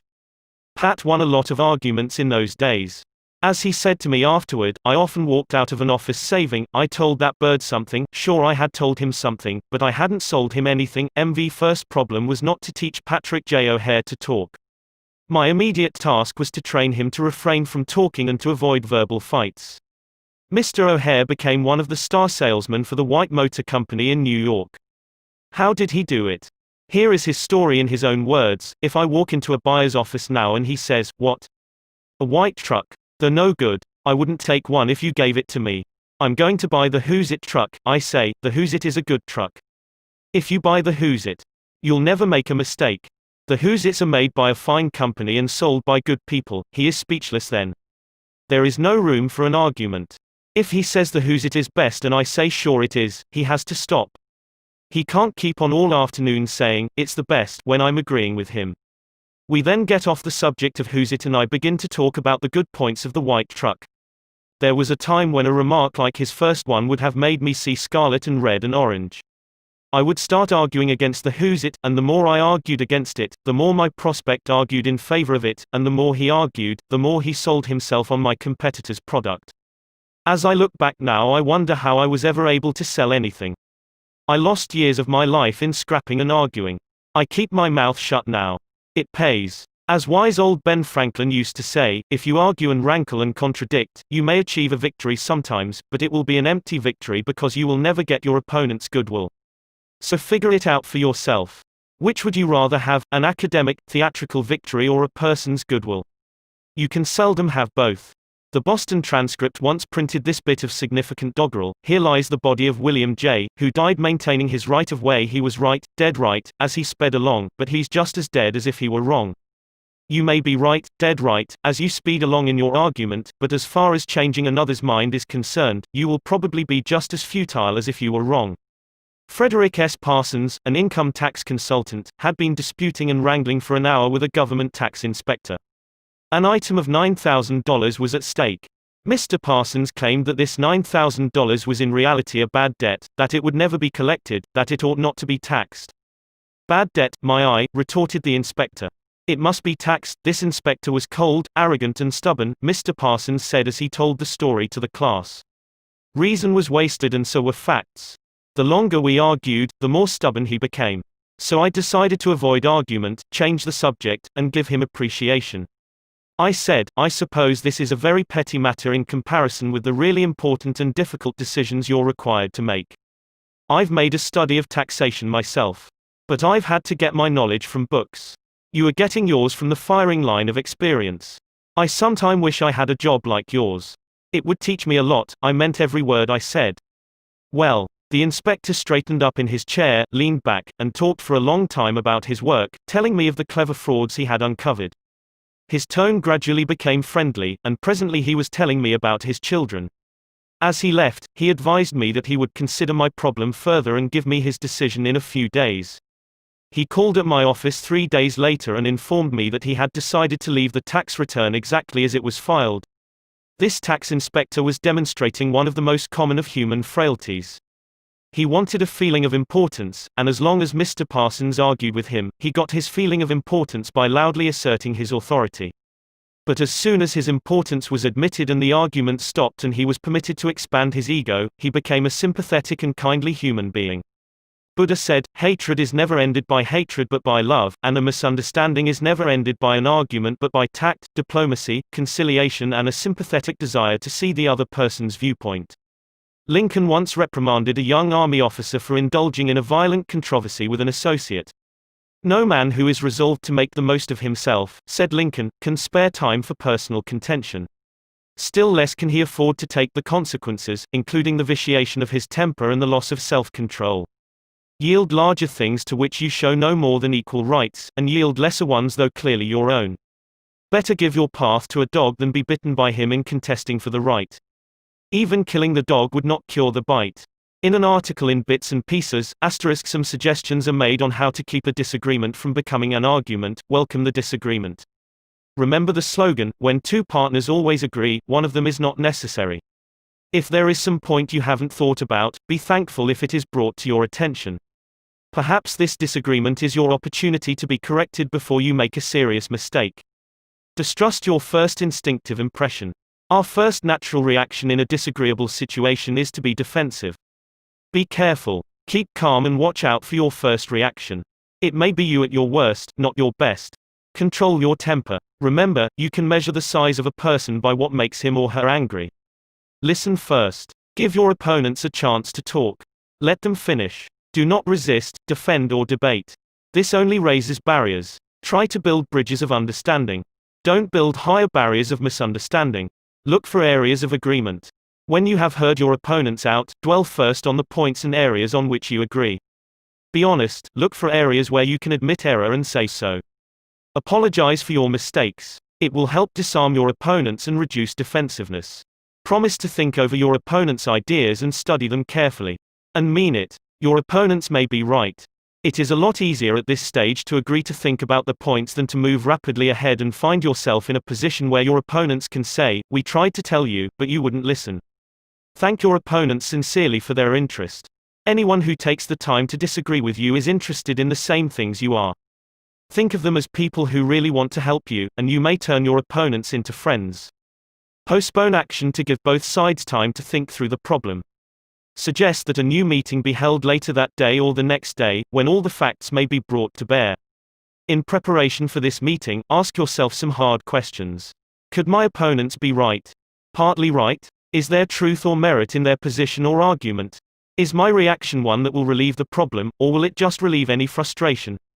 Will my reaction drive my opponents further away or draw them closer to me? Will my reaction elevate the estimation good people have of me? Will I win or lose? What price will I have to pay if I win? If I am quiet about it, will the disagreement blow over? Is this difficult situation an opportunity for me? Bits and Pieces, published by the Economics Press, Fairfield, NJ. Opera tenor Jan Pearce, after he was married nearly 50 years, once said, "My wife and I made a pact a long time ago, and we've kept it no matter how angry we've grown with each other. When one yells, the other should listen because when two people yell, there is no communication, just noise and bad vibrations." Principle 1. The only way to get the best of an argument is to avoid it. A sure way of making enemies and how to avoid it. When Theodore Roosevelt was in the White House, he confessed that if he could be right 75% of the time, he would reach the highest measure of his expectation. If that was the highest rating that one of the most distinguished men of the 20th century could hope to obtain, what about you and me? If you can be sure of being right only 55% of the time, you can go down to Wall Street and make $1 million a day. If you can't be sure of being right even 55% of the time, why should you tell other people they are wrong? You can tell people they are wrong by a look or an intonation or a gesture just as eloquently as you can in words, and if you tell them they are wrong, do you make them want to agree with you? Never. For you have struck a direct blow at their intelligence, judgment, pride and self-respect. That will make them want to strike back. But it will never make them want to change their minds. You may then hurl at them all the logic of a Plato or an Immanuel Kant, but you will not alter their opinions, for you have hurt their feelings. Never begin by announcing, "I am going to prove so and so to you." That's bad. That's tantamount to saying, "I'm smarter than you are, I'm going to tell you a thing or two and make you change your mind." That is a challenge. It arouses opposition and makes the listener want to battle with you before you even start. It is difficult, under even the most benign conditions, to change people's minds. So why make it harder? Why handicap yourself? If you are going to prove anything, don't let anybody know it. Do it so subtly, so adroitly, that no one will feel that you are doing it. This was expressed succinctly by Alexander Pope: men must be taught as if you taught them not, and things unknown proposed as things forgot. Over 300 years ago Galileo said, "You cannot teach a man anything, you can only help him to find it within himself." As Lord Chesterfield said to his son, "Be wiser than other people if you can, but do not tell them so." Socrates said repeatedly to his followers in Athens, "One thing only I know, and that is that I know nothing." Well, I can't hope to be any smarter than Socrates, so I have quit telling people they are wrong. And I find that it pays. If a person makes a statement that you think is wrong, yes, even that you know is wrong, isn't it better to begin by saying, "Well, now, look, I thought otherwise, but I may be wrong. I frequently am. And if I am wrong, I want to be put right. Let's examine the facts." There's magic, positive magic, in such phrases as, "I may be wrong. I frequently am. Let's examine the facts. Nobody in the heavens above or on earth beneath or in the waters under the earth will ever object to your saying, 'I may be wrong.'" Let's examine the facts. One of our class members who used this approach in dealing with customers was Harold Reinke, a Dodge dealer in Billings, Montana. He reported that because of the pressures of the automobile business, he was often hard-boiled and callous when dealing with customers' complaints. This caused flared tempers, loss of business and general unpleasantness. He told his class, "Recognizing that this was getting me nowhere fast, I tried a new tack. I would say something like this: our dealership has made so many mistakes that I am frequently ashamed. We may have erred in your case. Tell me about it." This approach becomes quite disarming, and by the time the customer releases his feelings, he is usually much more reasonable when it comes to settling the matter. In fact, several customers have thanked me for having such an understanding attitude. And 2 of them have even brought in friends to buy new cars. In this highly competitive market, we need more of this type of customer, and I believe that showing respect for all customers' opinions and treating them diplomatically and courteously will help beat the competition. You will never get into trouble by admitting that you may be wrong. That will stop all argument and inspire your opponent to be just as fair and open and broad-minded as you are. It will make him want to admit that he, too, may be wrong. If you know positively that a person is wrong, and you bluntly tell him or her so, what happens? Let me illustrate. Mr. S., a young New York attorney, once argued a rather important case before the United States Supreme Court, Lustgarten v. Fleet Corporation 280 U.S. 320. The case involved a considerable sum of money and an important question of law. During the argument, one of the Supreme Court justices said to him, "The statute of limitations in admiralty law is 6 years, is it not?" Mr. S. stopped, stared at the justice for a moment, and then said bluntly, "Your Honor, there is no statute of limitations in admiralty." A hush fell on the court, said Mr. S., as he related his experience to one of the author's classes, and the temperature in the room seemed to drop to 0. I was right. Justice was wrong. And I had told him so. But did that make him friendly? No. I still believe that I had the law on my side. And I know that I spoke better than I ever spoke before. But I didn't persuade. I made the enormous blunder of telling a very learned and famous man that he was wrong. Few people are logical. Most of us are prejudiced and biased. Most of us are blighted with preconceived notions, with jealousy, suspicion, fear, envy and pride. And most citizens don't want to change their minds about their religion or their haircut or communism or their favorite movie star. So, if you are inclined to tell people they are wrong, please read the following paragraph every morning before breakfast. It is from James Harvey Robinson's enlightening book The Mind in the Making. We sometimes find ourselves changing our minds without any resistance or heavy emotion, but if we are told we are wrong, we resent the imputation and harden our hearts. We are incredibly heedless in the formation of our beliefs but find ourselves filled with an illicit passion for them when anyone proposes to rob us of their companionship. It is obviously not the ideas themselves that are dear to us, but our self-esteem which is threatened. The little word, my, is the most important one in human affairs, and properly to reckon with it is the beginning of wisdom. It has the same force whether it is my dinner, my dog, and my house, or my father, my country, and my God. We not only resent the imputation that our watch is wrong, or our car shabby, but that our conception of the canals of Mars, of the pronunciation of Epictetus, of the medicinal value of salicin, or of the date of Sargon I is subject to revision. We like to continue to believe what we have been accustomed to accept as true, and the resentment aroused when doubt is cast upon any of our assumptions leads us to seek every manner of excuse for clinging to it. The result is that most of our so-called reasoning consists in finding arguments for going on believing as we already do. Carl Rogers, the eminent psychologist, wrote in his book On Becoming a Person, "I have found it of enormous value when I can permit myself to understand the other person." The way in which I have worded this statement may seem strange to you. Is it necessary to permit oneself to understand another? I think it is. Our first reaction to most of the statements which we hear from other people is an evaluation or judgment, rather than an understanding of it. When someone expresses some feeling, attitude or belief, our tendency is almost immediately to feel, "That's right," or "That's stupid, that's abnormal, that's unreasonable, that's incorrect, that's not nice." Very rarely do we permit ourselves to understand precisely what the meaning of the statement is to the other person. Adapted from Carl R. Rogers, On Becoming a Person, Boston, Houghton Mifflin, 1961, pp. 18 ff. I once employed an interior decorator to make some draperies for my home. When the bill arrived, I was dismayed. A few days later, a friend dropped in and looked at the draperies.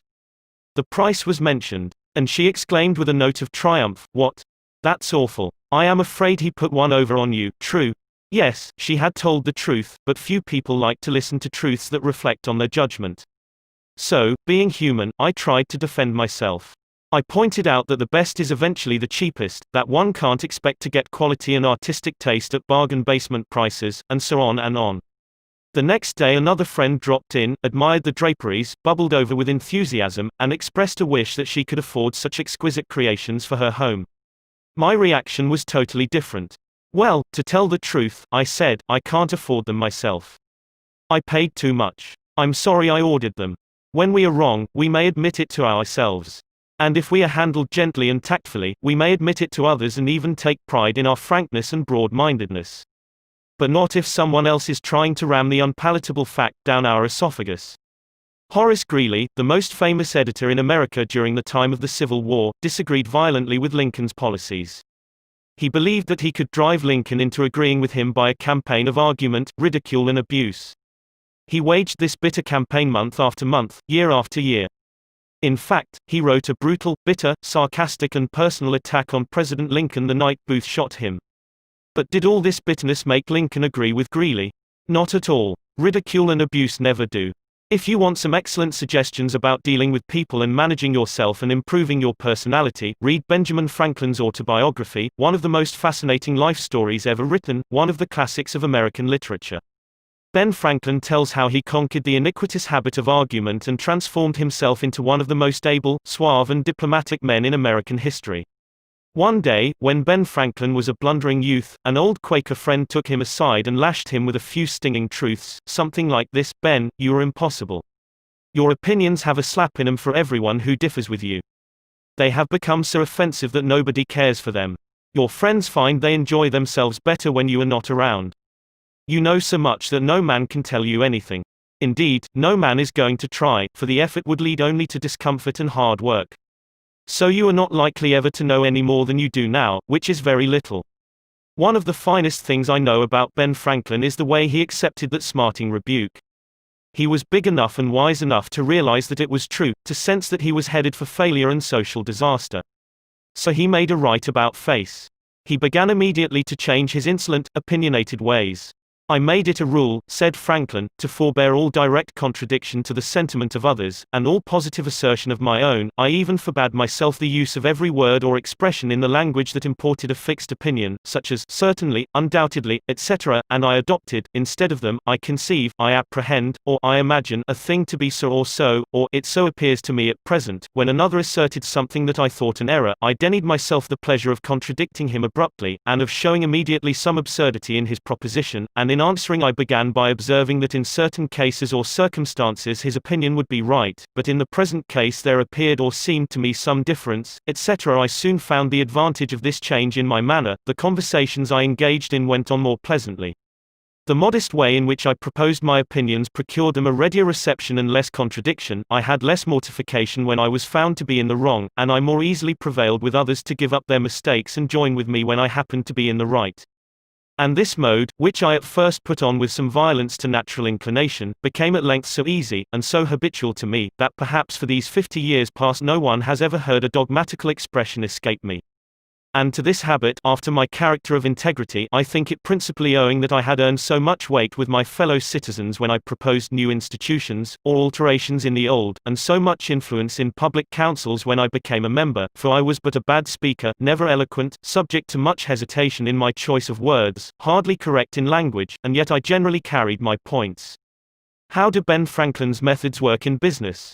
Let's take 2 examples. Catherine A. Allred of Kings Mountain, North Carolina, is an industrial engineering supervisor for a yarn processing plant. She told one of our classes how she handled a sensitive problem before and after taking our training. Part of my responsibility, she reported, deals with setting up and maintaining incentive systems and standards for our operators so they can make more money by producing more yarn.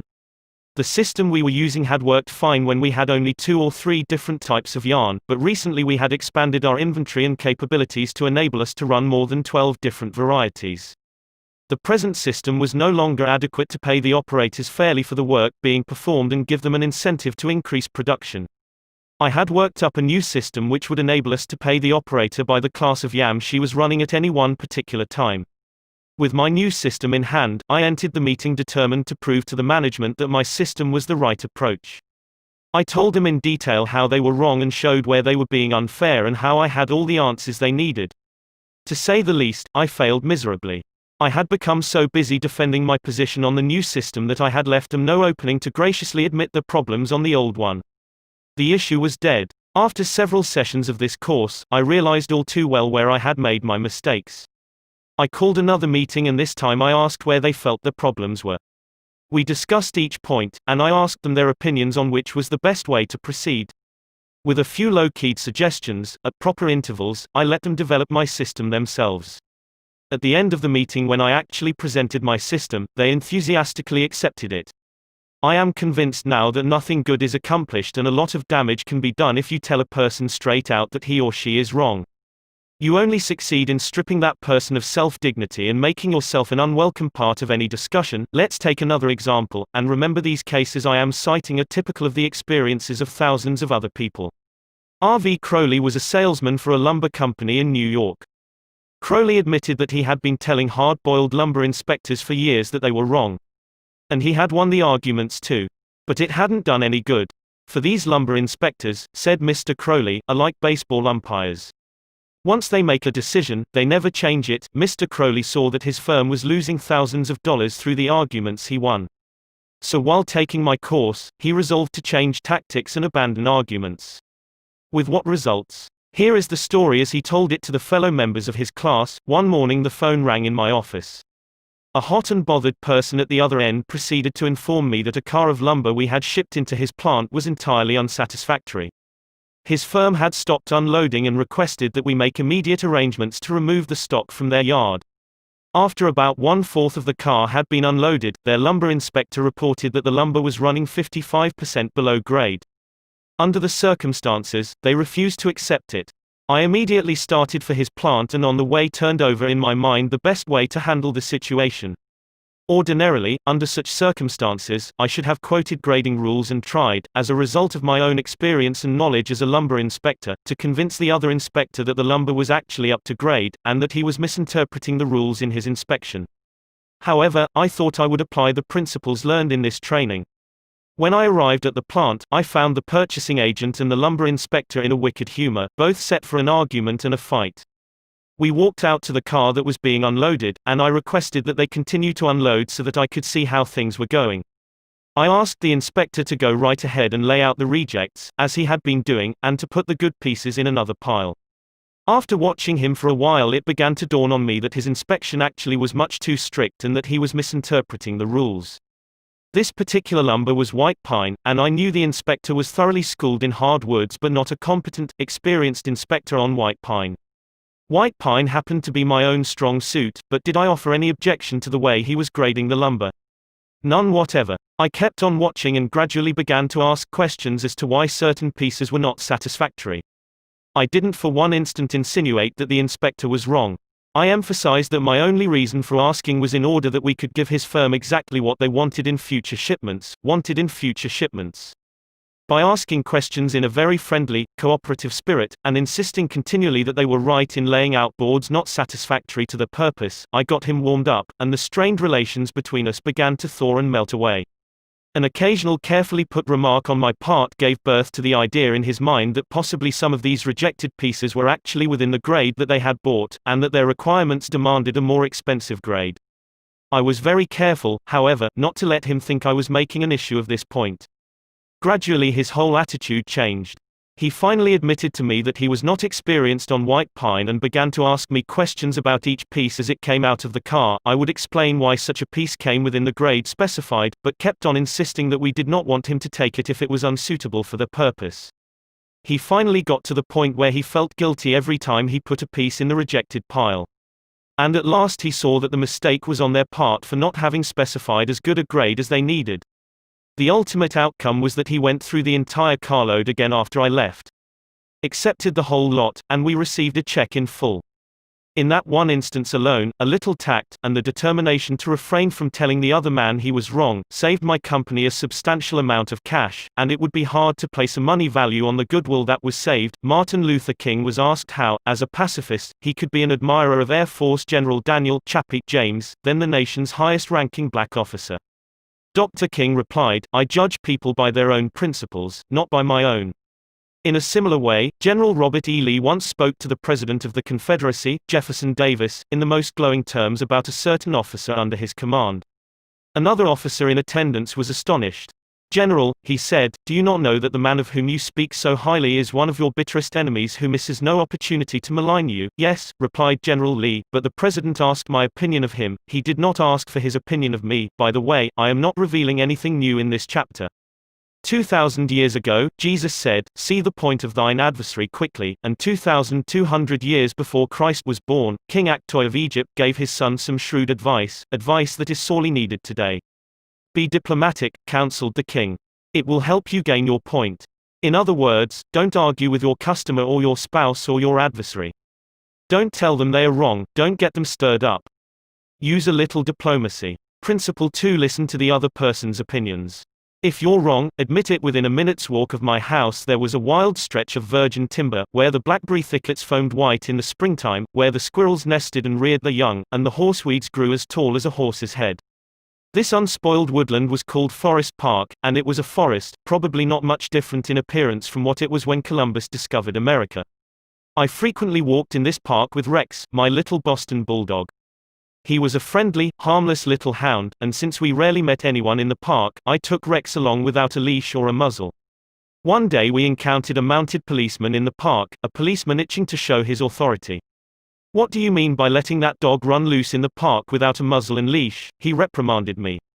"Don't you know it's against the law?" "Yes, I know it is," I replied softly, "but I didn't think he would do any harm out here." "You didn't think. You didn't think. The law doesn't give a tinker's damn about what you think. That dog might kill a squirrel or bite a child. Now, I'm going to let you off this time, but if I catch this dog out here again without a muzzle and a leash, you'll have to tell it to the judge." I meekly promised to obey. And I did obey, for a few times. But Rex didn't like the muzzle, and neither did I, so we decided to take a chance. Everything was lovely for a while, and then we struck a snag.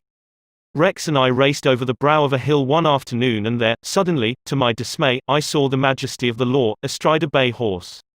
Rex was out in front, heading straight for the officer. I was in for it. I knew it. So I didn't wait until the policeman started talking. I beat him to it. I said, "Officer, you've caught me red-handed. I'm guilty. I have no alibis, no excuses.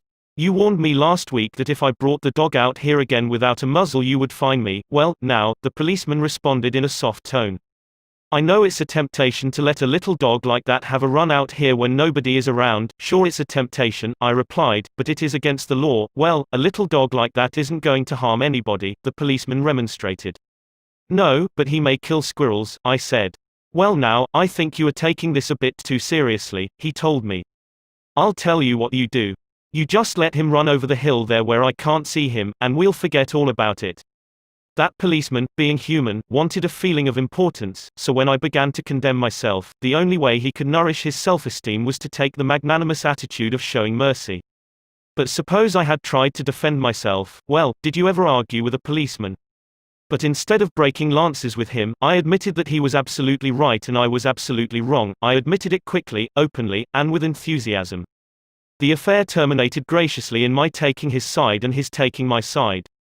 Lord Chesterfield himself could hardly have been more gracious than this mounted policeman, who, only a week previously, had threatened to have the law on me. If we know we are going to be rebuked anyhow, isn't it far better to beat the other person to it and do it ourselves? Isn't it much easier to listen to self-criticism than to bear condemnation from alien lips? Say about yourself all the derogatory things you know the other person is thinking or wants to say or intends to say, and say them before that person has a chance to say them. The chances are 100 to 1 that a generous, forgiving attitude will be taken and your mistakes will be minimized, just as the mounted policeman did with me and Rex. Ferdinand E. Warren, a commercial artist, used this technique to win the goodwill of a petulant, scolding buyer of art. It is important, in making drawings for advertising and publishing purposes. To be precise and very exact, Mr. Warren said as he told the story. Some art editors demand that their commissions be executed immediately, and in these cases, some slight error is liable to occur.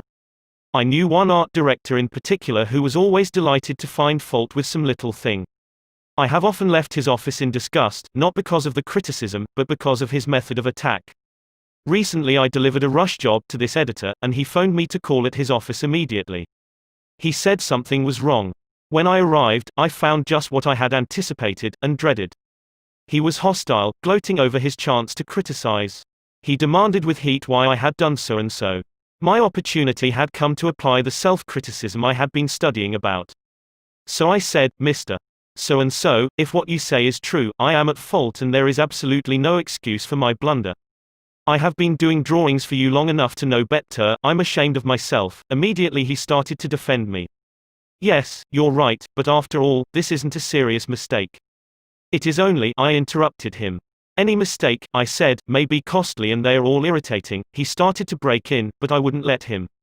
I was having a grand time. For the first time in my life, I was criticizing myself, and I loved it.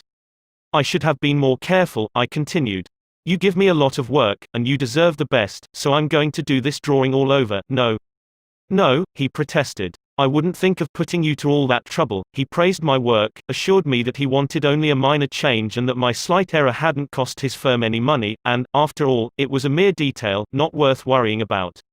My eagerness to criticize myself took all the fight out of him. He ended up by taking me to lunch, and before we parted, he gave me a check and another commission. There is a certain degree of satisfaction in having the courage to admit one's errors.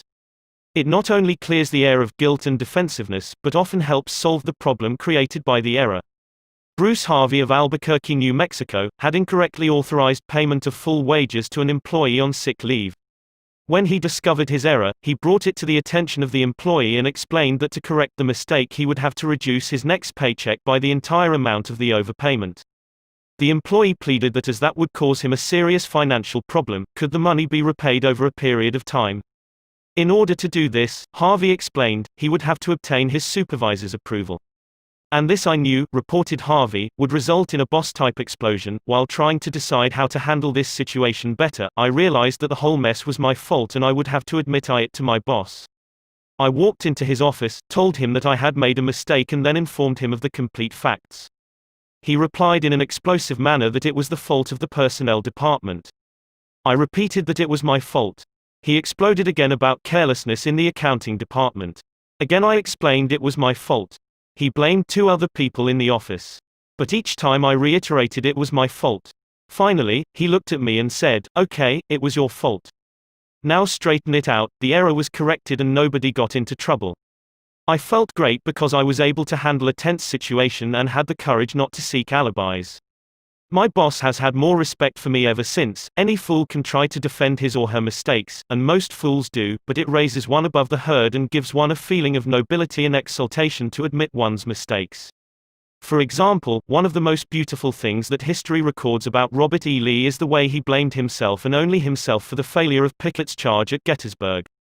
Pickett's charge was undoubtedly the most brilliant and picturesque attack that ever occurred in the Western world. General George E. Pickett himself was picturesque. He wore his hair so long that his auburn locks almost touched his shoulders, and, like Napoleon in his Italian campaigns, he wrote ardent love letters almost daily while on the battlefield. His devoted troops cheered him that tragic July afternoon as he rode off jauntily toward the Union lines, his cap set at a rakish angle over his right ear. They cheered and they followed him, man touching man, rank pressing rank, with banners flying and bayonets gleaming in the sun. It was a gallant sight. Daring. Magnificent. A murmur of admiration ran through the Union lines as they beheld it. Pickett's troops swept forward at any easy trot, through orchard and cornfield, across a meadow and over a ravine. All the time, the enemy's cannon was tearing ghastly holes in their ranks, but on they pressed, grim, irresistible. Suddenly the Union infantry rose from behind the stone wall on Cemetery Ridge where they had been hiding and fired volley after volley into Pickett's onrushing troops. The crest of the hill was a sheet of flame, a slaughterhouse, a blazing volcano. In a few minutes, all of Pickett's brigade commanders except one were down, and 4/5 of his 5,000 men had fallen.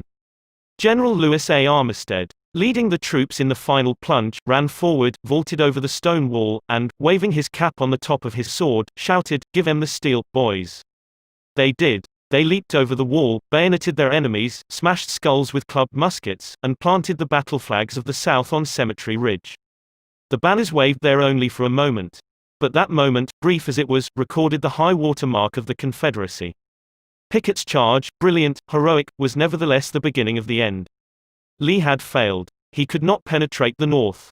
And he knew it. The South was doomed. Lee was so saddened, so shocked, that he sent in his resignation and asked Jefferson Davis, the President of the Confederacy, to appoint a younger and abler man. If Lee had wanted to blame the disastrous failure of Pickett's charge on someone else, he could have found a score of alibis. Some of his division commanders had failed him. The cavalry hadn't arrived in time to support the infantry attack. This had gone wrong and that had gone awry. But Lee was far too noble to blame others. As Pickett's beaten and bloody troops struggled back to the Confederate lines, Robert E. Lee rode out to meet them all alone and greeted them with a self-condemnation that was little short of sublime. "All this has been my fault," he confessed. "I and I alone have lost this battle. Few generals in all history have had the courage and character to admit that." Michael Cheung, who teaches our course in Hong Kong, told of how the Chinese culture presents some special problems and how sometimes it is necessary to recognize that the benefit of applying a principle may be more advantageous than maintaining an old tradition. He had one middle-aged class member who had been estranged from his son for many years. The father had been an opium addict but was now cured. In Chinese tradition, an older person cannot take the first step. The father felt that it was up to his son to take the initiative toward a reconciliation. In an early session, he told the class about the grandchildren he had never seen and how much he desired to be reunited with his son. His classmates, all Chinese, understood his conflict between his desire and long-established tradition. The father felt that young people should have respect for their elders and that he was right in not giving in to his desire, but to wait for his son to come to him. Toward the end of the course, the father again addressed his class. "I have pondered this problem," he said. Dale Carnegie says, "If you are wrong, admit it quickly and emphatically. It is too late for me to admit it quickly, but I can admit it emphatically. I wronged my son. He was right in not wanting to see me and to expel me from his life. I may lose face by asking a younger person's forgiveness, but I was at fault and it is my responsibility to admit this." The class applauded and gave him their full support. At the next class he told how he went to his son's house, asked for and received forgiveness and was now embarked on a new relationship with his son, his daughter-in-law and the grandchildren he had at last met. Elbert Hubbard was one of the most original authors who ever stirred up a nation, and his stinging sentences often aroused fierce resentment. But Hubbard, with his rare skill for handling people, frequently turned his enemies into friends. For example, when some irritated reader wrote in to say that he didn't agree with such and such an article and ended by calling Hubbard this and that, Elbert Hubbard would answer like this: "Come to think it over, I don't entirely agree with it myself. Not everything I wrote yesterday appeals to me today. I am glad to learn what you think on the subject. The next time you are in the neighborhood you must visit us and we'll get this subject threshed out for all time. So here is a handclasp over the miles, and I am, yours sincerely." What could you say to a man who treated you like that? When we are right, let's try to win people gently and tactfully to our way of thinking, and when we are wrong, and that will be surprisingly often, if we are honest with ourselves, let's admit our mistakes quickly and with enthusiasm. Not only will that technique produce astonishing results, but, believe it or not, it is a lot more fun, under the circumstances, than trying to defend oneself. Principle 3: If you are wrong, admit it quickly and emphatically. A drop of honey: if your temper is aroused and you tell him a thing or two, you will have a fine time unloading your feelings. But what about the other person? Will he share your pleasure? Will your belligerent tones, your hostile attitude, make it easy for him to agree with you? "If you come at me with your fists doubled," said Woodrow Wilson, "I think I can promise you that mine will double as fast as yours, but if you come to me and say, 'Let us sit down and take counsel together, and, if we differ from each other, understand why it is that we differ, just what the points at issue are,' we will presently find that we are not so far apart after all, that the points on which we differ are few and the points on which we agree are many, and that if we only have the patience and the candor and the desire to get together, we will get together." Nobody appreciated the truth of Woodrow Wilson's statement more than John D. Rockefeller Jr. back in 1915. Rockefeller was the most fiercely despised man in Colorado. One of the bloodiest strikes in the history of American industry had been shocking the state for 2 terrible years. Irate, belligerent miners were demanding higher wages from the Colorado Fuel and Iron Company. Rockefeller controlled that company. Property had been destroyed, troops had been called out. Blood had been shed. Strikers had been shot, their bodies riddled with bullets. At a time like that, with the air seething with hatred, Rockefeller wanted to win the strikers to his way of thinking. And he did it. How? Here's the story. After weeks spent in making friends, Rockefeller addressed the representatives of the strikers. This speech, in its entirety, is a masterpiece. It produced astonishing results. It calmed the tempestuous waves of hate that threatened to engulf Rockefeller. It won him a host of admirers. It presented facts in such a friendly manner that the strikers went back to work without saying another word about the increase in wages for which they had fought so violently. The opening of that remarkable speech follows. Note how it fairly glows with friendliness. Rockefeller, remember, was talking to men who, a few days previously, had wanted to hang him by the neck to a sour apple tree, yet he couldn't have been more gracious, more friendly if he had addressed a group of medical missionaries. His speech was radiant with such phrases as "I am proud to be here, having visited in your homes, met many of your wives and children, we meet here not as strangers, but as friends, spirit of mutual friendship, our common interests, it is only by your courtesy that I am here. This is a red-letter day in my life," Rockefeller began. "It is the first time I have ever had the good fortune to meet the representatives of the employees of this great company, its officers and superintendents, together, and I can assure you that I am proud to be here, and that I shall remember this gathering as long as I live. Had this meeting been held 2 weeks ago, I should have stood here a stranger to most of you, recognizing a few faces. Having had the opportunity last week of visiting all the camps in the southern coal field and of talking individually with practically all of the representatives, except those who were away, having visited in your homes, met many of your wives and children, we meet here not as strangers, but as friends, and it is in that spirit of mutual friendship that I am glad to have this opportunity to discuss with you our common interests. Since this is a meeting of the officers of the company and the representatives of the employees, it is only by your courtesy that I am here, for I am not so fortunate as to be either one or the other, and yet I feel that I am intimately associated with you men, for, in a sense, I represent both the stockholders and the directors. Isn't that a superb example of the fine art of making friends out of enemies? Suppose Rockefeller had taken a different tack. Suppose he had argued with those miners and hurled devastating facts in their faces. Suppose he had told them by his tones and insinuations that they were wrong. Suppose that, by all the rules of logic, he had proved that they were wrong. What would have happened? More anger would have been stirred up, more hatred, more revolt. If a man's heart is rankling with discord and ill feeling toward you, you can't win him to your way of thinking with all the logic in Christendom. Scolding parents and domineering bosses and husbands and nagging wives ought to realize that people don't want to change their minds. They can't be forced or driven to agree with you or me. But they may possibly be led to, if we are gentle and friendly, ever so gentle and ever so friendly. Lincoln said that, in effect, over 100 years ago. Here are his words: "It is an old and true maxim that a drop of honey catches more flies than a gallon of gall, so with men, if you would win a man to your cause, first convince him that you are his sincere friend, therein is a drop of honey that catches his heart, which, say what you will, is the great high road to his reason." Business executives have learned that it pays to be friendly to strikers. For example, when 2,500 employees in the White Motor Company's plants struck for higher wages and a union shop, Robert F. Black, then president of the company, didn't lose his temper and condemn and threaten and talk of tyranny and communists. He actually praised the strikers. He published an advertisement in the Cleveland papers, complimenting them on the peaceful way in which they laid down their tools. Finding the strike pickets idle, he bought them a couple of dozen baseball bats and gloves and invited them to play ball on vacant lots. For those who preferred bowling, he rented a bowling alley. This friendliness on Mr. Black's part did what friendliness always does, it begot friendliness. So the strikers borrowed brooms, shovels, and rubbish carts, and began picking up matches, papers, cigarette stubs, and cigar butts around the factory. Imagine it. Imagine strikers tidying up the factory grounds while battling for higher wages and recognition of the union. Such an event had never been heard of before in the long, tempestuous history of American labor wars. That strike ended with a compromise settlement within a week, ended without any ill feeling or rancor. Daniel Webster, who looked like a god and talked like Jehovah, was one of the most successful advocates who ever pleaded a case, yet he ushered in his most powerful arguments with such friendly remarks as, "It will be for the jury to consider, this may perhaps be worth thinking of, here are some facts that I trust you will not lose sight of, or, you, with your knowledge of human nature, will easily see the significance of these facts." No bulldozing. No high-pressure methods. No attempt to force his opinions on others. Webster used the soft-spoken, quiet, friendly approach, and it helped to make him famous.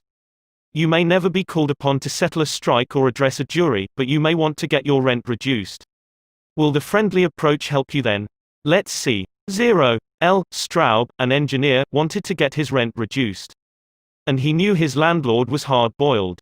I wrote him, Mr. Straub said in a speech before the class, notifying him that I was vacating my apartment as soon as my lease expired. The truth was, I didn't want to move. I wanted to stay if I could get my rent reduced. But the situation seemed hopeless. Other tenants had tried, and failed. Everyone told me that the landlord was extremely difficult to deal with. But I said to myself, I am studying a course in how to deal with people, so I'll try it on him, and see how it works. He and his secretary came to see me as soon as he got my letter. I met him at the door with a friendly greeting. I fairly bubbled with goodwill and enthusiasm. I didn't begin talking about how high the rent was. I began talking about how much I liked his apartment house. Believe me, I was hearty in my approbation and lavish in my praise. I complimented him on the way he ran the building and told him I should like so much to stay for another year, but I couldn't afford it. He had evidently never had such a reception from a tenant. He hardly knew what to make of it. Then he started to tell me his troubles. Complaining tenants. One had written him 14 letters, some of them positively insulting. Another threatened to break his lease unless the landlord kept the man on the floor above from snoring. What a relief it is, he said, to have a satisfied tenant like you, and then, without my even asking him to do it, he offered to reduce my rent a little. I wanted more, so I named the figure I could afford to pay, and he accepted without a word. As he was leaving, he turned to me and asked, "What decorating can I do for you?" If I had tried to get the rent reduced by the methods the other tenants were using, I am positive I should have met with the same failure they encountered.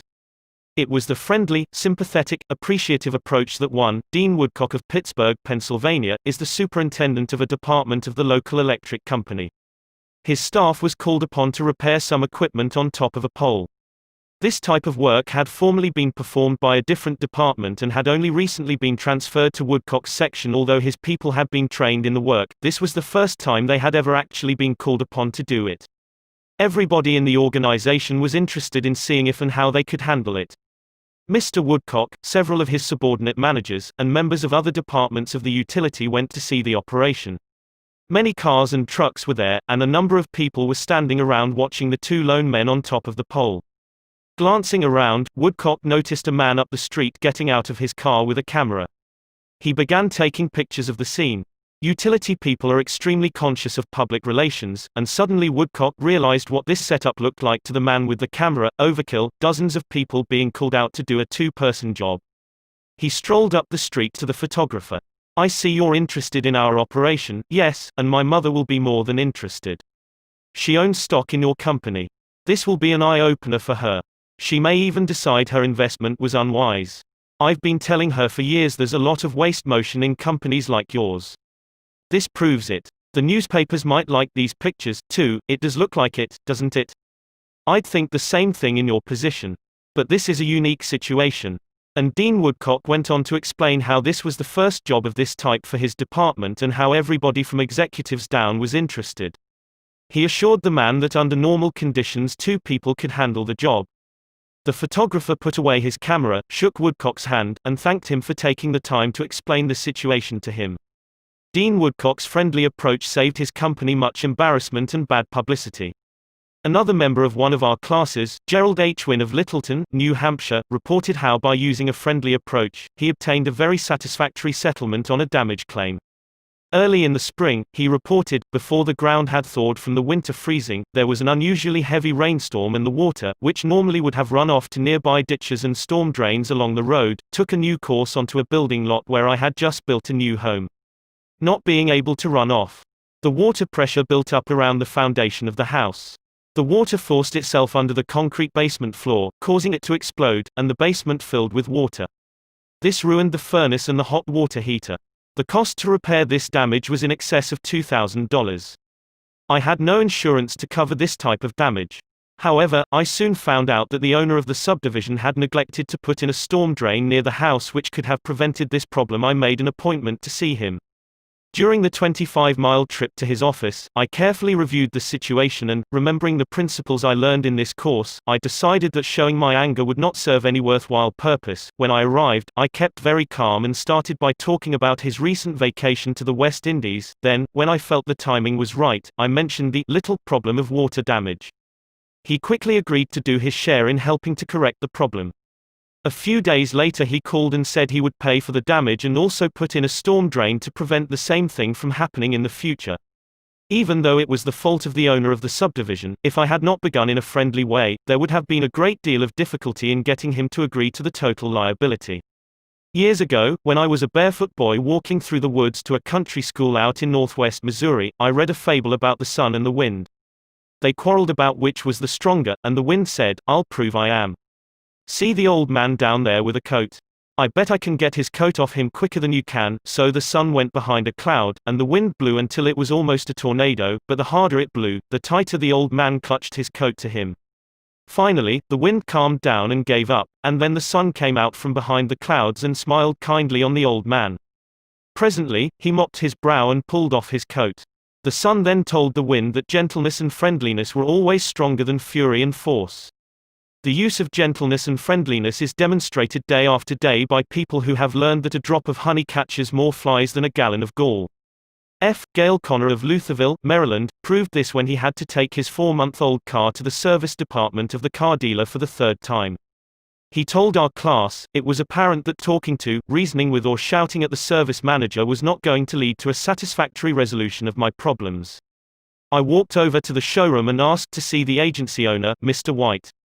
After a short wait, I was ushered into Mr. White's office. I introduced myself and explained to him that I had bought my car from his dealership because of the recommendations of friends who had had previous dealings with him.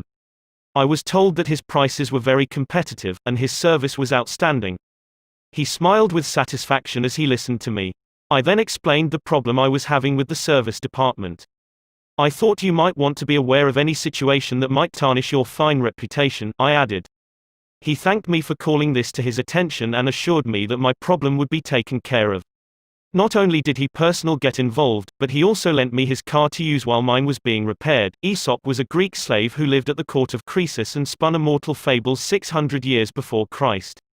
Yet the truths he taught about human nature are just as true in Boston and Birmingham now as they were 26 centuries ago in Athens. The sun can make you take off your coat more quickly than the wind, and kindliness, the friendly approach and appreciation can make people change their minds more readily than all the bluster and storming in the world. Remember what Lincoln said, "A drop of honey catches more flies than a gallon of gall." Principle 4. Begin in a friendly way. The secret of Socrates in talking with people: don't begin by discussing the things on which you differ. Begin by emphasizing, and keep on emphasizing, the things on which you agree. Keep emphasizing, if possible, that you are both striving for the same end and that your only difference is one of method and not of purpose. Get the other person saying yes, yes at the outset. Keep your opponent, if possible, from saying no. A no response, according to Professor Overstreet, is a most difficult handicap to overcome. When you have said no, all your pride of personality demands that you remain consistent with yourself. You may later feel that the no was ill-advised. Nevertheless, there is your precious pride to consider. Once having said a thing, you feel you must stick to it. Hence it is of the very greatest importance that a person be started in the affirmative direction. Harry A. Overstreet, Influencing Human Behavior, New York, Norton, 1925. The skillful speaker gets, at the outset, a number of yes responses. This sets the psychological process of the listeners moving in the affirmative direction. It is like the movement of a billiard ball. Propel in one direction, and it takes some force to deflect it, far more force to send it back in the opposite direction. The psychological patterns here are quite clear. When a person says no, and really means it, he or she is doing far more than saying a word of 2 letters. The entire organism, glandular, nervous, muscular, gathers itself together into a condition of rejection. There is, usually in minute but sometimes in observable degree, a physical withdrawal or readiness for withdrawal. The whole neuromuscular system, in short, sets itself on guard against acceptance. When, to the contrary, a person says yes, none of the withdrawal activities takes place. The organism is in a forward, moving, accepting, open attitude. Hence the more yeses we can, at the very outset, induce, the more likely we are to succeed in capturing the attention for our ultimate proposal. It is a very simple technique, this yes response. And yet, how much it is neglected. It often seems as if people get a sense of their own importance by antagonizing others at the outset. Get a student to say no at the beginning, or a customer, child, husband, or wife, and it takes the wisdom and the patience of angels to transform that bristling negative into an affirmative. The use of this yes, yes technique enabled James Eberson, who was a teller in the Greenwich Savings Bank, in New York City, to secure a prospective customer who might otherwise have been lost. This man came in to open an account, said Mr. Eberson, and I gave him our usual form to fill out. Some of the questions he answered willingly, but there were others he flatly refused to answer. Before I began the study of human relations, I would have told this prospective depositor that if he refused to give the bank this information, we should have to refuse to accept this account. I am ashamed that I have been guilty of doing that very thing in the past. Naturally, an ultimatum like that made me feel good. I had shown who was boss, that the bank's rules and regulations couldn't be flouted. But that sort of attitude certainly didn't give a feeling of welcome and importance to the man who had walked in to give us his patronage. I resolved this morning to use a little horse sense. I resolved not to talk about what the bank wanted but about what the customer wanted. And above all else, I was determined to get him saying yes, yes from the very start. So I agreed with him. I told him the information he refused to give was not absolutely necessary. However, I said, suppose you have money in this bank at your death.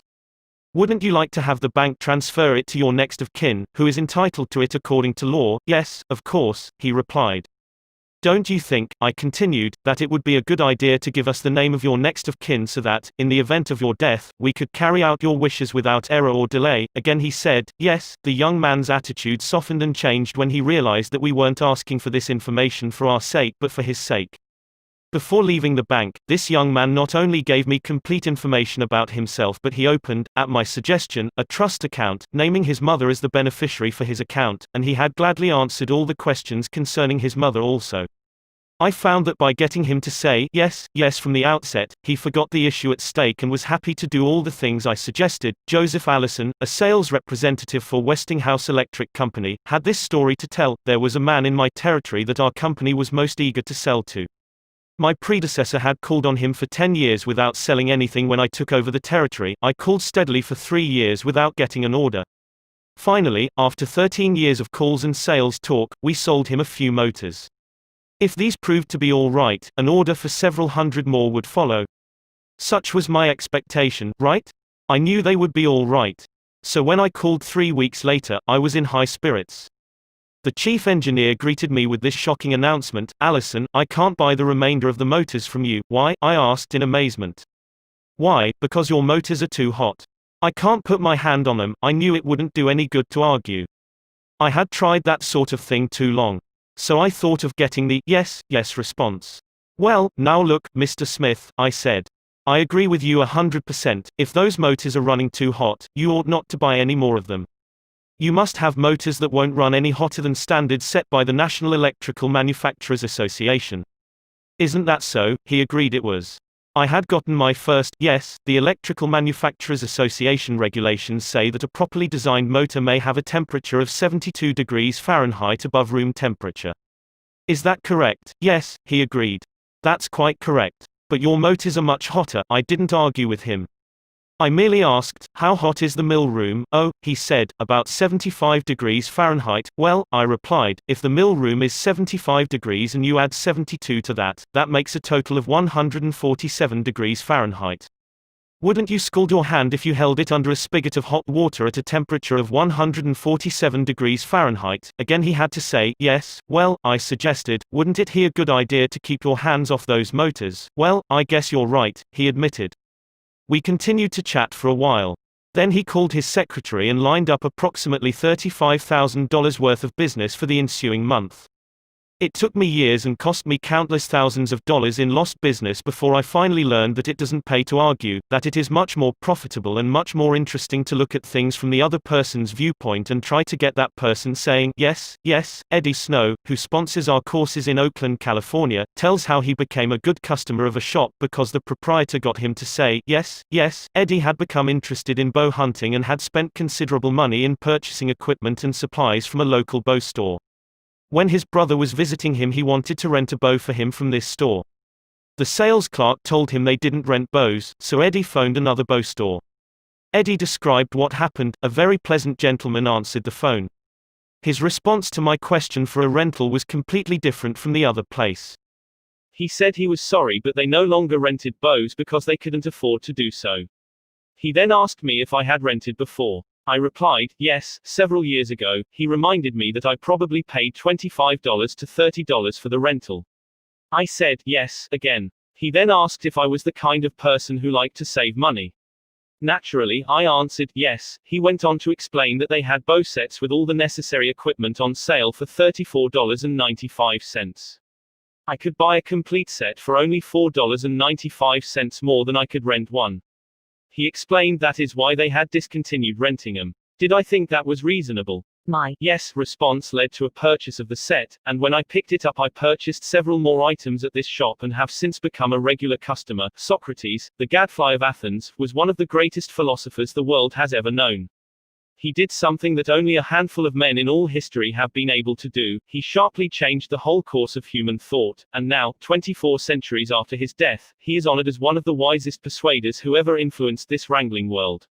His method, did he tell people they were wrong? Oh, no, not Socrates. He was far too adroit for that. His whole technique, now called the Socratic method, was based upon getting a yes, yes response. He asked questions with which his opponent would have to agree. He kept on winning one admission after another until he had an armful of yeses. He kept on asking questions until finally, almost without realizing it, his opponents found themselves embracing a conclusion they would have bitterly denied a few minutes previously. The next time we attempted to tell someone he or she is wrong, let's remember old Socrates and ask a gentle question, a question that will get the yes, yes response. The Chinese have a proverb pregnant with the age-old wisdom of the Orient, he who treads softly goes far.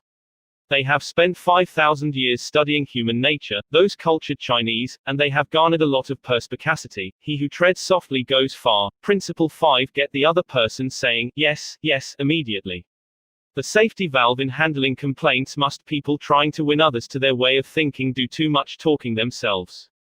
Let the other people talk themselves out. They know more about the business and problems than you do. So ask them questions. Let them tell you a few things. If you disagree with them, you may be tempted to interrupt. But don't. It is dangerous. They won't pay attention to you while they still have a lot of ideas of their own crying for expression.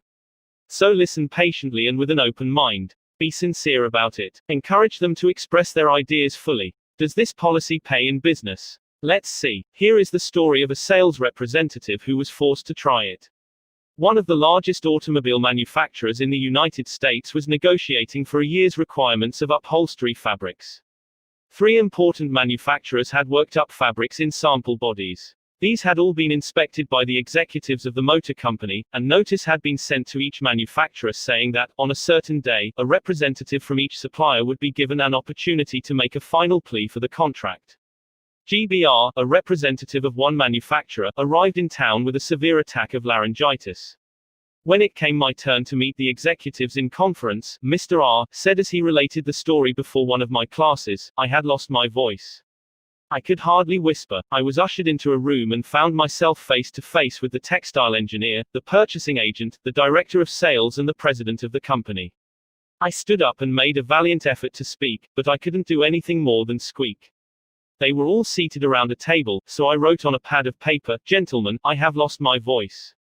I am speechless." "I'll do the talking for you," the president said. He did. He exhibited my samples and praised their good points. A lively discussion arose about the merits of my goods. And the president, since he was talking for me, took the position I would have had during the discussion. My sole participation consisted of smiles, nods, and a few gestures. As a result of this unique conference, I was awarded the contract, which called for over 500,000 yards of upholstery fabrics at an aggregate value of $1,600,000, the biggest order I had ever received. I know I would have lost the contract if I hadn't lost my voice, because I had the wrong idea about the whole proposition. I discovered, quite by accident, how richly it sometimes pays to let the other person do the talking. Letting the other person do the talking helps in family situations as well as in business. Barbara Wilson's relationship with her daughter, Lori, was deteriorating rapidly. Lori, who had been a quiet, complacent child, had grown into an uncooperative, sometimes belligerent teenager. Mrs. Wilson lectured her, threatened her, and punished her, but all to no avail. One day, Mrs. Wilson told one of our classes, "I just gave up." Lori had disobeyed me and had left the house to visit her girlfriend before she had completed her chores. When she returned, I was about to scream at her for the 10,000th time, but I just didn't have the strength to do it. I just looked at her and said sadly, "Why, Lori, why?" Lori noted my condition and in a calm voice asked, "Do you really want to know?" I nodded and Lori told me, first hesitantly, and then it all flowed out. I had never listened to her. I was always telling her to do this or that. When she wanted to tell me her thoughts, feelings, ideas, I interrupted with more orders. I began to realize that she needed me, not as a bossy mother, but as a confidant, an outlet for all her confusion about growing up. And all I had been doing was talking when I should have been listening. I never heard her. From that time on, I let her do all the talking she wanted. She tells me what is on her mind, and our relationship has improved immeasurably. She is again a cooperative person. A large advertisement appeared on the financial page of a New York newspaper calling for a person with unusual ability and experience. Charles T. Cubelis answered the advertisement, sending his reply to a box number. A few days later, he was invited by letter to call for an interview. Before he called, he spent hours in Wall Street finding out everything possible about the person who had founded the business. During the interview, he remarked, "I should be mighty proud to be associated with an organization with a record like yours. I understand you started 28 years ago with nothing but desk room and one stenographer. Is that true?" Almost every successful person likes to reminisce about his early struggles. This man was no exception. He talked for a long time about how he had started with $450 in cash and an original idea. He told how he had fought against discouragement and battled against ridicule, working Sundays and holidays, 12 to 16 hours a day, how he had finally won against all odds until now the most important executives on Wall Street were coming to him for information and guidance. He was proud of such a record. He had a right to be, and he had a splendid time telling about it. Finally, he questioned Mr. Cubelis briefly about his experience, then called in one of his vice presidents and said, "I think this is the person we are looking for." Mr. Cubelis had taken the trouble to find out about the accomplishments of his prospective employer. He showed an interest in the other person and his problems. He encouraged the other person to do most of the talking, and made a favorable impression. Roy G. Bradley of Sacramento, California, had the opposite problem. He listened as a good prospect for a sales position talked himself into a job with Bradley's firm. Roy reported, "Being a small brokerage firm, we had no fringe benefits, such as hospitalization, medical insurance and pensions. Every representative is an independent agent. We don't even provide leads for prospects, as we cannot advertise for them as our larger competitors do." Richard Pryor had the type of experience we wanted for this position, and he was interviewed first by my assistant, who told him about all the negatives related to this job. He seemed slightly discouraged when he came into my office. I mentioned the one benefit of being associated with my firm, that of being an independent contractor and therefore virtually being self-employed. As he talked about these advantages to me, he talked himself out of each negative thought he had when he came in for the interview. Several times it seemed as though he was half talking to himself as he was thinking through each thought. At times I was tempted to add to his thoughts, however, as the interview came to a close I felt he had convinced himself, very much on his own, that he would like to work for my firm. Because I had been a good listener and let Dick do most of the talking, he was able to weigh both sides fairly in his mind, and he came to the positive conclusion, which was a challenge he created for himself. We hired him and he has been an outstanding representative for our firm. Even our friends would much rather talk to us about their achievements than listen to us boast about ours. La Rochefoucauld, the French philosopher, said, "If you want enemies, excel your friends, but if you want friends, let your friends excel you." Why is that true? Because when our friends excel us, they feel important, but when we excel them, they, or at least some of them, will feel inferior and envious. By far the best liked placement counselor in the Midtown Personnel Agency in New York City was Henrietta G. It hadn't always been that way.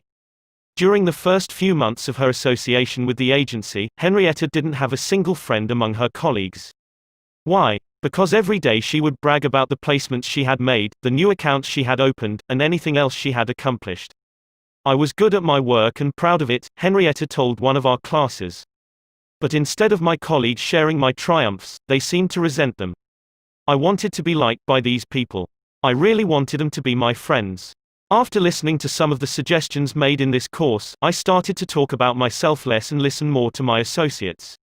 They also had things to boast about and were more excited about telling me about their accomplishments than about listening to my boasting. Now, when we have some time to chat, I ask them to share their joys with me, and I only mention my achievements when they ask. Principle 6: Let the other person do a great deal of the talking. How to get cooperation? Don't you have much more faith in ideas that you discover for yourself than in ideas that are handed to you on a silver platter? If so, isn't it bad judgment to try to ram your opinions down the throats of other people? Isn't it wiser to make suggestions, and let the other person think out the conclusion? Adolph Seltz of Philadelphia, sales manager in an automobile showroom and a student in one of my courses, suddenly found himself confronted with the necessity of injecting enthusiasm into a discouraged and disorganized group of automobile salespeople. Calling a sales meeting, he urged his people to tell him exactly what they expected from him. As they talked, he wrote their ideas on the blackboard. He then said, "I'll give you all these qualities you expect from me. Now I want you to tell me what I have a right to expect from you." The replies came quick and fast: loyalty, honesty, initiative, optimism, teamwork, 8 hours a day of enthusiastic work. The meeting ended with a new courage, a new inspiration. One salesperson volunteered to work 14 hours a day, and Mr. Seltz reported to me that the increase of sales was phenomenal. "The people had made a sort of moral bargain with me," said Mr. Seltz, "and as long as I lived up to my part in it, they were determined to live up to theirs. Consulting them about their wishes and desires was just the shot in the arm they needed. No one likes to feel that he or she is being sold something or told to do a thing. We much prefer to feel that we are buying of our own accord or acting on our own ideas. We like to be consulted about our wishes, our wants, our thoughts." Take the case of Eugene Wesson. He lost countless thousands of dollars in commissions before he learned this truth. Mr. Wesson sold sketches for a studio that created designs for stylists and textile manufacturers. Mr. Wesson had called on one of the leading stylists in New York once a week, every week for 3 years. "He never refused to see me," said Mr. Wesson, "but he never bought. He always looked over my sketches very carefully and then said, 'No, Wesson, I guess we don't get together today.'" After 150 failures, Wesson realized he must be in a mental rut, so he resolved to devote one evening a week to the study of influencing human behavior, to help him develop new ideas and generate new enthusiasm. He decided on this new approach. With half a dozen unfinished artist sketches under his arm, he rushed over to the buyer's office. "I want you to do me a little favor, if you will," he said. "Here are some uncompleted sketches. Won't you please tell me how we could finish them up in such a way that you could use them?" The buyer looked at the sketches for a while without uttering a word. Finally he said, "Leave these with me for a few days, Wesson, and then come back and see me." Wesson returned 3 days later, got his suggestions, took the sketches back to the studio and had them finished according to the buyer's ideas. The result? All accepted. After that, this buyer ordered scores of other sketches from Wesson, all drawn according to the buyer's ideas. "I realized why I had failed for years to sell him," said Mr. Wesson. "I had urged him to buy what I thought he ought to have. Then I changed my approach completely. I urged him to give me his ideas. This made him feel that he was creating the designs. And he was. I didn't have to sell him. He bought, letting the other person feel that the idea is his or hers not only works in business and politics, it works in family life as well. Paul M. Davis of Tulsa, Oklahoma, told his class how he applied this principle. My family and I enjoyed one of the most interesting sightseeing vacation trips we have ever taken. I had long dreamed of visiting such historic sites as the Civil War battlefield in Gettysburg, Independence Hall in Philadelphia, and our nation's capital. Valley Forge, Jamestown, and the restored colonial village of Williamsburg were high on the list of things I wanted to see. In March, my wife, Nancy, mentioned that she had ideas for our summer vacation, which included a tour of the western states, visiting points of interest in New Mexico, Arizona, California, and Nevada. She had wanted to make this trip for several years. But we couldn't obviously make both trips. Our daughter, Anne, had just completed a course in U.S. history in junior high school and had become very interested in the events that had shaped our country's growth. I asked her how she would like to visit the places she had learned about on our next vacation. She said she would love to. 2 evenings later, as we Saturday around the dinner table, Nancy announced that if we all agreed, the summer's vacation would be to the eastern states, that it would be a great trip for Anne and thrilling for all of us. We all concurred. This same psychology was used by an X-ray manufacturer to sell his equipment to one of the largest hospitals in Brooklyn. This hospital was building an addition and preparing to equip it with the finest X-ray department in America. Dr. L, who was in charge of the X-ray department, was overwhelmed with sales representatives, each caroling the praises of his own company's equipment. One manufacturer, however, was more skillful. He knew far more about handling human nature than the others did. He wrote a letter something like this: "Our factory has recently completed a new line of X-ray equipment. The first shipment of these machines has just arrived at our office. They are not perfect. We know that, and we want to improve them. So we should be deeply obligated to you if you could find time to look them over and give us your ideas about how they can be made more serviceable to your profession. Knowing how occupied you are, I shall be glad to send my car for you at any hour you specify." I was surprised to get that letter, Dr. L said as he related the incident before the class. I was both surprised and complimented. I had never had an X-ray manufacturer seeking my advice before. It made me feel important. I was busy every night that week, but I cancelled a dinner appointment in order to look over the equipment. The more I studied it, the more I discovered for myself how much I liked it. Nobody had tried to sell it to me. I felt that the idea of buying that equipment for the hospital was my own. I sold myself on its superior qualities and ordered it installed. Ralph Waldo Emerson, in his essay, Self-Reliance, stated, "In every work of genius we recognize our own rejected thoughts, they come back to us with a certain alienated majesty."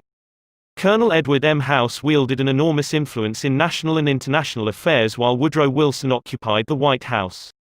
Wilson leaned upon Colonel House for secret counsel and advice more than he did upon even members of his own cabinet. What method did the colonel use in influencing the president?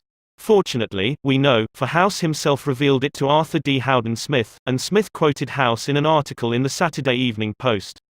"After I got to know the president," House said, "I learned the best way to convert him to an idea was to plant it in his mind casually, but so as to interest him in it, so as to get him thinking about it on his own account. The first time this worked it was an accident. I had been visiting him at the White House and urged a policy on him which he appeared to disapprove. But several days later, at the dinner table, I was amazed to hear him trot out my suggestion as his own." Did House interrupt him and say, "That's not your idea. That's mine"? Oh, no, not House. He was too adroit for that. He didn't care about credit. He wanted results. So he let Wilson continue to feel that the idea was his. House did even more than that. He gave Wilson public credit for these ideas. Let's remember that everyone we come in contact with is just as human as Woodrow Wilson. So let's use Colonel House's technique. A man up in the beautiful Canadian province of New Brunswick used this technique on me and won my patronage. I was planning at the time to do some fishing and canoeing in New Brunswick. So I wrote the Tourist Bureau for information. Evidently my name and address were put on a mailing list, for I was immediately overwhelmed with scores of letters and booklets and printed testimonials from camps and guides. I was bewildered. I didn't know which to choose. Then one camp owner did a clever thing. He sent me the names and telephone numbers of several New York people who had stayed at his camp, and he invited me to telephone them and discover for myself what he had to offer. I found to my surprise that I knew one of the men on his list. I telephoned him, found out what his experience had been, and then wired the camp the date of my arrival. The others had been trying to sell me on their service, but one let me sell myself. That organization won. 25 centuries ago, Lao Tzu, a Chinese sage, said some things that readers of this book might use today. The reason why rivers and seas receive the homage of 100 mountain streams is that they keep below them. Thus they are able to reign over all the mountain streams. So the sage, wishing to be above men, putteth himself below them, wishing to be before them, he putteth himself behind them. Thus, though his place be above men, they do not feel his weight, though his place be before them, they do not count it an injury. Principle 7. Let the other person feel that the idea is his or hers. A formula that will work wonders for you. Remember that other people may be totally wrong. But they don't think so. Don't condemn them. Any fool can do that. Try to understand them. Only wise, tolerant, exceptional people even try to do that. There is a reason why the other man thinks and acts as he does. Ferret out that reason, and you have the key to his actions, perhaps to his personality. Try honestly to put yourself in his place. If you say to yourself, "How would I feel, how would I react if I were in his shoes?" you will save yourself time and irritation, for, by becoming interested in the cause, we are less likely to dislike the effect. And, in addition, you will sharply increase your skill in human relationships. Stop a minute, says Kenneth M. Good in his book How to Turn People into Gold. Stop a minute to contrast your keen interest in your own affairs with your mild concern about anything else. Realize then, that everybody else in the world feels exactly the same way. Then, along with Lincoln and Roosevelt, you will have grasped the only solid foundation for interpersonal relationships, namely, that success in dealing with people depends on a sympathetic grasp of the other person's viewpoint. Sam Douglas of Hempstead, New York, used to tell his wife that she spent too much time working on their lawn, pulling weeds, fertilizing, cutting the grass twice a week when the lawn didn't look any better than it had when they moved into their home 4 years earlier. Naturally, she was distressed by his remarks, and each time he made such remarks the balance of the evening was ruined. After taking our course, Mr. Douglas realized how foolish he had been all those years. It never occurred to him that she enjoyed doing that work and she might really appreciate a compliment on her diligence. One evening after dinner, his wife said she wanted to pull some weeds and invited him to keep her company. He first declined, but then thought better of it and went out after her and began to help her pull weeds. She was visibly pleased, and together they spent an hour in hard work and pleasant conversation. After that he often helped her with the gardening and complimented her on how fine the lawn looked, what a fantastic job she was doing with a yard where the soil was like concrete. Result, a happier life for both because he had learned to look at things from her point of view even if the subject was only weeds. In his book Getting Through to People, Dr. Gerald S. Nirenberg commented, "Cooperativeness in conversation is achieved when you show that you consider the other person's ideas and feelings as important as your own. Starting your conversation by giving the other person the purpose or direction of your conversation, governing what you say by what you would want to hear if you were the listener, and accepting his or her viewpoint will encourage the listener to have an open mind to your ideas." Dr. Gerald S. Nirenberg, Getting Through to People, Englewood Cliffs, N.J., Prentice Hall, 1963, p. 31. I have always enjoyed walking and riding in a park near my home. Like the Druids of ancient Gaul, I all but worship an oak tree, so I was distressed season after season to see the young trees and shrubs killed off by needless fires. These fires weren't caused by careless smokers. They were almost all caused by youngsters who went out to the park to go native and cook a frankfurter or an egg under the trees. Sometimes, these fires raged so fiercely that the fire department had to be called out to fight the conflagration. There was a sign on the edge of the park saying that anyone who started a fire was liable to fine and imprisonment, but the sign stood in an unfrequented part of the park, and few of the culprits ever saw it. A mounted policeman was supposed to look after the park, but he didn't take his duties too seriously, and the fires continued to spread season after season. On one occasion, I rushed up to a policeman and told him about a fire spreading rapidly through the park and wanted him to notify the fire department, and he nonchalantly replied that it was none of his business because it wasn't in his precinct. I was desperate, so after that when I went riding, I acted as a self-appointed committee of one to protect the public domain. In the beginning, I am afraid I didn't even attempt to see the other people's point of view. When I saw a fire blazing under the trees, I was so unhappy about it, so eager to do the right thing, that I did the wrong thing. I would ride up to the boys, warn them that they could be jailed for starting a fire, order with a tone of authority that it be put out, and, if they refused, I would threaten to have them arrested. I was merely unloading my feelings without thinking of their point of view. The result? They obeyed sullenly and with resentment. After I rode on over the hill, they probably rebuilt the fire and longed to burn up the whole park. With the passing of the years, I acquired a trifle more knowledge of human relations, a little more tact, a somewhat greater tendency to see things from the other person's standpoint. Then, instead of giving orders, I would ride up to a blazing fire and begin something like this: "Having a good time, boys? What are you going to cook for supper? I loved to build fires myself when I was a boy, and I still love to. But you know they are very dangerous here in the park. I know you boys don't mean to do any harm, but other boys aren't so careful. They come along and see that you have built a fire, so they build one and don't put it out when they go home, and it spreads among the dry leaves and kills the trees. We won't have any trees here at all if we aren't more careful. You could be put in jail for building this fire. But I don't want to be bossy and interfere with your pleasure. I like to see you enjoy yourselves, but won't you please rake all the leaves away from the fire right now, and you'll be careful to cover it with dirt, a lot of dirt, before you leave, won't you? And the next time you want to have some fun, won't you please build your fire over the hill there in the sandpit? It can't do any harm there. Thanks so much, boys. Have a good time." What a difference that kind of talk made. It made the boys want to cooperate. No sullenness, no resentment. They hadn't been forced to obey orders. They had saved their faces. They felt better, and I felt better because I had handled the situation with consideration for their point of view. Seeing things through another person's eyes may ease tensions when personal problems become overwhelming. Elizabeth Novak of New South Wales, Australia, was 6 weeks late with her car payment. On a Friday, she reported, "I received a nasty phone call from the man who was handling my account informing me if I did not come up with $122 by Monday morning I could anticipate further action from the company. I had no way of raising the money over the weekend, so when I received his phone call first thing on Monday morning I expected the worst. Instead of becoming upset, I looked at the situation from his point of view. I apologized most sincerely for causing him so much inconvenience and remarked that I must be his most troublesome customer, as this was not the first time I was behind in my payments. His tone of voice changed immediately, and he reassured me that I was far from being one of his really troublesome customers. He went on to tell me several examples of how rude his customers sometimes were, how they lied to him and often tried to avoid talking to him at all. I said nothing. I listened and let him pour out his troubles to me. Then, without any suggestion from me, he said it did not matter if I couldn't pay all the money immediately. It would be all right if I paid him $20 by the end of the month and made up the balance whenever it was convenient for me to do so, tomorrow, before asking anyone to put out a fire or buy your product or contribute to your favorite charity. Why not pause and close your eyes and try to think the whole thing through from another person's point of view?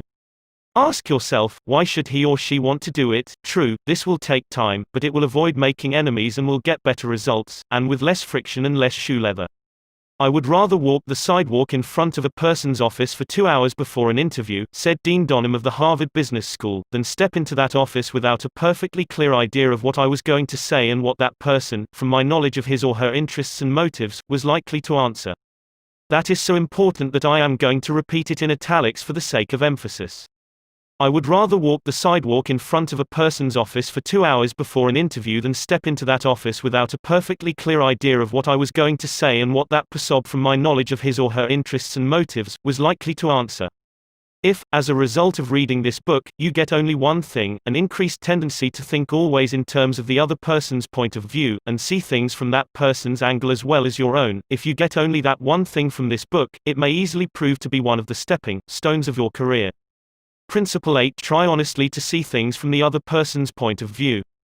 What everybody wants. Wouldn't you like to have a magic phrase that would stop arguments, eliminate ill feeling, create goodwill, and make the other person listen attentively? Yes? All right. Here it is. I don't blame you one iota for feeling as you do. If I were you, I would undoubtedly feel just as you do. An answer like that will soften the most cantankerous old cuss alive. And you can say that and be 100% sincere, because if you were the other person, you, of course, would feel just as he does. Take Al Capone, for example. Suppose you had inherited the same body and temperament and mind that Al Capone had. Suppose you had had his environment and experiences. You would then be precisely what he was, and where he was. For it is those things, and only those things, that made him what he was. The only reason, for example, that you are not a rattlesnake is that your mother and father weren't rattlesnakes. You deserve very little credit for being what you are, and remember, the people who come to you irritated, bigoted, unreasoning, deserve very little discredit for being what they are. Feel sorry for the poor devils. Pity them. Sympathize with them. Say to yourself, there, but for the grace of God, go I. 3/4 of the people you will ever meet are hungering and thirsting for sympathy. Give it to them, and they will love you. I once gave a broadcast about the author of Little Women, Louisa May Alcott. Naturally, I knew she had lived and written her immortal books in Concord, Massachusetts.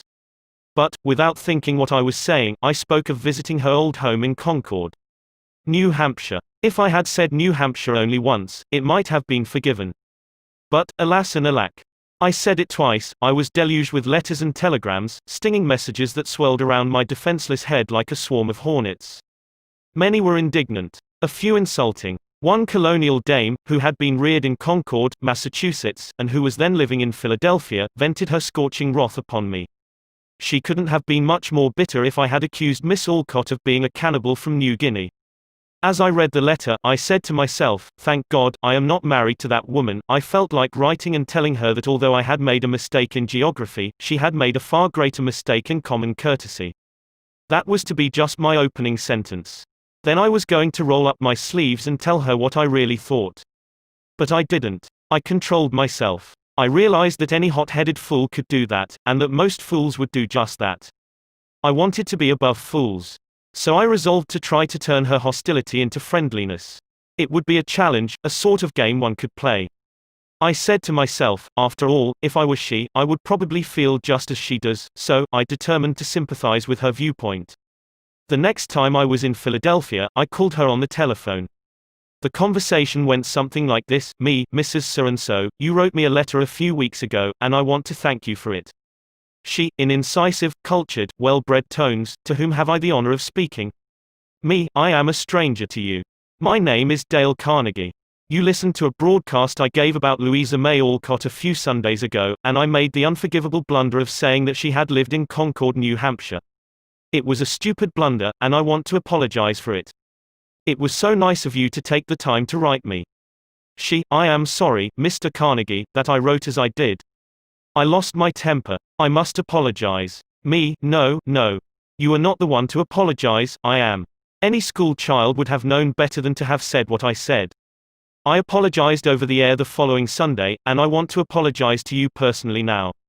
She, I was born in Concord, Massachusetts. My family has been prominent in Massachusetts affairs for 2 centuries, and I am very proud of my native state. I was really quite distressed to hear you say that Miss Alcott had lived in New Hampshire. But I am really ashamed of that letter. Me, I assure you that you were not 1/10 as distressed as I am. My error didn't hurt Massachusetts, but it did hurt me. It is so seldom that people of your standing and culture take the time to write people who speak on the radio, and I do hope you will write me again if you detect an error in my talks. She, you know, I really like very much the way you have accepted my criticism. You must be a very nice person. I should like to know you better.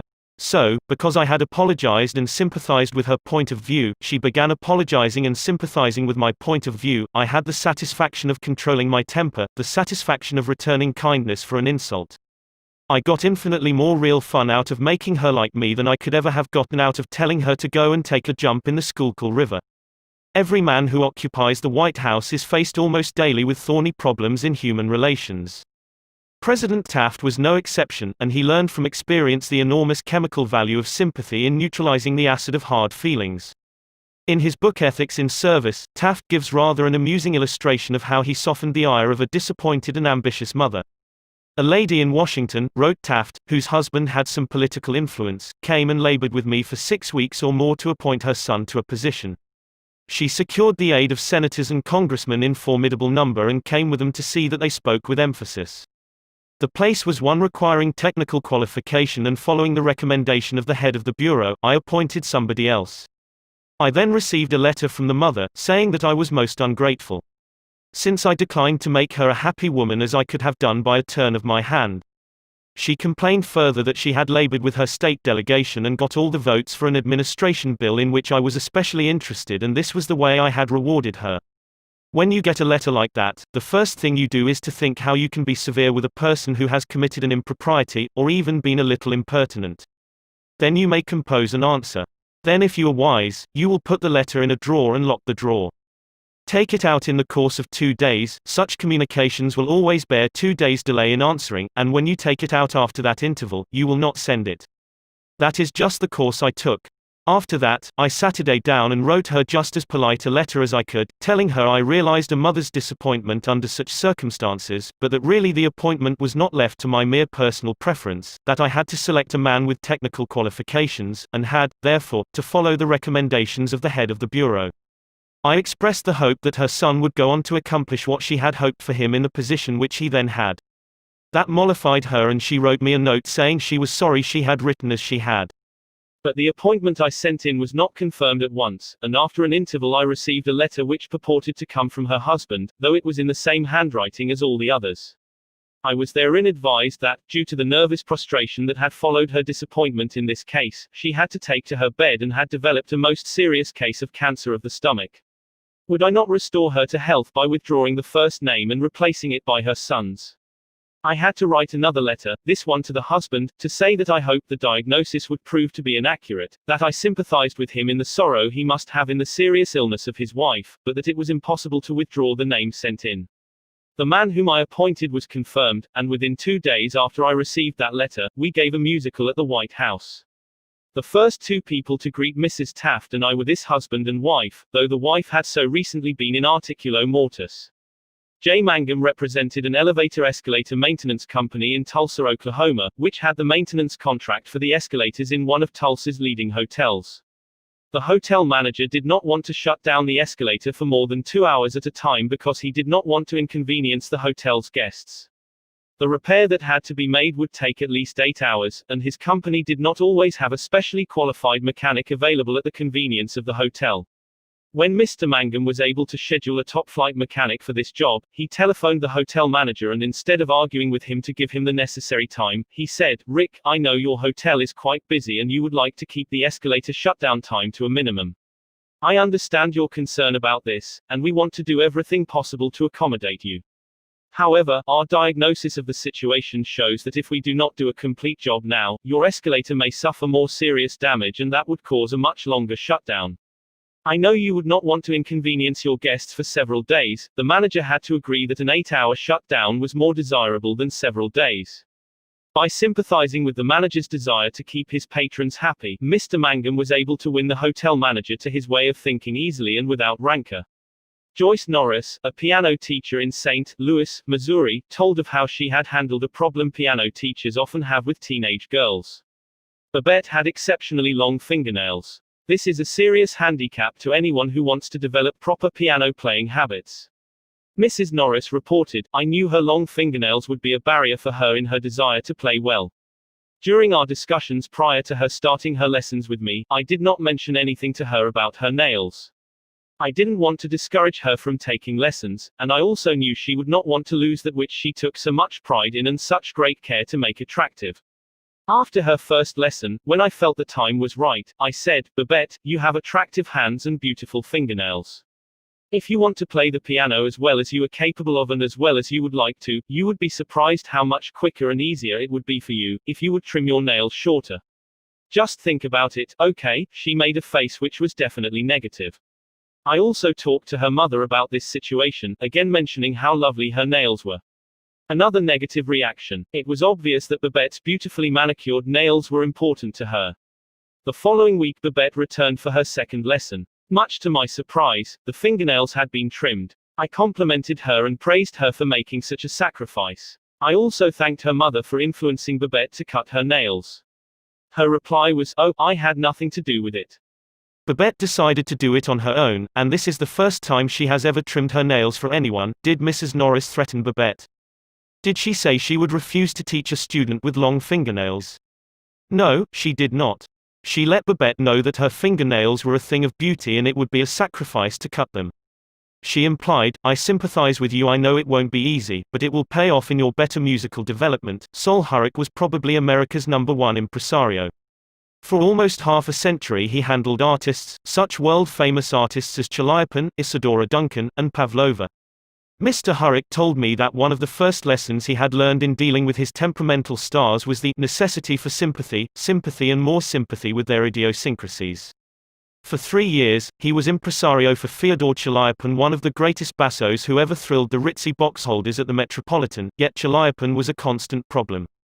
He carried on like a spoiled child. To put it in Mr. Hurrick's own inimitable phrase, he was a hell of a fellow in every way. For example, Chaliapin would call up Mr. Hurrick about noon of the day he was going to sing and say, "Sol, I feel terrible. My throat is like raw hamburger. It is impossible for me to sing tonight." Did Mr. Hurrick argue with him?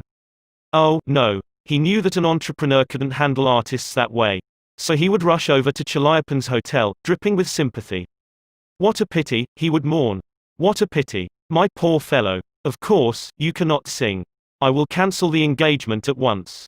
It will only cost you a couple of $1,000s, but that is nothing in comparison to your reputation." Then Chaliapin would sigh and say, "Perhaps you had better come over later in the day. Come at 5 and see how I feel then." At 5 o'clock, Mr. Hurrick would again rush to his hotel, dripping with sympathy. Again he would insist on cancelling the engagement, and again Chaliapin would sigh and say, "Well, maybe you had better come to see me later. I may be better then." At 7:30 the great basso would consent to sing, only with the understanding that Mr. Hurrick would walk out on the stage of the Metropolitan and announce that Chaliapin had a very bad cold and was not in good voice. Mr. Hurrick would lie and say he would do it, for he knew that was the only way to get the basso out on the stage. Dr. Arthur I. Gates said in his splendid book Educational Psychology, "Sympathy the human species universally craves. The child eagerly displays his injury, or even inflicts a cut or bruise in order to reap abundant sympathy. For the same purpose adults show their bruises, relate their accidents, illness, especially details of surgical operations. Self-pity, for misfortunes real or imaginary, is in some measure, practically a universal practice. So, if you want to win people to your way of thinking, put in practice, Principle 9: be sympathetic with the other person's ideas and desires. An appeal that everybody likes. I was reared on the edge of the Jesse James country out in Missouri, and first visited the James farm at Carnegie, Missouri, where the son of Jesse James was then living. His wife told me stories of how Jesse robbed trains and held up banks and then gave money to the neighboring farmers to pay off their mortgages. Jesse James probably regarded himself as an idealist at heart, just as Dutch Schultz, Two Gun, Crowley, Al Capone and many other organized crime godfathers did generations later. The fact is that all people you meet have a high regard for themselves and like to be fine and unselfish in their own estimation. Pierpont Morgan observed, in one of his analytical interludes, that a person usually has two reasons for doing a thing, one that sounds good and a real one. The person himself will think of the real reason. You don't need to emphasize that. But all of us, being idealists at heart, like to think of motives that sound good. So, in order to change people, appeal to the nobler motives. Is that too idealistic to work in business? Let's see. Let's take the case of Hamilton J. Farrell of the Farrell-Mitchell Company of Glenolden, Pennsylvania. Mr. Farrell had a disgruntled tenant who threatened to move. The tenant's lease still had 4 months to run, nevertheless, he served notice that he was vacating immediately, regardless of lease. "These people had lived in my house all winter, the most expensive part of the year," Mr. Farrell said as he told the story to the class, "and I knew it would be difficult to rent the apartment again before fall. I could see all that rent income going over the hill, and believe me, I saw red. Now, ordinarily, I would have waded into that tenant and advised him to read his lease again. I would have pointed out that if he moved, the full balance of his rent would fall due at once, and that I could, and would, move to collect. However, instead of flying off the handle and making a scene, I decided to try other tactics. So I started like this, Mr. Doe, I said. I have listened to your story, and I still don't believe you intend to move. Years in the renting business have taught me something about human nature, and I sized you up in the first place as being a man of your word. In fact, I'm so sure of it that I'm willing to take a gamble. Now, here's my proposition. Leave your decision on the table for a few days and think it over. If you come back to me between now and the 1st of the month, when your rent is due, and tell me you still intend to move, I give you my word I will accept your decision as final. I will privilege you to move and admit to myself I've been wrong in my judgment. But I still believe you're a man of your word and will live up to your contract. For after all, we are either men or monkeys, and the choice usually lies with ourselves." Well, when the new month came around, this gentleman came to see me and paid his rent in person. He and his wife had talked it over, he said, and decided to stay. They had concluded that the only honorable thing to do was to live up to their lease. When the late Lord Northcliffe found a newspaper using a picture of him which he didn't want published, he wrote the editor a letter. But did he say, "Please do not publish that picture of me anymore, I don't like it"? No, he appealed to a nobler motive. He appealed to the respect and love that all of us have for motherhood. He wrote, "Please do not publish that picture of me anymore.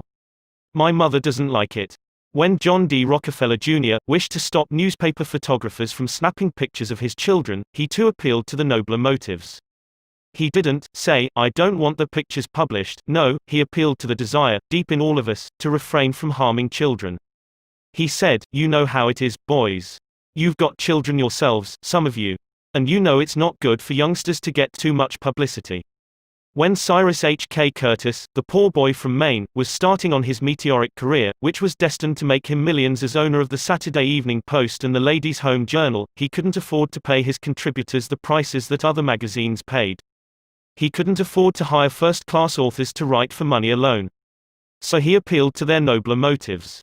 For example, he persuaded even Louisa May Alcott, the immortal author of Little Women, to write for him when she was at the flood tide of her fame, and he did it by offering to send a check for $100, not to her, but to her favorite charity. Right here the skeptic may say, "Oh, that stuff is all right for Northcliffe and Rockefeller or a sentimental novelist. But, I'd like to see you make it work with the tough babies I have to collect bills from." You may be right. Nothing will work in all cases, and nothing will work with all people. If you are satisfied with the results you are now getting, why change? If you are not satisfied, why not experiment? At any rate, I think you will enjoy reading this true story told by James L. Thomas, a former student of mine. 6 customers of a certain automobile company refused to pay their bills for servicing. None of the customers protested the entire bill, but each claimed that some one charge was wrong. In each case, the customer had signed for the work done, so the company knew it was right, and said so. That was the first mistake. Here are the steps the men in the credit department took to collect these overdue bills. Do you suppose they succeeded? 1. They called on each customer and told him bluntly that they had come to collect a bill that was long past due. 2. They made it very plain that the company was absolutely and unconditionally right, therefore he, the customer, was absolutely and unconditionally wrong. 3. They intimated that they, the company, knew more about automobiles than he could ever hope to know. So what was the argument about? 4. Result, they argued. Did any of these methods reconcile the customer and settle the account? You can answer that one yourself. At this stage of affairs, the credit manager was about to open fire with a battery of legal talent, when fortunately the matter came to the attention of the general manager. The manager investigated these defaulting clients and discovered that they all had the reputation of paying their bills promptly. Something was wrong here, something was drastically wrong about the method of collection. So he called in James L. Thomas and told him to collect these uncollectible accounts. Here, in his words, are the steps Mr. Thromers took. My visit to each customer was likewise to collect a bill long past due, a bill that we knew was absolutely right. But I didn't say a word about that. I explained I had called to find out what it was the company had done, or failed to do. I made it clear that, until I had heard the customer's story, I had no opinion to offer. I told him the company made no claims to being infallible. I told him I was interested only in his car. And that he knew more about his car than anyone else in the world, that he was the authority on the subject. I let him talk, and I listened to him with all the interest and sympathy that he wanted, and had expected. Finally, when the customer was in a reasonable mood, I put the whole thing up to his sense of fair play. I appealed to the nobler motives. First, I said, I want you to know I also feel this matter has been badly mishandled. You've been inconvenienced and annoyed and irritated by one of our representatives. That should never have happened. I'm sorry and, as a representative of the company, I apologize. As I sat today here and listened to your side of the story, I could not help being impressed by your fairness and patience. And now, because you are fair-minded and patient, I am going to ask you to do something for me. It's something that you can do better than anyone else, something you know more about than anyone else. Here is your bill. I know it is safe for me to ask you to adjust it, just as you would do if you were the president of my company. I am going to leave it all up to you. Whatever you say goes. Did he adjust the bill? He certainly did, and got quite a kick out of it. The bills ranged from $150 to $400, but did the customer give himself the best of it? Yes, one of them did. One of them refused to pay a penny of the disputed charge, but the other 5 all gave the company the best of it. And here's the cream of the whole thing, we delivered new cars to all 6 of these customers within the next 2 years.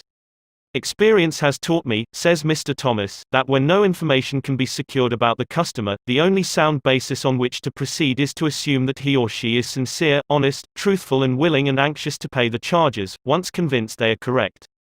To put it differently and perhaps more clearly, people are honest and want to discharge their obligations. The exceptions to that rule are comparatively few, and I am convinced that the individuals who are inclined to chisel will in most cases react favorably if you make them feel that you consider them honest, upright and fair. Principle 10 Appeal to the nobler motives. The movies do it. TV does it. Why don't you do it? Many years ago, the Philadelphia Evening Bulletin was being maligned by a dangerous whispering campaign. A malicious rumor was being circulated. Advertisers were being told that the newspaper was no longer attractive to readers because it carried too much advertising and too little news. Immediate action was necessary. The gossip had to be squelched. But how? This is the way it was done. The bulletin clipped from its regular edition all reading matter of all kinds on one average day, classified it, and published it as a book. The book was called One Day. It contained 307 pages, as many as a hard-covered book, yet the bulletin had printed all this news and feature material on one day and sold it, not for several dollars, but for a few cents. The printing of that book dramatized the fact that the bulletin carried an enormous amount of interesting reading matter. It conveyed the facts more vividly, more interestingly, more impressively, than pages of figures and mere talk could have done. This is the day of dramatization. Merely stating a truth isn't enough. The truth has to be made vivid, interesting, dramatic. You have to use showmanship. The movies do it. Television does it. And you will have to do it if you want attention. Experts in window display know the power of dramatization. For example, the manufacturers of a new rat poison gave dealers a window display that included 2 live rats. The week the rats were shown, sales zoomed to 5 times their normal rate. Television commercials abound with examples of the use of dramatic techniques in selling products. Sit down one evening in front of your television set and analyze what the advertisers do in each of their presentations. You will note how an antacid medicine changes the color of the acid in a test tube while its competitor doesn't, how one brand of soap or detergent gets a greasy shirt clean when the other brand leaves it gray. You'll see a car maneuver around a series of turns and curves, far better than just being told about it. Happy faces will show contentment with a variety of products. All of these dramatize for the viewer the advantages offered by whatever is being sold, and they do get people to buy them. You can dramatize your ideas in business or in any other aspect of your life. It's easy. Jim Yeamans, who sells for the NCR Company, National Cash Register, in Richmond, Virginia, told how he made a sale by dramatic demonstration. Last week I called on a neighborhood grocer and saw that the cash registers he was using at his checkout counters were very old-fashioned. I approached the owner and told him, "You are literally throwing away pennies every time a customer goes through your line." With that I threw a handful of pennies on the floor. He quickly became more attentive. The mere word should have been of interest to him. But the sound of pennies hitting the floor really stopped him. I was able to get an order from him to replace all of his old machines. It works in home life as well. When the old-time lover proposed to his sweetheart, did he just use words of love? No. He went down on his knees. That really showed he meant what he said. We don't propose on our knees anymore, but many suitors still set up a romantic atmosphere before they pop the question. Dramatizing what you want works with children as well. Joe B. Fant Jr., of Birmingham, Alabama, was having difficulty getting his 5-year-old boy and 3-year-old daughter to pick up their toys, so he invented a train. Joey was the engineer, Captain Casey Jones, on his tricycle. Janet's wagon was attached, and in the evening she loaded all the coal on the caboose, her wagon, and then jumped in while her brother drove her around the room. In this way the room was cleaned up, without lectures, arguments or threats. Mary Catherine Wolfe of Mishawaka, Indiana, was having some problems at work and decided that she had to discuss them with the boss. On Monday morning she requested an appointment with him but was told he was very busy and she should arrange with his secretary for an appointment later in the week. The secretary indicated that his schedule was very tight, but she would try to fit her in. Ms. Wolfe described what happened. "I did not get a reply from her all week long. Whenever I questioned her, she would give me a reason why the boss could not see me. Friday morning came and I had heard nothing definite. I really wanted to see him and discuss my problems before the weekend, so I asked myself how I could get him to see me. What I finally did was this. I wrote him a formal letter. I indicated in the letter that I fully understood how extremely busy he was all week, but it was important that I speak with him. I enclosed a form letter and a self-addressed envelope and asked him to please fill it out or ask his secretary to do it and return it to me. The form letter read as follows: Ms. Wolf, I will be able to see you on at AM, PM. I will give you minutes of my time. I put this letter in his in-basket at 11 a.m. At 2 p.m., I checked my mailbox. There was my self-addressed envelope. He had answered my form letter himself and indicated he could see me that afternoon and could give me 10 minutes of his time. I met with him, and we talked for over an hour and resolved my problems. If I had not dramatized to him the fact that I really wanted to see him, I would probably be still waiting for an appointment. James B. Boynton had to present a lengthy market report. His firm had just finished an exhaustive study for a leading brand of cold cream. Data were needed immediately about the competition in this market. The prospective customer was one of the biggest and most formidable men in the advertising business. And his first approach failed almost before he began. The first time I went in, Mr. Boynton explains, I found myself sidetracked into a futile discussion of the methods used in the investigation. He argued and I argued. He told me I was wrong, and I tried to prove that I was right. I finally won my point, to my own satisfaction, but my time was up, the interview was over, and I still hadn't produced results. The second time, I didn't bother with tabulations of figures and data. I went to see this man, I dramatized my facts. As I entered his office, he was busy on the phone. While he finished his conversation, I opened a suitcase and dumped 32 jars of cold cream on top of his desk, all products he knew, all competitors of his cream. On each jar, I had a tag itemizing the results of the trade investigation, and each tag told its story briefly, dramatically.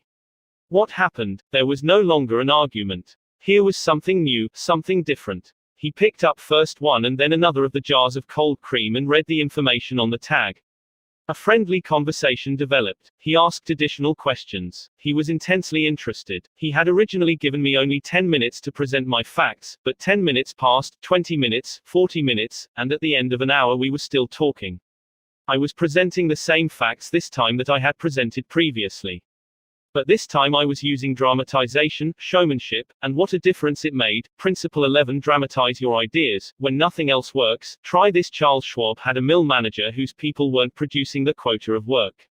How is it, Schwab asked him, that a manager as capable as you can't make this mill turn out what it should?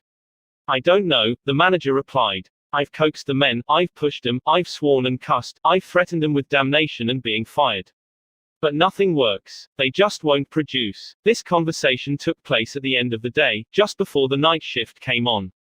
Schwab asked the manager for a piece of chalk, then, turning to the nearest man, asked, how many heats did your shift make today? 6. Without another word, Schwab chalked a big figure 6 on the floor, and walked away. When the night shift came in, they saw the 6 and asked what it meant. The big boss was in here today, the day people said. He asked us how many heats we made, and we told him 6. He chalked it down on the floor. The next morning Schwab walked through the mill again. The night shift had rubbed out 6 and replaced it with a big 7. When the day shift reported for work the next morning, they saw a big 7 chalked on the floor. So the night shift thought they were better than the day shift, did they? Well, they would show the night shift a thing or two. The crew pitched in with enthusiasm, and when they quit that night, they left behind them an enormous, swaggering 10. Things were stepping up. Shortly this mill, which had been lagging way behind in production, was turning out more work than any other mill in the plant. The principle. Let Charles Schwab say it in his own words, the way to get things done, say Schwab, is to stimulate competition. I do not mean in a sordid, money-getting way, but in the desire to excel. The desire to excel. The challenge. Throwing down the gauntlet. An infallible way of appealing to people of spirit. Without a challenge, Theodore Roosevelt would never have been President of the United States. The Rough Rider, just back from Cuba, was picked for governor of New York State. The opposition discovered he was no longer a legal resident of the state, and Roosevelt, frightened, wished to withdraw. Then Thomas Collier Platt, then U.S. Senator from New York, threw down the challenge. Turning suddenly on Theodore Roosevelt, he cried in a ringing voice, "Is the hero of San Juan Hill a coward?"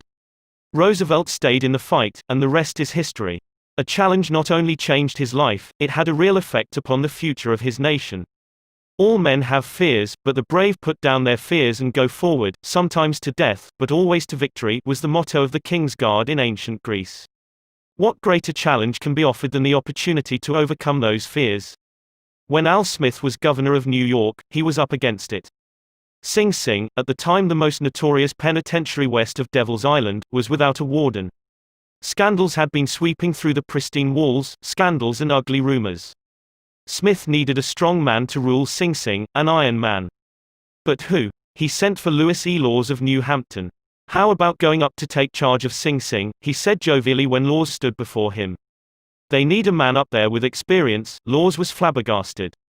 He knew the dangers of Sing Sing. It was a political appointment, subject to the vagaries of political whims. Wardens had come and gone, one had lasted only 3 weeks. He had a career to consider. Was it worth the risk? Then Smith, who saw his hesitation, leaned back in his chair and smiled. Young fellow, he said, I don't blame you for being scared. It's a tough spot. It'll take a big person to go up there and stay. So Smith was throwing down a challenge, was he? Laws liked the idea of attempting a job that called for someone big, so he went. And he stayed. He stayed, to become the most famous warden of his time. His book 20,000 Years in Sing Sing sold into the hundreds of thousands of copies. His broadcasts on the air and his stories of prison life have inspired dozens of movies.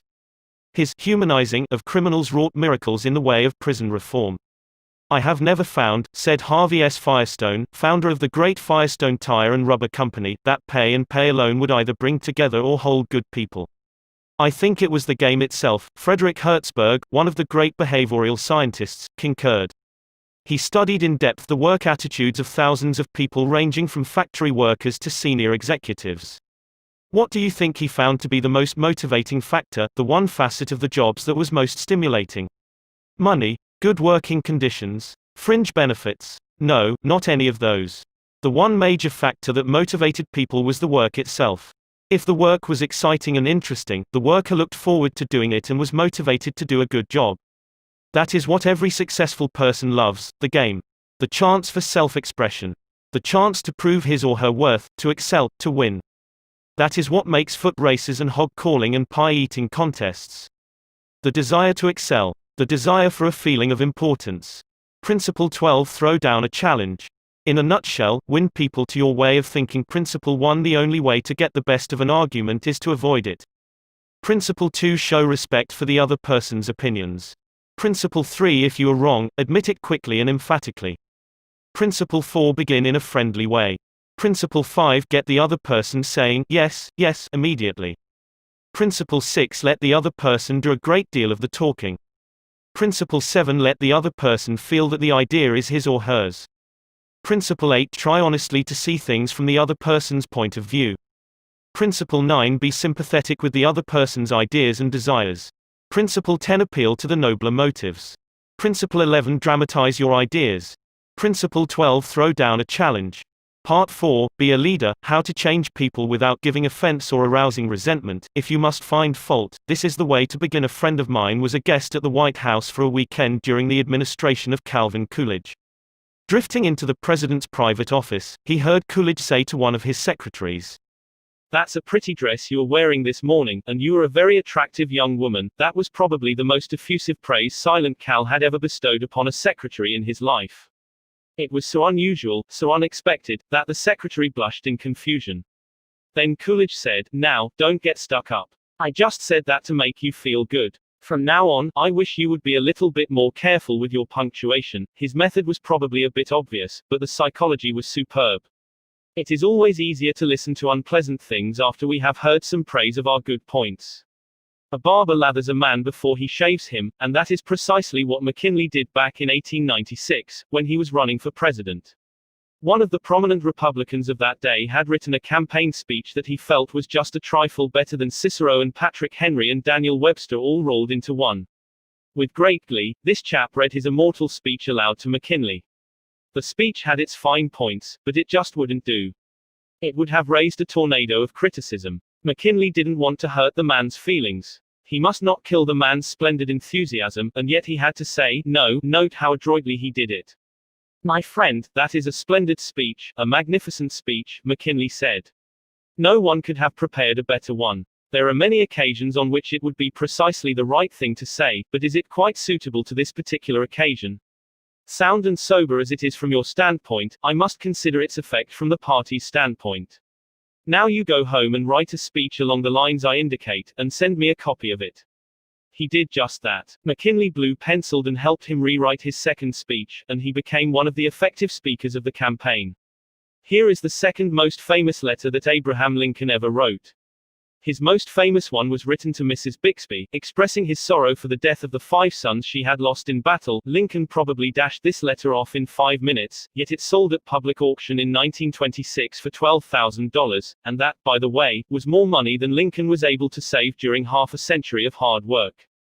The letter was written to General Joseph Hooker on April 26, 1863, during the darkest period of the Civil War.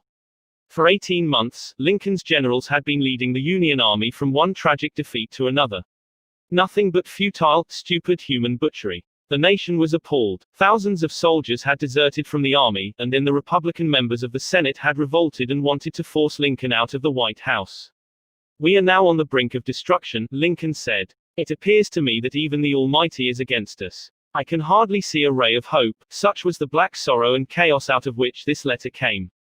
I am printing the letter here because it shows how Lincoln tried to change an obstreperous general when the very fate of the nation could have depended upon the general's action. This is perhaps the sharpest letter Abe Lincoln wrote after he became president, yet you will note that he praised General Hooker before he spoke of his grave faults. Yes, they were grave faults, but Lincoln didn't call them that.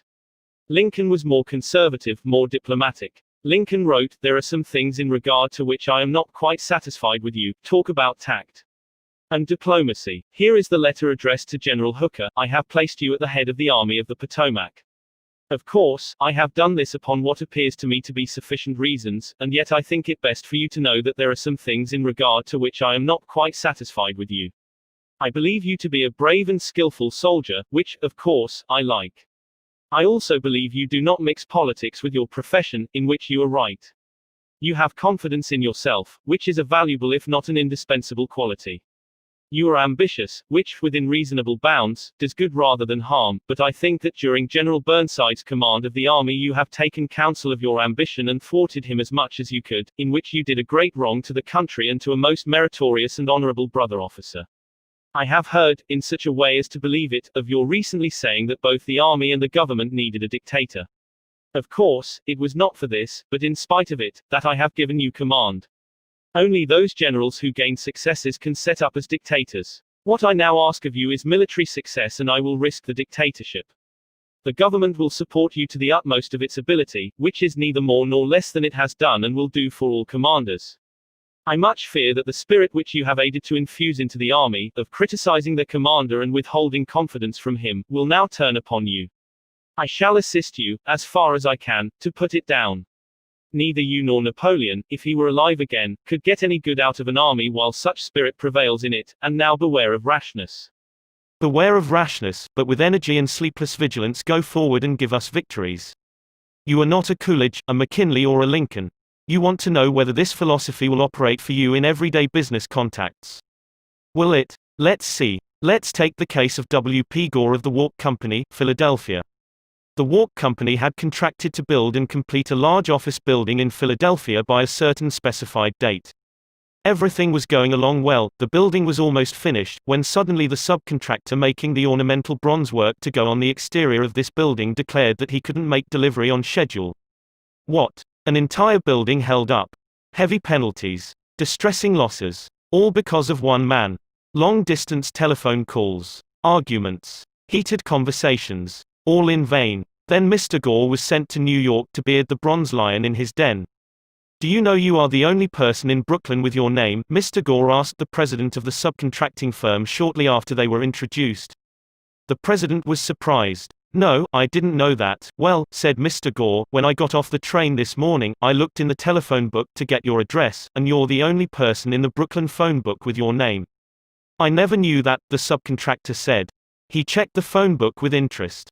"Well, it's an unusual name," he said proudly. "My family came from Holland and settled in New York almost 200 years ago." He continued to talk about his family and his ancestors for several minutes. When he finished that, Mr. Gore complimented him on how large a plant he had and compared it favorably with a number of similar plants he had visited. "It is one of the cleanest and neatest bronze factories I ever saw," said Gore.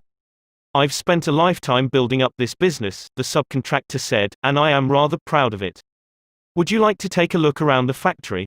During this tour of inspection, Mr. Gore complimented the other man on his system of fabrication and told him how and why it seemed superior to those of some of his competitors. Gore commented on some unusual machines, and the subcontractor announced that he himself had invented those machines. He spent considerable time showing Gore how they operated and the superior work they turned out. He insisted on taking his visitor to lunch. So far, mind you, not a word had been said about the real purpose of Gore's visit. After lunch, the subcontractor said, "Now, to get down to business. Naturally, I know why you're here. I didn't expect that our meeting would be so enjoyable. You can go back to Philadelphia with my promise that your material will be fabricated and shipped, even if other orders have to be delayed." Mr. Gore got everything that he wanted without even asking for it. The material arrived on time, and the building was completed on the day the completion contract specified. Would this have happened had Mr. Gore used the hammer and dynamite method generally employed on such occasions? Dorothy Wrublewski, a branch manager of the Fort Monmouth, New Jersey, Federal Credit Union, reported to one of our classes how she was able to help one of her employees become more productive. "We recently hired a young lady as a teller trainee. Her contact with our customers was very good. She was accurate and efficient in handling individual transactions. The problem developed at the end of the day when it was time to balance out.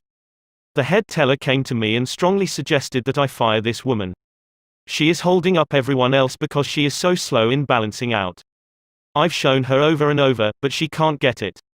She's got to go." The next day I observed her working quickly and accurately when handling the normal everyday transactions, and she was very pleasant with our customers. It didn't take long to discover why she had trouble balancing out. After the office closed, I went over to talk with her. She was obviously nervous and upset. I praised her for being so friendly and outgoing with the customers and complimented her for the accuracy and speed used in that work. I then suggested we review the procedure we use in balancing the cash drawer. Once she realized I had confidence in her, she easily followed my suggestions and soon mastered this function. We have had no problems with her since then. Beginning with praise is like the dentist who begins his work with Novocaine. The patient still gets a drilling, but the Novocaine is pain-killing. A leader will use Principle 1. Begin with praise and honest appreciation. How to criticize and not be hated for it. Charles Schwab was passing through one of his steel mills one day at noon when he came across some of his employees smoking. Immediately above their heads was a sign that said, "No smoking." Did Schwab point to the sign and say, "Can't you read?" Oh, no, not Schwab.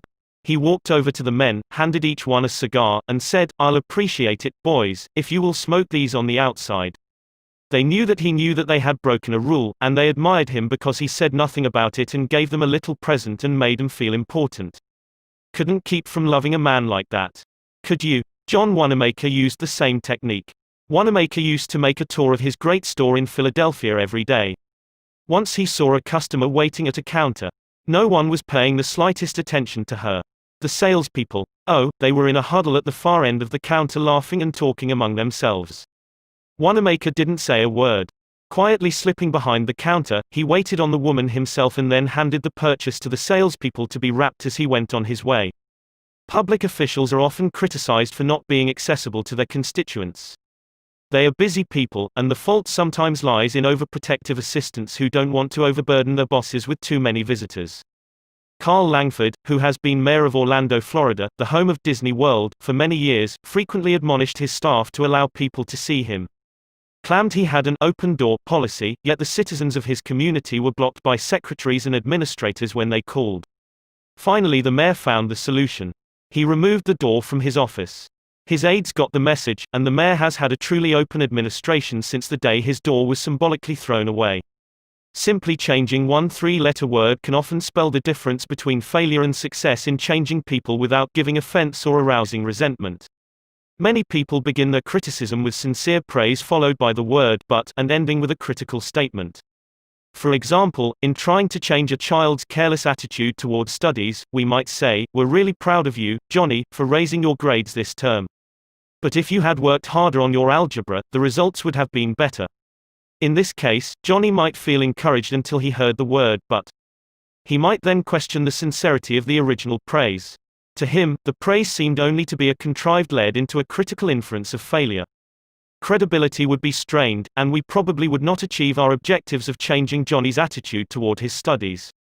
This could be easily overcome by changing the word but to and we're really proud of you, Johnny, for raising your grades this term, and by continuing the same conscientious efforts next term, your algebra grade can be up with all the others. Now, Johnny would accept the praise because there was no follow-up of an inference of failure. We have called his attention to the behavior we wish to change indirectly, and the chances are he will try to live up to our expectations. Calling attention to one's mistakes indirectly works wonders with sensitive people who may resent bitterly any direct criticism. Marge Jacob of Woonsocket, Rhode Island, told one of our classes how she convinced some sloppy construction workers to clean up after themselves when they were building additions to her house. For the first few days of the work, when Mrs. Jacob returned from her job, she noticed that the yard was strewn with the cut ends of lumber. She didn't want to antagonize the builders, because they did excellent work. So after the workers had gone home, she and her children picked up and neatly piled all the lumber debris in a corner. The following morning she called the foreman to one side and said, "I'm really pleased with the way the front lawn was left last night. It is nice and clean and does not offend the neighbors." From that day forward the workers picked up and piled the debris to one side, and the foreman came in each day seeking approval of the condition the lawn was left in after a day's work. One of the major areas of controversy between members of the Army Reserves and their regular Army trainers is haircuts. The reservists consider themselves civilians, which they are most of the time, and resent having to cut their hair short. Master Sergeant Harley Kaiser of the 542nd USAR School addressed himself to this problem when he was working with a group of reserve non-commissioned officers. As an old-time regular Army Master Sergeant, he might have been expected to yell at his troops and threaten them. Instead he chose to make his point indirectly. "Gentlemen," he started, "you are leaders. You will be most effective when you lead by example. You must be the example for your men to follow. You know what the Army regulations say about haircuts. I am going to get my hair cut today, although it is still much shorter than some of yours. You look at yourself in the mirror, and if you feel you need a haircut to be a good example, we'll arrange time for you to visit the post barbership." The result was predictable. Several of the candidates did look in the mirror and went to the barbershop that afternoon and received regulation haircuts. Sergeant Kaiser commented the next morning that he already could see the development of leadership qualities in some of the members of the squad. On March 8, 1887, the eloquent Henry Ward Beecher died. The following Sunday, Lyman Abbott was invited to speak in the pulpit left silent by Beecher's passing. Eager to do his best, he wrote, rewrote and polished his sermon with the meticulous care of a Flaubert. Then he read it to his wife. It was poor, as most written speeches are. She might have said, if she had had less judgment, "Lyman, that is terrible. That'll never do. You'll put people to sleep. It reads like an encyclopedia. You ought to know better than that after all the years you have been preaching. For heaven's sake, why don't you talk like a human being? Why don't you act natural? You'll disgrace yourself if you ever read that stuff." That's what she might have said. And, if she had, you know what would have happened. And she knew too. So, she merely remarked that it would make an excellent article for the North American Review. In other words, she praised it and at the same time subtly suggested that it wouldn't do as a speech. Lyman Abbott saw the point, tore up his carefully prepared manuscript and preached without even using notes. An effective way to correct others' mistakes is: Principle 2. Call attention to people's mistakes indirectly when necessary. Talk about your own mistakes. My niece, Josephine Carnegie, had come to New York to be my secretary. She was 19, had graduated from high school 3 years previously, and her business experience was a trifle more than zero. She became one of the most proficient secretaries west of Suez, but in the beginning, she was, well, susceptible to improvement. One day when I started to criticize her, I said to myself, "Just a minute, Dale Carnegie, just a minute. You are twice as old as Josephine. You have had 10,000 times as much business experience. How can you possibly expect her to have your viewpoint, your judgment, your initiative, mediocre though they may be? And just a minute, Dale, what were you doing at 19? Remember the asinine mistakes and blunders you made. Remember the time you did this, and that." After thinking the matter over, honestly and impartially, I concluded that Josephine's batting average at 19 was better than mine had been, and that, I'm sorry to confess, isn't paying Josephine much of a compliment. So, after that, when I wanted to call Josephine's attention to a mistake, I used to begin by saying, "You have made a mistake, Josephine, but the Lord knows, it's no worse than many I have made. You were not born with judgment. That comes only with experience, and you are better than I was at your age. I have been guilty of so many stupid, silly things myself, I have very little inclination to criticize you or anyone. But don't you think it would have been wiser if you had done so and so? It isn't nearly so difficult to listen to a recital of your faults if the person criticizing begins by humbly admitting that he, too, is far from impeccable." E.G. Dilliston, an engineer in Brandon, Manitoba, Canada, was having problems with his new secretary. Letters he dictated were coming to his desk for signature with 2 or 3 spelling mistakes per page. Mr. Dilliston reported how he handled this. "Like many engineers, I have not been noted for my excellent English or spelling. For years I have kept a little black thumb index book for words I had trouble spelling. When it became apparent that merely pointing out the errors was not going to cause my secretary to do more proofreading and dictionary work, I resolved to take another approach. When the next letter came to my attention that had errors in it, I sat down with the typist and said, 'Somehow this word doesn't look right. It's one of the words I always have had trouble with. That's the reason I started this spelling book of mine.' I opened the book to the appropriate page. Yes, here it is. I'm very conscious of my spelling now because people do judge us by our letters and misspellings make us look less professional. I don't know whether she copied my system or not, but since that conversation, her frequency of spelling errors has been significantly reduced." The polished Prince Bernhard von Below learned the sharp necessity of doing this back in 1909. Von Below was then the Imperial Chancellor of Germany, and on the throne sat Wilhelm II Wilhelm, the haughty, Wilhelm the arrogant, Wilhelm, the last of the German Kaisers, building an army and navy that he boasted could whip their weight in wildcats. Then an astonishing thing happened.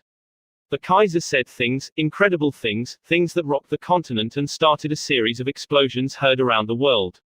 To make matters infinitely worse, the Kaiser made silly, egotistical, absurd announcements in public. He made them while he was a guest in England, and he gave his royal permission to have them printed in the Daily Telegraph. For example, he declared that he was the only German who felt friendly toward the English, that he was constructing a navy against the menace of Japan, that he, and he alone, had saved England from being humbled in the dust by Russia and France, that it had been his campaign plan that enabled England's Lord Roberts to defeat the Boers in South Africa, and so on and on. No other such amazing words had ever fallen from the lips of a European king in peacetime within 100 years.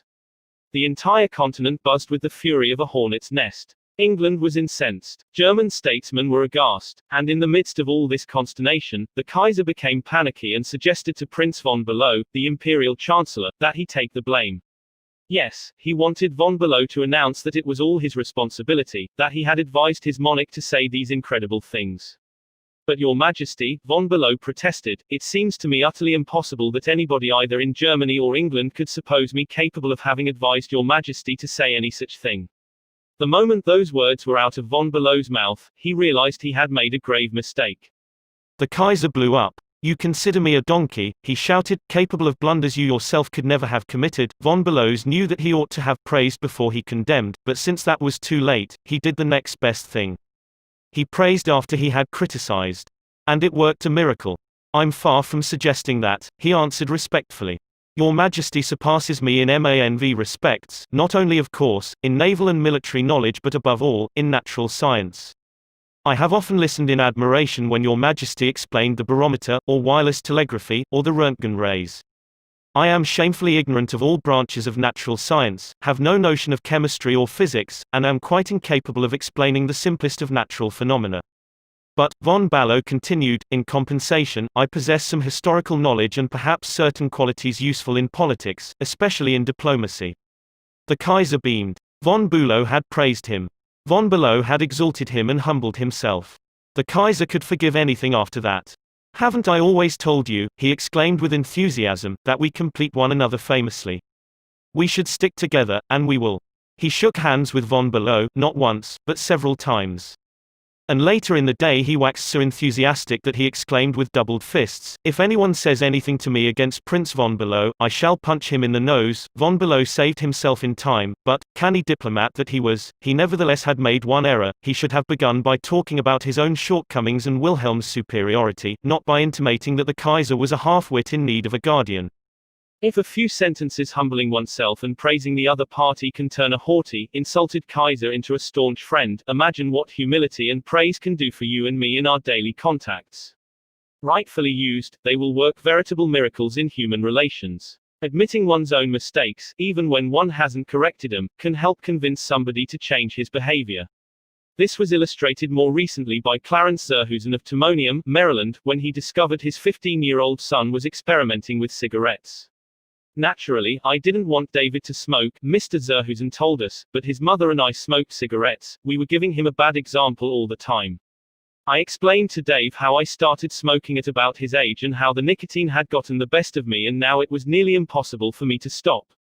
I reminded him how irritating my cough was and how he had been after me to give up cigarettes not many years before.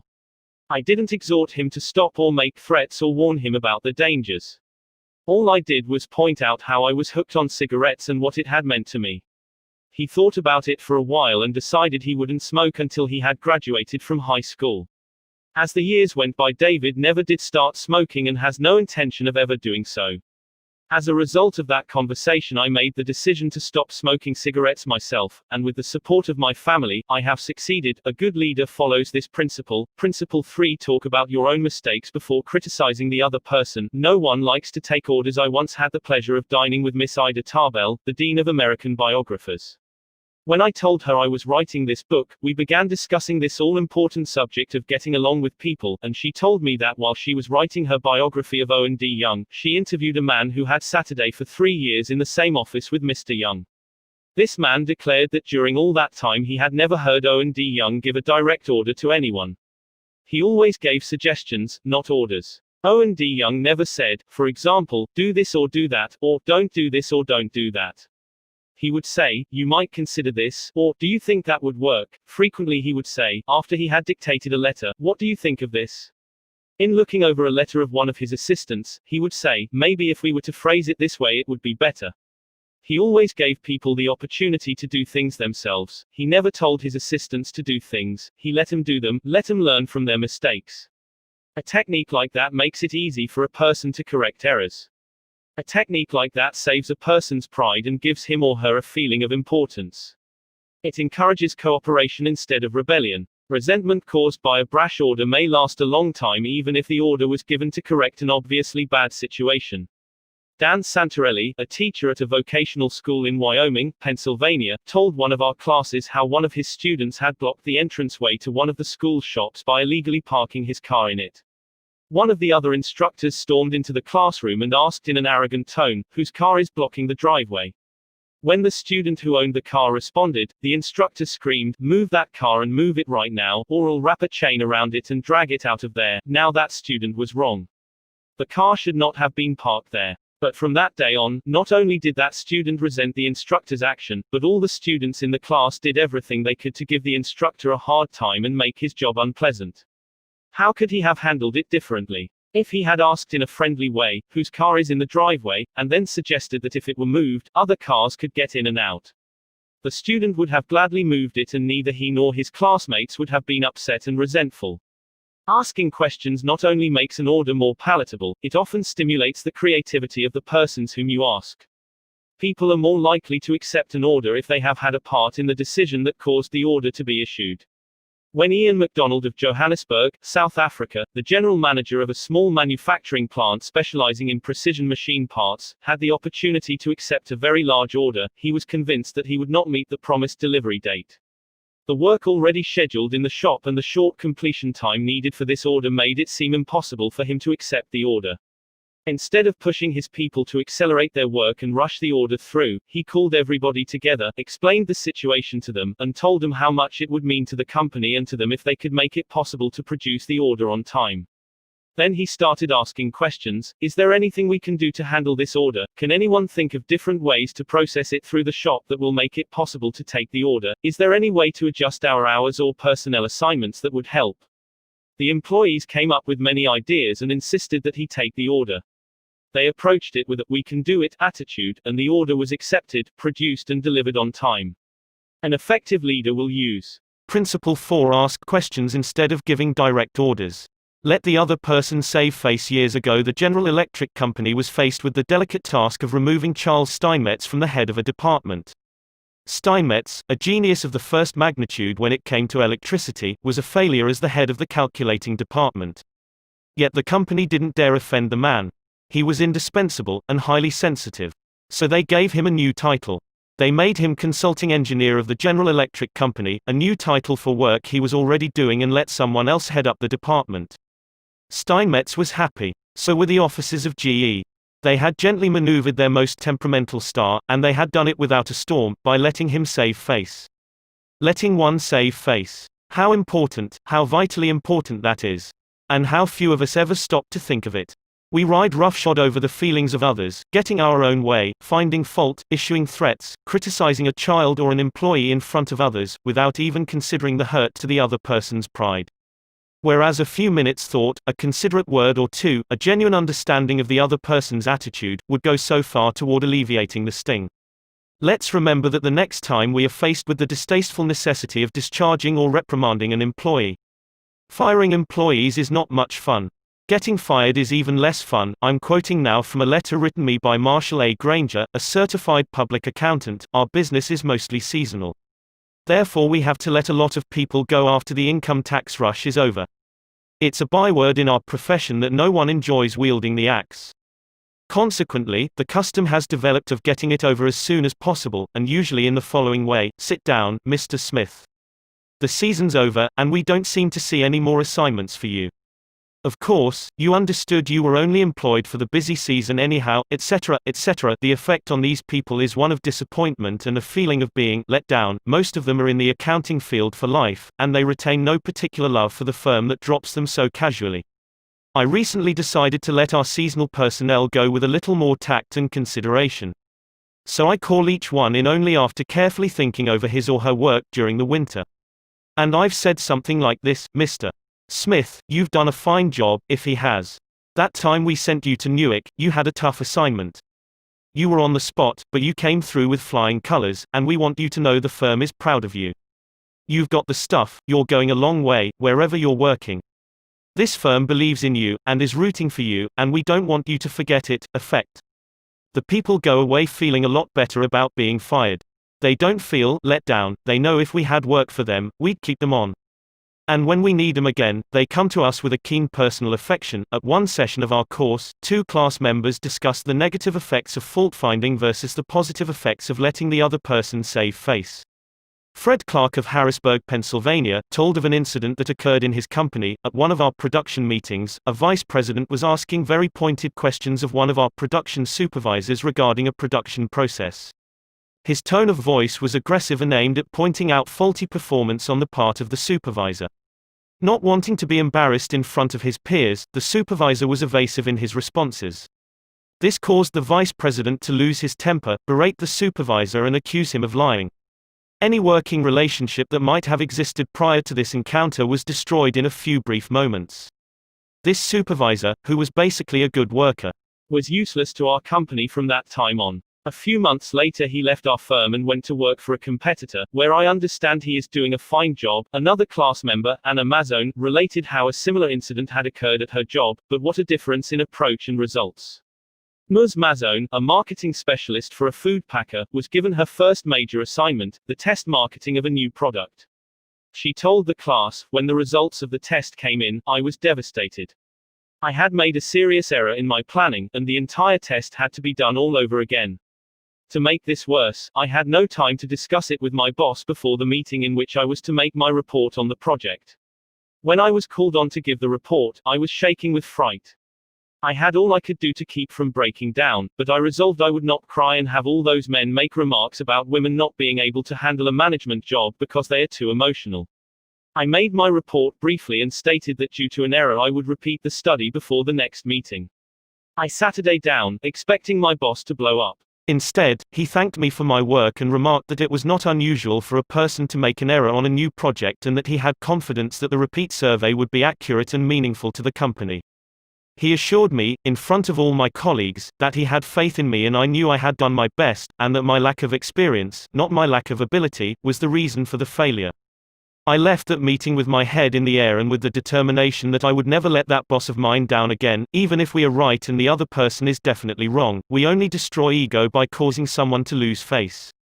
The legendary French aviation pioneer and author Antoine de Saint-Exupéry wrote, "I have no right to say or do anything that diminishes a man in his own eyes. What matters is not what I think of him, but what he thinks of himself. Hurting a man in his dignity is a crime. A real leader will always follow." Principle 5. Let the other person save face. How to spur people on to success. Pete Barlow was an old friend of mine. He had a dog and pony act and spent his life traveling with circuses and vaudeville shows. I loved to watch Pete train new dogs for his act. I noticed that the moment a dog showed the slightest improvement, Pete patted and praised him and gave him meat and made a great to-do about it. That's nothing new. Animal trainers have been using that same technique for centuries. Why, I wonder, don't we use the same common sense when trying to change people that we use when trying to change dogs? Why don't we use meat instead of a whip? Why don't we use praise instead of condemnation?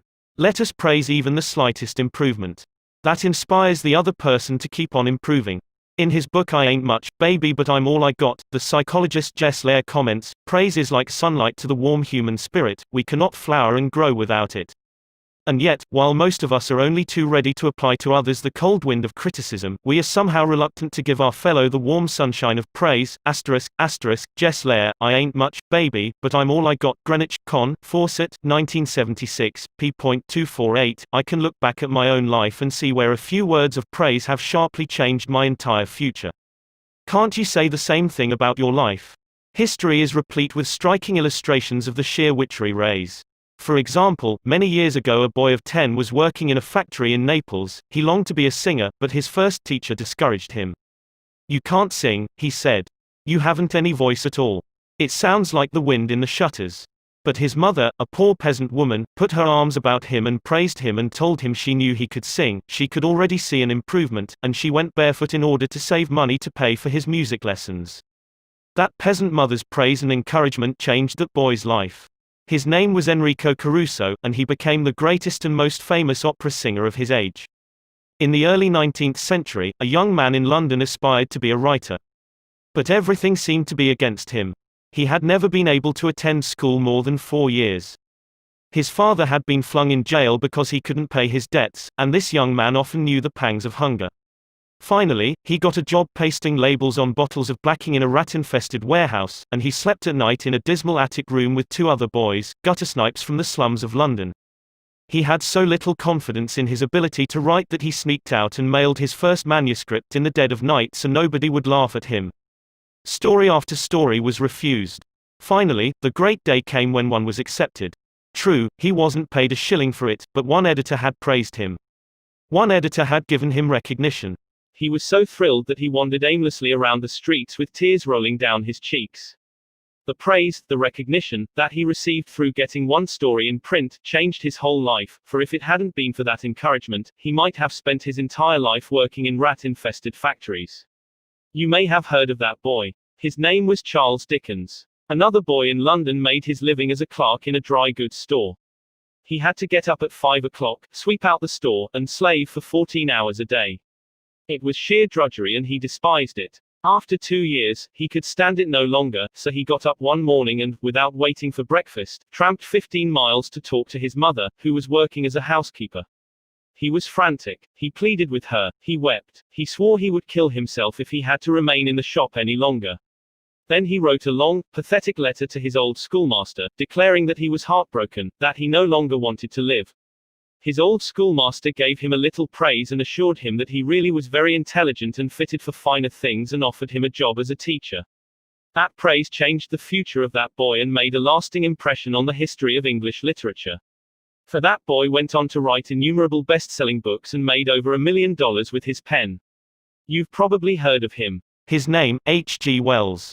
Use of praise instead of criticism is the basic concept of B.F. Skinner's teachings. This great contemporary psychologist has shown by experiments with animals and with humans that when criticism is minimized and praise emphasized, the good things people do will be reinforced and the poorer things will atrophy for lack of attention. John Ringlespaugh of Rocky Mount, North Carolina, used this in dealing with his children.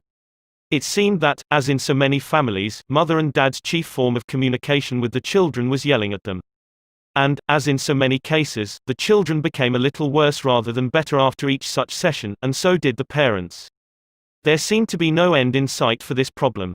Mr. Ringlespore determined to use some of the principles he was learning in our course to solve this situation. He reported, "We decided to try praise instead of harping on their faults. It wasn't easy when all we could see were the negative things they were doing. It was really tough to find things to praise. We managed to find something, and within the first day or two some of the really upsetting things they were doing quit happening. Then some of their other faults began to disappear. They began capitalizing on the praise we were giving them. They even began going out of their way to do things right." Neither of us could believe it. Of course, it didn't last forever, but the norm reached after things leveled off was so much better. It was no longer necessary to react the way we used to. The children were doing far more right things than wrong ones. All of this was a result of praising the slightest improvement in the children rather than condemning everything they did wrong. This works on the job too. Keith Roper of Woodland Hills, California, applied this principle to a situation in his company. Some material came to him in his print shop which was of exceptionally high quality. The printer who had done this job was a new employee who had been having difficulty adjusting to the job. His supervisor was upset about what he considered a negative attitude and was seriously thinking of terminating his services. When Mr. Roper was informed of this situation, he personally went over to the print shop and had a talk with the young man. He told him how pleased he was with the work he had just received and pointed out it was the best work he had seen produced in that shop for some time. He pointed out exactly why it was superior and how important the young man's contribution was to the company. Do you think this affected that young printer's attitude toward the company? Within days there was a complete turnabout. He told several of his co-workers about the conversation and how someone in the company really appreciated good work. And from that day on, he was a loyal and dedicated worker. What Mr. Roper did was not just flatter the young printer and say, "You're good." He specifically pointed out how his work was superior.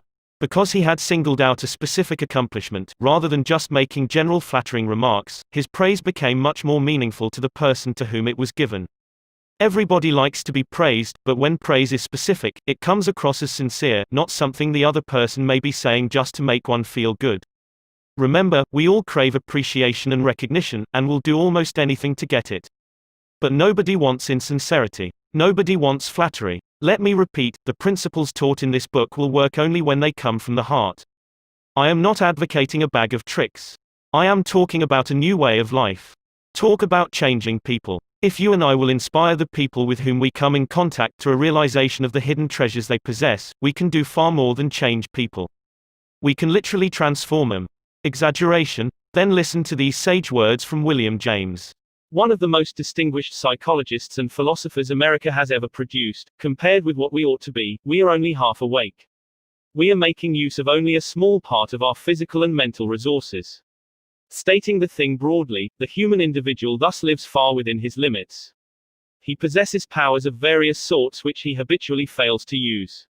Yes, you who are reading these lines possess powers of various sorts which you habitually fail to use, and one of these powers you are probably not using to the fullest extent is your magic ability to praise people and inspire them with a realization of their latent possibilities. Abilities wither under criticism, they blossom under encouragement. To become a more effective leader of people, apply Principle 6. Praise the slightest improvement and praise every improvement. Be hearty in your approbation and lavish in your praise. Give a dog a good name. What do you do when a person who has been a good worker begins to turn in shoddy work? You can fire him or her, but that really doesn't solve anything. You can berate the worker, but this usually causes resentment. Henry Henker, a service manager for a large truck dealership in Lowell, Indiana, had a mechanic whose work had become less than satisfactory. Instead of bawling him out or threatening him, Mr. Henker called him into his office and had a heart-to-heart talk with him.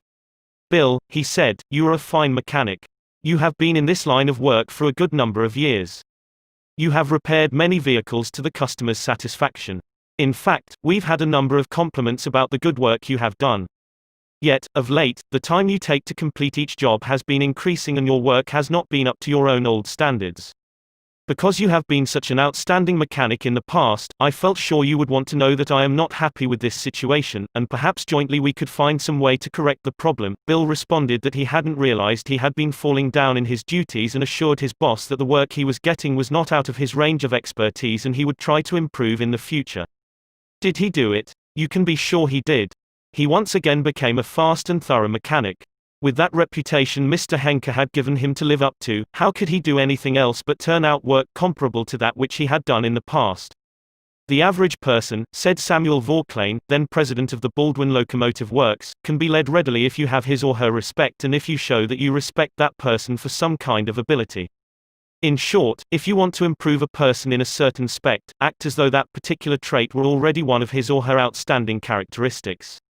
Shakespeare said, 'Assume a virtue, if you have it not.' And it might be well to assume and state openly that other people have the virtue you want them to develop. Give them a fine reputation to live up to, and they will make prodigious efforts rather than see you disillusioned." Georgette Leblanc, in her book Souvenirs, My Life with Maeterlinck, describes the startling transformation of a humble Belgian Cinderella. "A servant girl from a neighboring hotel brought my meals," she wrote. She was called Marie the dishwasher because she had started her career as a scullery assistant. She was a kind of monster, cross-eyed, bandy-legged, poor in flesh and spirit. One day, while she was holding my plate of macaroni in her red hand, I said to her point blank, "Marie, you do not know what treasures are within you." Accustomed to holding back her emotion, Marie waited a few moments, not daring to risk the slightest gesture for fear of a catastrophe. Then she put the dish on the table, sighed and said ingenuously, "Madam, I would never have believed it." She did not doubt, she did not ask a question. She simply went back to the kitchen and repeated what I had said, and such is the force of faith that no one made fun of her. From that day on, she was even given a certain consideration. But the most curious change of all occurred in the humble Marie herself. Believing she was the tabernacle of unseen marvels, she began taking care of her face and body so carefully that her starved youth seemed to bloom and modestly hide her plainness.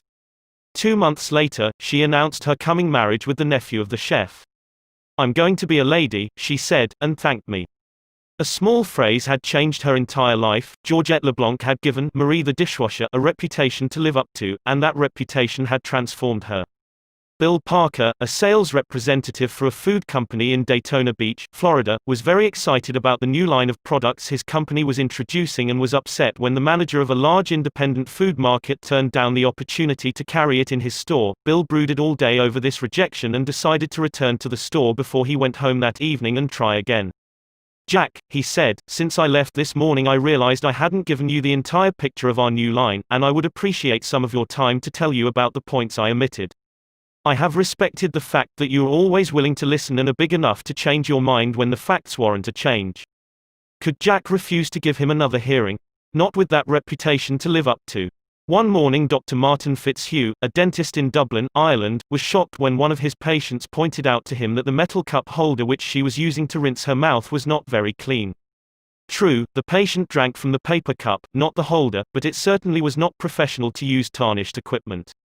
When the patient left, Dr. Fitzhugh retreated to his private office to write a note to Bridget, the charwoman, who came twice a week to clean his office.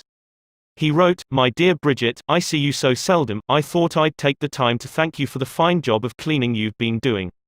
By the way, I thought I'd mention that since 2 hours, twice a week, is a very limited amount of time, please feel free to work an extra half hour from time to time if you feel you need to do those, once in a while, things like polishing the cup holders and the like. I, of course, will pay you for the extra time." The next day, when I walked into my office, Dr. Fitzhugh reported, my desk had been polished to a mirror-like finish, as had my chair, which I nearly slid out of. When I went into the treatment room I found the shiniest, cleanest chrome-plated cup holder I had ever seen nestled in its receptacle. I had given my charwoman a fine reputation to live up to, and because of this small gesture she outperformed all her past efforts. How much additional time did she spend on this? That's right, none at all. There is an old saying, give a dog a bad name and you may as well hang him. But give him a good name, and see what happens. When Mrs. Ruth Hopkins, a 4th grade teacher in Brooklyn, New York, looked at her class roster the first day of school, her excitement and joy of starting a new term was tinged with anxiety. In her class this year she would have Tommy T, the school's most notorious bad boy. His 3rd grade teacher had constantly complained about Tommy to colleagues, the principal and anyone else who would listen. He was not just mischievous, he caused serious discipline problems in the class, picked fights with the boys, teased the girls, was fresh to the teacher, and seemed to get worse as he grew older. His only redeeming feature was his ability to learn rapidly and master the schoolwork easily. Mrs. Hopkins decided to face the Tommy problem immediately. When she greeted her new students, she made little comments to each of them. Rose, that's a pretty dress you're wearing. Alicia, I hear you draw beautifully. When she came to Tommy, she looked him straight in the eyes and said, Tommy, I understand you are a natural leader. I'm going to depend on you to help me make this class the best class in the 4th grade this year. She reinforced this over the first few days by complimenting Tommy on everything he did and commenting on how this showed what a good student he was. With that reputation to live up to, even a 9-year-old couldn't let her down, and he didn't. If you want to excel in that difficult leadership role of changing the attitude or behavior of others, use Principle 7. Give the other person a fine reputation to live up to. Make the fault seem easy to correct. A bachelor friend of mine, about 40 years old, became engaged, and his fiancée persuaded him to take some belated dancing lessons. The Lord knows I needed dancing lessons, he confessed as he told me the story, for I danced just as I did when I first started 20 years ago. The first teacher I engaged probably told me the truth. She said I was all wrong, I would just have to forget everything and begin all over again. But that took the heart out of me. I had no incentive to go on. So, I quit her. The next teacher may have been lying, but I liked it. She said nonchalantly that my dancing was a bit old-fashioned perhaps, but the fundamentals were all right, and she assured me I wouldn't have any trouble learning a few new steps. The first teacher had discouraged me by emphasizing my mistakes. This new teacher did the opposite. She kept praising the things I did right and minimizing my errors. You have a natural sense of rhythm, she assured me. You really are a natural-born dancer. Now my common sense tells me that I always have been and always will be a 4th-rate dancer, yet, deep in my heart, I still like to think that maybe she meant it. To be sure, I was paying her to say it, but why bring that up? At any rate, I know I am a better dancer than I would have been if she hadn't told me I had a natural sense of rhythm. That encouraged me. That gave me hope. That made me want to improve. Tell your child, your spouse, or your employee that he or she is stupid or dumb at a certain thing, has no gift for it, and is doing it all wrong, and you have destroyed almost every incentive to try to improve. But use the opposite technique, be liberal with your encouragement, make the thing seem easy to do, let the other person know that you have faith in his ability to do it, that he has an undeveloped flair for it, and he will practice until the dawn comes in the window in order to excel. Lowell Thomas, a superb artist in human relations, used this technique. He gave you confidence, inspired you with courage and faith. For example, I spent a weekend with Mr. and Mrs. Thomas, and on Saturday night, I was asked to sit in on a friendly bridge game before a roaring fire. Bridge? Oh, no, not me. I knew nothing about it. The game had always been a black mystery to me. No, impossible. Why, Dale, it is no trick at all, Lowell replied. There is nothing to bridge except memory and judgment. You've written articles on memory. Bridge will be a cinch for you. It's right up your alley, and presto, almost before I realized what I was doing, I found myself for the first time at a bridge table. All because I was told I had a natural flair for it and the game was made to seem easy. Speaking of bridge reminds me of Ely Culbertson, whose books on bridge have been translated into a dozen languages and have sold more than 1 million copies. Yet he told me he never would have made a profession out of the game if a certain young woman hadn't assured him he had a flair for it. When he came to America in 1922, he tried to get a job teaching in philosophy and sociology, but he couldn't. Then he tried selling coal, and he failed at that. Then he tried selling coffee, and he failed at that, too. I had given my charwoman a fine reputation to live up to, and because of this small gesture she outperformed all her past efforts. How much additional time did she spend on this? That's right, none at all. There is an old saying, give a dog a bad name and you may as well hang him. But give him a good name, and see what happens. When Mrs. Ruth Hopkins, a 4th-grade teacher in Brooklyn, New York, looked at her class roster the first day of school, her excitement and joy of starting a new term was tinged with anxiety. In her class this year she would have Tommy T., the school's most notorious bad boy. His 3rd-grade teacher had constantly complained about Tommy to colleagues, the principal and anyone else who would listen. He was not just mischievous, he caused serious discipline problems in the class, picked fights with the boys, teased the girls, was fresh to the teacher, and seemed to get worse as he grew older. His only redeeming feature was his ability to learn rapidly and master the schoolwork easily. Mrs. Hopkins decided to face the Tommy problem immediately. When she greeted her new students, she made little comments to each of them. Rose, that's a pretty dress you're wearing. Alicia, I hear you draw beautifully. When she came to Tommy, she looked him straight in the eyes and said, Tommy, I understand you are a natural leader. I'm going to depend on you to help me make this class the best class in the 4th grade this year. She reinforced this over the first few days by complimenting Tommy on everything he did and commenting on how this showed what a good student he was. With that reputation to live up to, even a 9-year-old couldn't let her down, and he didn't. If you want to excel in that difficult leadership role of changing the attitude or behavior of others, use Principle 7. Give the other person a fine reputation to live up to. Make the fault seem easy to correct. A bachelor friend of mine, about 40 years old, became engaged, and his fiancée persuaded him to take some belated dancing lessons. The Lord knows I needed dancing lessons, he confessed as he told me the story, for I danced just as I did when I first started 20 years ago. The first teacher I engaged probably told me the truth. She said I was all wrong, I would just have to forget everything and begin all over again. But that took the heart out of me. I had no incentive to go on. So, I quit her. The next teacher may have been lying, but I liked it. She said nonchalantly that my dancing was a bit old-fashioned perhaps, but the fundamentals were all right, and she assured me I wouldn't have any trouble learning a few new steps. The first teacher had discouraged me by emphasizing my mistakes. This new teacher did the opposite.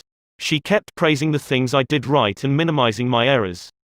You have a natural sense of rhythm, she assured me. You really are a natural-born dancer. Now my common sense tells me that I always have been and always will be a 4th-rate dancer, yet, deep in my heart, I still like to think that maybe she meant it. To be sure, I was paying her to say it, but why bring that up? At any rate, I know I am a better dancer than I would have been if she hadn't told me I had a natural sense of rhythm. That encouraged me. That gave me hope. That made me want to improve. Tell your child, your spouse, or your employee that he or she is stupid or dumb at a certain thing, has no gift for it, and is doing it all wrong, and you have destroyed almost every incentive to try to improve. But use the opposite technique, be liberal with your encouragement, make the thing seem easy to do, let the other person know that you have faith in his ability to do it, that he has an undeveloped flair for it, and he will practice until the dawn comes in the window in order to excel. Lowell Thomas, a superb artist in human relations, used this technique. He gave you confidence, inspired you with courage and faith. For example, I spent a weekend with Mr. and Mrs. Thomas, and on Saturday night, I was asked to sit in on a friendly bridge game before a roaring fire. Bridge? Oh, no, not me. I knew nothing about it. The game had always been a black mystery to me. No, impossible. Why, Dale, it is no trick at all, Lowell replied. There is nothing to bridge except memory and judgment. You've written articles on memory. Bridge will be a cinch for you. It's right up your alley, and presto, almost before I realized what I was doing, I found myself for the first time at a bridge table. All because I was told I had a natural flair for it and the game was made to seem easy. Speaking of bridge reminds me of Ely Culbertson, whose books on bridge have been translated into a dozen languages and have sold more than 1 million copies. Yet he told me he never would have made a profession out of the game if a certain young woman hadn't assured him he had a flair for it. When he came to America in 1922, he tried to get a job teaching in philosophy and sociology, but he couldn't. Then he tried selling coal, and he failed at that. Then he tried selling coffee, and he failed at that, too. He had played some bridge, but it had never occurred to him in those days that someday he would teach it. He was not only a poor card player, but he was also very stubborn. He asked so many questions and held so many post-mortem examinations that no one wanted to play with him. Then he met a pretty bridge teacher, Josephine Dillon, fell in love and married her. She noticed how carefully he analyzed his cards and persuaded him that he was a potential genius at the card table. It was that encouragement and that alone, Culbertson told me, that caused him to make a profession of bridge. Clarence M. Jones, one of the instructors of our course in Cincinnati, Ohio, told how encouragement and making faults seem easy to correct completely changed the life of his son. In 1970, my son David, who was then 15 years old, came to live with me in Cincinnati. He had led a rough life. In 1958, his head was cut open in a car accident, leaving a very bad scar on his forehead. In 1960, his mother and I were divorced and he moved to Dallas, Texas, with his mother. Until he was 15, he had spent most of his school years in special classes for slow learners in the Dallas school system. Possibly because of the scar, school administrators had decided he was brain injured and could not function at a normal level. He was 2 years behind his age group, so he was only in the 7th grade. Yet he did not know his multiplication tables, added on his fingers, and could barely read. There was one positive point. He loved to work on radio and TV sets. He wanted to become a TV technician. I encouraged this and pointed out that he needed math to qualify for the training. I decided to help him become proficient in this subject. We obtained 4 sets of flashcards: multiplication, division, addition, and subtraction. As we went through the cards, we put the correct answers in a discard stack. When David missed one, I gave him the correct answer and then put the card in the repeat stack until there were no cards left. I made a big deal out of each card he got right, particularly if he had missed it previously. Each night we would go through the repeat stack until there were no cards left. Each night we timed the exercise with a stopwatch. I promised him that when he could get all the cards correct in 8 minutes with no incorrect answers, we would quit doing it every night. This seemed an impossible goal to David. The first night it took 52 minutes, the second night, 48, then 45, 44, 41, then under 40 minutes. We celebrated each reduction. I'd call in my wife, and we would both hug him and we'd all dance a jig. At the end of the month he was doing all the cards perfectly in less than 8 minutes. When he made a small improvement he would ask to do it again.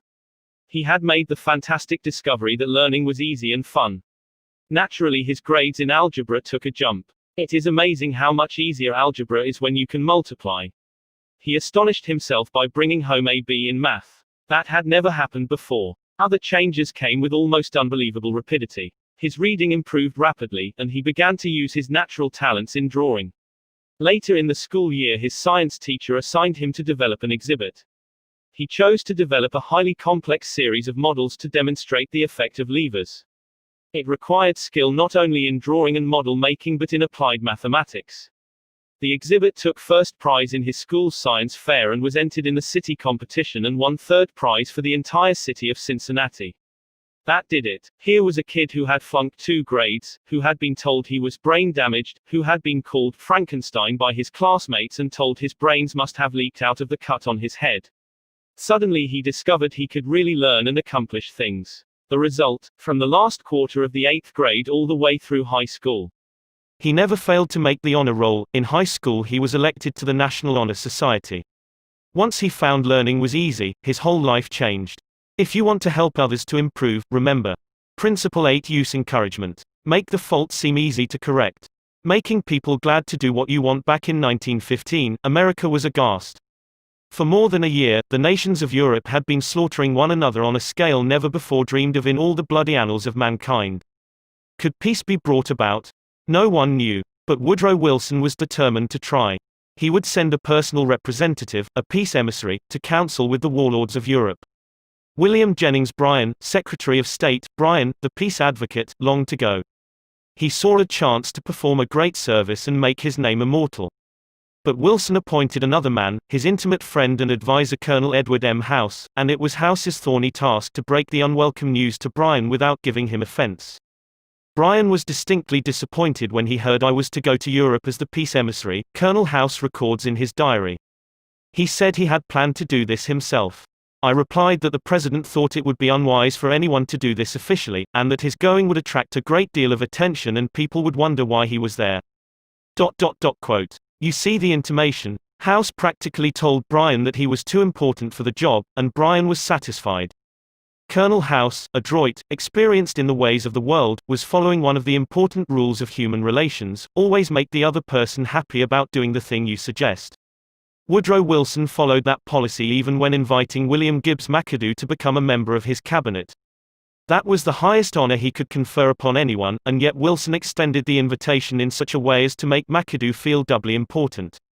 Here is the story in McAdoo's own words. He, Wilson, said that he was making up his cabinet and that he would be very glad if I would accept a place in it as Secretary of the Treasury. He had a delightful way of putting things. He created the impression that by accepting this great honor I would be doing him a favor. Unfortunately, Wilson didn't always employ such taunt. If he had, history might have been different. For example, Wilson didn't make the Senate and the Republican Party happy by entering the United States in the League of Nations. Wilson refused to take such prominent Republican leaders as Elihu Root or Charles Evans Hughes or Henry Cabot Lodge to the peace conference with him. Instead, he took along unknown men from his own party. He snubbed the Republicans, refused to let them feel that the League was their idea as well as his, refused to let them have a finger in the pie, and, as a result of this crude handling of human relations, wrecked his own career, ruined his health, shortened his life, caused America to stay out of the League, and altered the history of the world. Statesmen and diplomats aren't the only ones who use this make a person happy yo do things you want them to do approach. Dale O. Ferrier of Fort Wayne, Indiana, told how he encouraged one of his young children to willingly do the chore he was assigned. One of Jeff's chores was to pick up pears from under the pear tree so the person who was mowing underneath wouldn't have to stop to pick them up. He didn't like this chore, and frequently it was either not done at all or it was done so poorly that the mower had to stop and pick up several pears that he had missed. Rather than have an eyeball-to-eyeball confrontation about it, one day I said to him, "Jeff, I'll make a deal with you. For every bushel basket full of pears you pick up, I'll pay you $1. But after you are finished, for every pear I find left in the yard, I'll take away $1.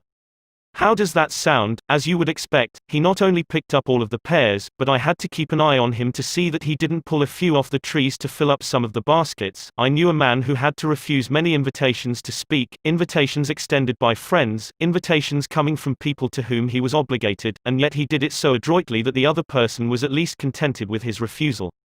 How did he do it? Not by merely talking about the fact that he was too busy and too this and too that. No, after expressing his appreciation of the invitation and regretting his inability to accept it, he suggested a substitute speaker.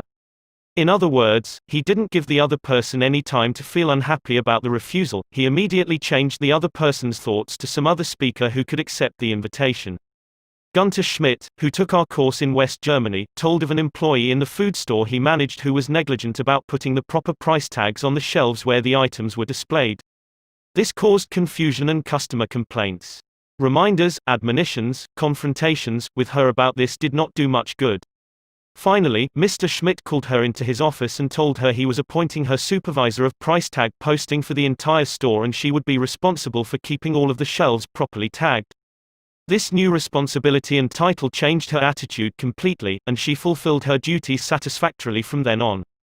Childish? Perhaps. But that is what they said to Napoleon when he created the Legion of Honor and distributed 15,000 crosses to his soldiers and made 18 of his generals marshals of France and called his troops the Grand Army. Napoleon was criticized for giving toys to war-hardened veterans, and Napoleon replied, "Men are ruled by toys." This technique of giving titles and authority worked for Napoleon and it will work for you. For example, a friend of mine, Mrs. Ernest Gent of Scarsdale, New York, was troubled by boys running across and destroying her lawn. She tried criticism. She tried coaxing. Neither worked. Then she tried giving the worst sinner in the gang a title and a feeling of authority. She made him her detective and put him in charge of keeping all trespassers off her lawn. That solved her problem. Her detective built a bonfire in the backyard, heated an iron red hot, and threatened to brand any boy who stepped on the lawn. The effective leader should keep the following guidelines in mind when it is necessary to change attitudes or behavior. 1. Be sincere. Do not promise anything that you cannot deliver. Forget about the benefits to yourself and concentrate on the benefits to the other person. 2. Know exactly what it is you want the other person to do. 3. Be empathetic. Ask yourself what is it the other person really wants. 4. Consider the benefits that person will receive from doing what you suggest. 5. Match those benefits to the other person's wants. 6. When you make your request, put it in a form that will convey to the other person the idea that he personally will benefit. We could give a curt order like this. John, we have customers coming in tomorrow and I need the stockroom cleaned out. So sweep it out, put the stock in neat piles on the shelves and polish the counter, or we could express the same idea by showing John the benefits he will get from doing the task. John, we have a job that should be completed right away. If it is done now, we won't be faced with it later. I am bringing some customers in tomorrow to show our facilities. I would like to show them the stockroom, but it is in poor shape. If you could sweep it out, put the stock in neat piles on the shelves, and polish the counter, it would make us look efficient and you will have done your part to provide a good company image. Will John be happy about doing what you suggest? Probably not very happy, but happier than if you had not pointed out the benefits. Assuming you know that John has pride in the way his stockroom looks and is interested in contributing to the company image, he will be more likely to be cooperative. It also will have been pointed out to John that the job would have to be done eventually, and by doing it now, he won't be faced with it later. It is namvé to believe you will always get a favorable reaction from other persons when you use these approaches, but the experience of most people shows that you are more likely to change attitudes this way than by not using these principles, and if you increase your successes by even a mere 10%, you have become 10% more effective as a leader than you were before, and that is your benefit. People are more likely to do what you would like them to do when you use Principle 9. Make the other person happy about doing the thing you suggest. In a nutshell, be a leader. A leader's job often includes changing your people's attitudes and behavior. Some suggestions to accomplish this. Principle 1. Begin with praise and honest appreciation. Principle 2. Call attention to people's mistakes indirectly. Principle 3. Talk about your own mistakes before criticizing the other person. Principle 4. Ask questions instead of giving direct orders. Principle 5. Let the other person save face. Principle 6. Praise the slightest improvement and praise every improvement. Be hearty in your approbation and lavish in your praise. Principle 7. Give the other person a fine reputation to live up to. Principle 8. Use encouragement. Make the fault seem easy to correct. Principle 9. Make the other person happy about doing the thing you suggest. Part 5. Letters that produced miraculous results. I'll bet I know what you are thinking now. You are probably saying to yourself something like this: letters that produced miraculous results, absurd. Smacks of patent medicine advertising. You are thinking that. I don't blame you. I would probably have thought that myself if I had picked up a book like this 15 years ago. Skeptical. Well, I like skeptical people. I spent the first 20 years of my life in Missouri, and I like people who have to be shown. Almost all the progress ever made in human thought has been made by the doubting Thomases, the questioners, the challengers, the show me crowd. Let's be honest. Is the title, Letters That Produced Miraculous Results, accurate? No, to be frank with you, it isn't. The truth is, it is a deliberate understatement of fact. Some of the letters reproduced in this chapter harvested results that were rated twice as good as miracles. Rated by whom? By Ken R. Dyke, one of the best-known sales promotion men in America, formerly sales promotion manager for Johns Manville, and now advertising manager for Colgate-Palmolive Peak Company and chairman of the board of the Association of National Advertisers. Mr. Dyke says that letters he used to send out, asking for information from dealers, seldom brought more than a return of 5 to 8%. He said he would have regarded a 15% response as most extraordinary, and told me that if his replies had ever soared to 20%, he would have regarded it as nothing short of a miracle. But one of Mr. Dyke's letters, printed in this chapter, brought 42.5%. In other words, that letter was twice as good as a miracle. You can't laugh that off. And this letter wasn't a sport, a fluke, an accident. Similar results were obtained from scores of other letters. How did he do it? Here is the explanation in Ken Dyke's own words. This astonishing increase in the effectiveness of letters occurred immediately after I attended Mr. Carnegie's course in Effective Speaking and Human Relations. I saw that the approach I had formerly used was all wrong. I tried to apply the principles taught in this book, and they resulted in an increase of from 500 to 800% in the effectiveness of my letters asking for information. Here is the letter. It pleases the other man by asking him to do the writer a small favor, a favor that makes him feel important. My own comments on the letter appear in parentheses. Mr. John Blank, Blankville, Indiana. Dear Mr. Blank, I wonder if you would mind helping me out of a little difficulty. Let's get the picture clear. Imagine a lumber dealer in Indiana receiving a letter from an executive of the Johns Manville Company, and in the first line of the letter, this high-priced executive in New York asks the other fellow to help him out of a difficulty. I can imagine the dealer in Indiana saying to himself something like this: well, if this chap in New York is in trouble, he has certainly come to the right person. I always try to be generous and help people. Let's see what's wrong with him. Last year, I succeeded in convincing our company that what our dealers needed most to help increase their re-roofing sales was a year-round direct mail campaign paid for entirely by Johns Manville. The dealer out in Indiana probably says, naturally, they ought to pay for it. They're hogging most of the profit as it is. They're making millions while I'm having hard scratching to pay the rent. Now what is this fellow in trouble about? Recently I mailed a questionnaire to the 1,600 dealers who had used the plan and certainly was very much pleased with the hundreds of replies which showed that they appreciated this form of cooperation and found it most helpful. On the strength of this, we have just released our new direct mail plan, which I know you'll like still better.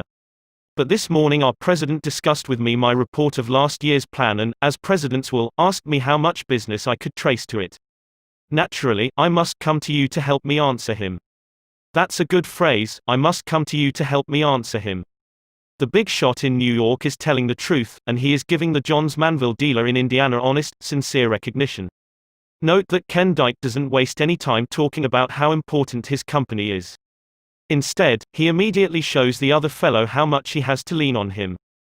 Ken Dyke admits that he can't even make a report to the president of Johns Manville without the dealer's help. Naturally, the dealer out in Indiana, being human, likes that kind of talk. What I'd like you to do is, 1. To tell me, on the enclosed postcard, how many roofing and re-roofing jobs you feel last year's direct mail plan helped you secure, and 2. Give me, as nearly as you can, the total estimated value in dollars and cents based on the total cost of the jobs applied. If you'll do this, I'll surely appreciate it and thank you for your kindness in giving me this information.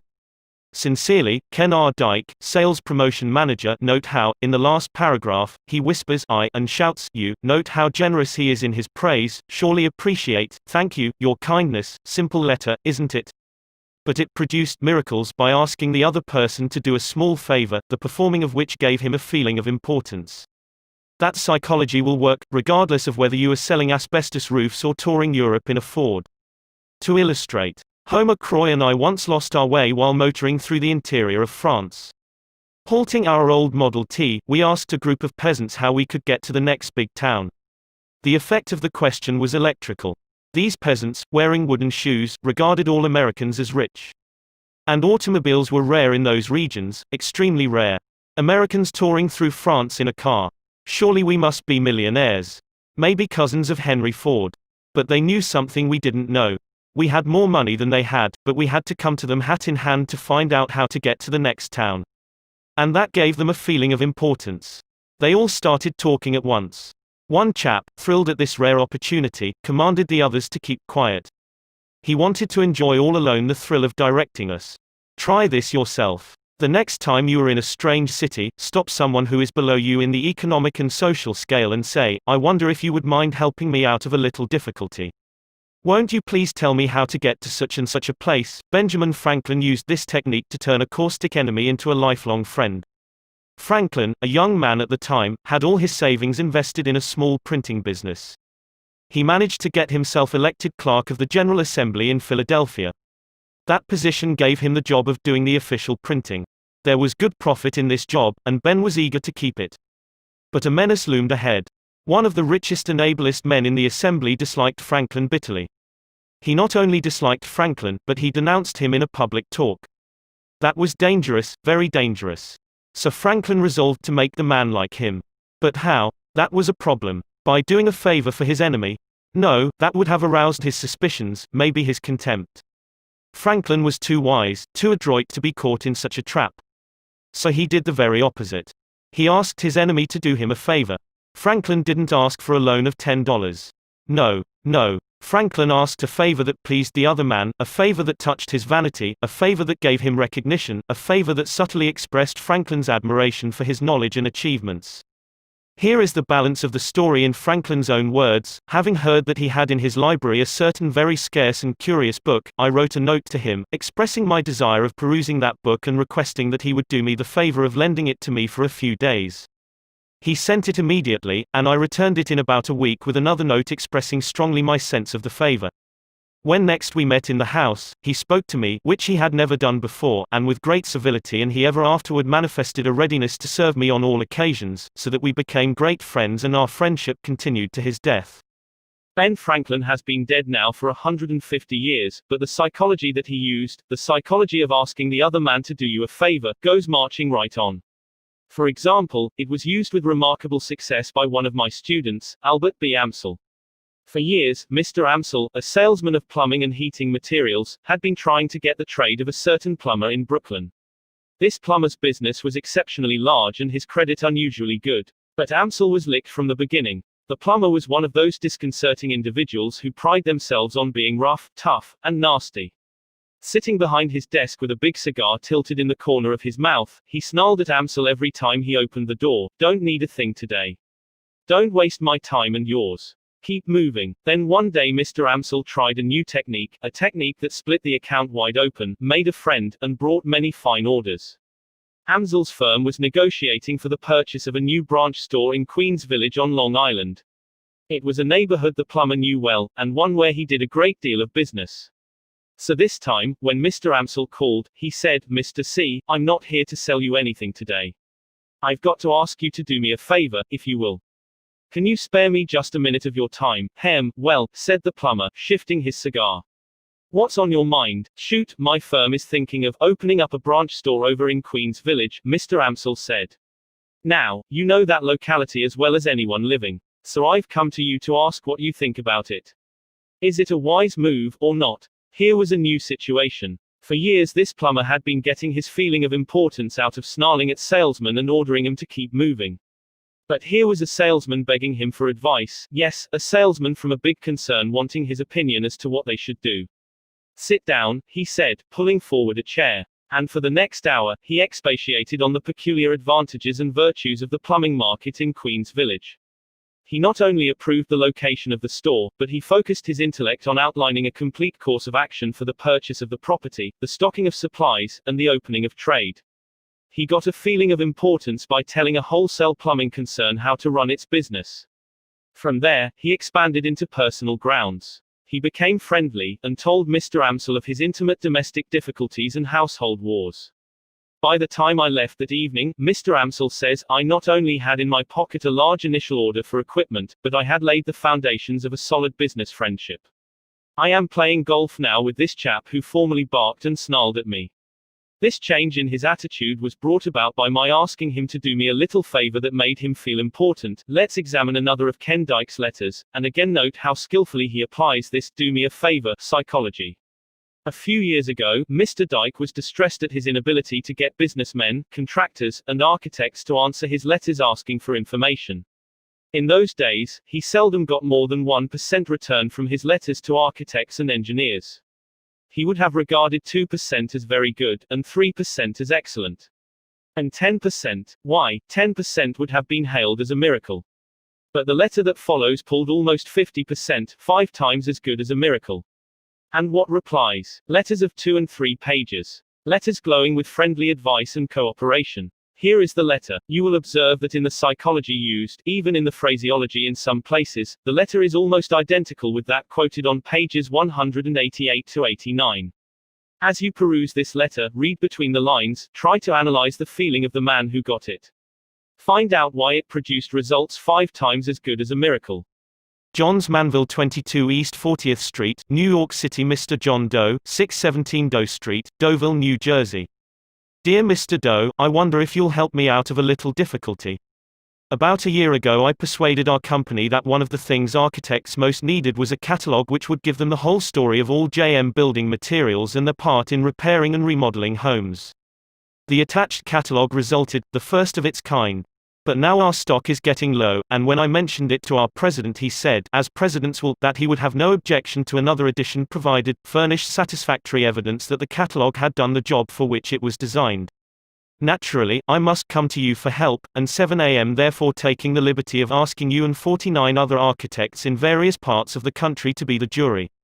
To make it quite easy for you, I have written a few simple questions on the back of this letter. And I'll certainly regard it as a personal favor if you'll check the answers, add any comments that you may wish to make, and then slip this letter into the enclosed stamped envelope. Needless to say, this won't obligate you in any way, and I now leave it to you to say whether the catalog shall be discontinued or reprinted with improvements based on your experience and advice. In any event, rest assured that I shall appreciate your cooperation very much. Thank you. Sincerely yours, Ken R. Dyke, Sales Promotion Manager. Another word of warning. I know from experience that some men, reading this letter, will try to use the same psychology mechanically. They will try to boost the other man's ego, not through genuine, real appreciation, but through flattery and insincerity. And their technique won't work. Remember, we all crave appreciation and recognition, and will do almost anything to get it. But nobody wants insincerity. Nobody wants flattery. Let me repeat, the principles taught in this book will work only when they come from the heart. I am not advocating a bag of tricks. I am talking about a new way of life. Part 6, 7 Rules for Making Your Home Life Happier, How to Dig Your Marital Grave in the Quickest Possible Way. 75 years ago, Napoleon III of France, nephew of Napoleon Bonaparte, fell in love with Marie Eugénique Ignace Augustin de Montijo, Countess of Teba, the most beautiful woman in the world, and married her. His advisors pointed out that she was only the daughter of an insignificant Spanish count. But Napoleon retorted, "What of it? Her grace, her youth, her charm, her beauty filled him with divine felicity." In a speech hurled from the throne, he defied an entire nation. "I have preferred a woman I love and respect," he proclaimed, "to a woman unknown to me." Napoleon and his bride had health, wealth, power, fame, beauty, love, adoration, all the requirements for a perfect romance. Never did the sacred fire of marriage glow with a brighter incandescence. But, alas, the holy flame soon flickered and the incandescence cooled, and turned to embers. Napoleon could make Eugénique an empress, but nothing in all La Belle France, neither the power of his love nor the might of his throne, could keep her from nagging. Bedeviled by jealousy, devoured by suspicion, she flouted his orders, she denied him even a show of privacy. She broke into his office while he was engaged in affairs of state. She interrupted his most important discussions. She refused to leave him alone, always fearing that he might be consorting with another woman. Often, she ran to her sister, complaining of her husband, complaining, weeping, nagging, and threatening. Forcing her way into his study, she stormed at him and abused him. Napoleon, master of a dozen sumptuous palaces, Emperor of France, could not find a cupboard in which he could call his soul his own. And what did Eugénique accomplish by all this? Here is the answer. I am quoting now from E.A. Reinhardt's engrossing book, Napoleon and Eugénique, The Tragicomedy of an Empire. So it came about that Napoleon frequently would steal out by a little side door at night, with a soft hat pulled over his eyes, and, accompanied by one of his intimates, really betake himself to some fair lady who was expecting him, or else stroll about the great city as of old, passing through streets of the kind which an emperor hardly sees outside a fairy tale, and breathing the atmosphere of might-have-beens. That is what nagging accomplished for Eugénique. True, she sat today on the throne of France. True, she was the most beautiful woman in the world. But neither royalty nor beauty can keep love alive amidst the poisonous fumes of nagging. Eugénique could have raised her voice like Job of old and have wailed, "The thing which I greatly feared is come upon me, come upon her." She brought it upon herself, poor woman, by her jealousy and her nagging. Of all the sure-fire, infernal devices ever invented by all the devils in hell for destroying love, nagging is the deadliest. It never fails. Like the bite of the king cobra, it always destroys, always kills. The wife of Count Leo Tolstoy discovered that, after it was too late. Before she passed away, she confessed to her daughters, "I was the cause of your father's death." Her daughters didn't reply. They were both crying. They knew their mother was telling the truth. They knew she had killed him with her constant complaining, her eternal criticisms, and her eternal nagging. Yet Count Tolstoy and his wife ought, by all odds, to have been happy. He was one of the most famous novelists of all time. Two of his masterpieces, War and Peace and Anna Karenina, will forever shine brightly among the literary glories of Earth. Tolstoy was so famous that his admirers followed him around day and night and took down in shorthand every word he uttered. Even if he merely said, "I guess I'll go to bed," even trivial words like that, everything was written down, and now the Russian government is printing every sentence that he ever wrote, and his combined writings will fill 100 volumes. In addition to fame, Tolstoy and his wife had wealth, social position, children. No marriage ever blossomed under softer skies. In the beginning, their happiness seemed too perfect, too intense, to endure. So, kneeling together, they prayed to Almighty God to continue the ecstasy that was theirs. Then an astonishing thing happened. Tolstoy gradually changed. He became a totally different person. He became ashamed of the great books that he had written, and from that time on he devoted his life to writing pamphlets preaching peace and the abolition of war and poverty. This man, who had once confessed that in his youth he had committed every sin imaginable, even murder, tried to follow literally the teachings of Jesus. He gave all his lands away and lived a life of poverty. He worked in the fields, chopping wood and pitching hay. He made his own shoes, swept his own room, ate out of a wooden bowl, and tried to guide his enemies. Leo Tolstoy's life was a tragedy, and the cause of his tragedy was his marriage. His wife loved luxury, but he despised it. She craved fame and the plaudits of society, but these frivolous things meant nothing whatever to him. She longed for money and riches, but he believed that wealth and private property were a sin. For years, she nagged and scolded and screamed because he insisted on giving away the right to publish his books freely without paying him any royalties whatever. She wanted the money those books would produce. When he opposed her, she threw herself into fits of hysteria, rolling on the floor with a bottle of opium at her lips, swearing that she was going to kill herself and threatening to jump down the well. There is one event in their lives that to me is one of the most pathetic scenes in history. As I have already said, they were gloriously happy when they were first married, but now, 48 years later, he could hardly bear the sight of her. Sometimes of an evening, this old and heartbroken wife, starving for affection, came and knelt at his knees and begged him to read aloud to her the exquisite love passages that he had written about her in his diary 50 years previously. And as he read of those beautiful, happy days that were now gone forever, both of them wept.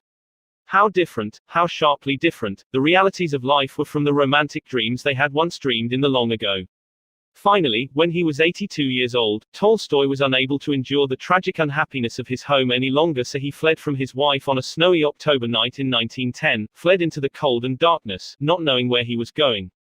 11 days later, he died of pneumonia in a railway station. And his dying request was that she should not be permitted to come into his presence. Such was the price Countess Tolstoy paid for her nagging and complaining and hysteria. The reader may feel that she had much to nag about. Granted. But that is beside the point. The question is, did nagging help her, or did it make a bad matter infinitely worse? I really think I was insane. That is what Countess Tolstoy herself thought about it, after it was too late. The great tragedy of Abraham Lincoln's life also was his marriage. Not his assassination, mind you, but his marriage. When Booth fired, Lincoln never realized he had been shot, but he reaped almost daily, for 23 years, what Herndon, his law partner, described as the bitter harvest of conjugal infelicity. Conjugal infelicity. That is putting it mildly. For almost a quarter of a century, Mrs. Lincoln nagged and harassed the life out of him. She was always complaining, always criticizing her husband, nothing about him was ever right. He was stoop-shouldered, he walked awkwardly and lifted his feet straight up and down like an Indian. She complained that there was no spring in his step, no grace to his movement, and she mimicked his gait and nagged at him to walk with his toes pointed down, as she had been taught at Madame Mentel's boarding school in Lexington. She didn't like the way his huge ears stood out at right angles from his head. She even told him that his nose wasn't straight, that his lower lip stuck out, and he looked consumptive, that his feet and hands were too large, his head too small. Abraham Lincoln and Mary Todd Lincoln were opposites in every way, in training, in background, in temperament, in tastes, in mental outlook. They irritated each other constantly. Mrs. Lincoln's loud, shrill voice, wrote the late Senator Albert J. Beveridge, the most distinguished Lincoln authority of this generation. Mrs. Lincoln's loud, shrill voice could be heard across the street, and her incessant outbursts of wrath were audible to all who lived near the house. Frequently her anger was displayed by other means than words, and accounts of her violence are numerous and unimpeachable. To illustrate, Mr. and Mrs. Lincoln, shortly after their marriage, lived with Mrs. Jacob Early, a doctor's widow in Springfield who was forced to take in boarders. One morning Mr. and Mrs. Lincoln were having breakfast when Lincoln did something that aroused the fiery temper of his wife. What, no one remembers now. But Mrs. Lincoln, in a rage, dashed a cup of hot coffee into her husband's face. And she did it in front of the other boarders. Saying nothing, Lincoln sat there in humiliation and silence while Mrs. Early came with a wet towel and wiped off his face and clothes. Mrs. Lincoln's jealousy was so foolish, so fierce, so incredible, that merely to read about some of the pathetic and disgraceful scenes she created in public, merely reading about him 75 years later makes one gasp with astonishment. She finally went insane, and perhaps the most charitable thing one can say about her is that her disposition was probably always affected by incipient insanity. Did all this nagging and scolding and raging change Lincoln? In one way, yes. It certainly changed his attitude toward her. It made him regret his unfortunate marriage, and it made him avoid her presence as much as possible. Springfield had 11 attorneys, and they couldn't all make a living there, so they used to ride horseback from one county seat to another, following Judge David Davis while he was holding court in various places. In that way, they managed to pick up business from all the county seat towns throughout the 8th Judicial District. The other attorneys always managed to get back to Springfield each Saturday and spend the weekend with their families. But Lincoln didn't. He dreaded to go home, and for 3 months in the spring, and again for 3 months in the autumn, he remained out on the circuit and never went near Springfield. He kept this up year after year. Living conditions in the country hotels were often wretched, but, wretched as they were, he preferred them to his own home and Mrs. Lincoln's constant nagging and wild outbursts of temper. Such are the results that Mrs. Lincoln, the Empress Eugenic, and Countess Tolstoy obtained by their nagging. They brought nothing but tragedy into their lives. They destroyed all that they cherished most. Bessie Hamburger, who has spent 11 years in the domestic relations court in New York City, and has reviewed thousands of cases of desertion, says that one of the chief reasons men leave home is because their wives nag. Or, as the Boston Post puts it, many a wife has made her own marital grave with a series of little digs. So, if you want to keep your home life happy, rule 1 is, don't nag. Love and let live. I may commit many follies in life, Disraeli said, but I never intend to marry for love, and he didn't. He stayed single until he was 35, and then he proposed to a rich widow, a widow 15 years his senior, a widow whose hair was white with the passing of 50 winters.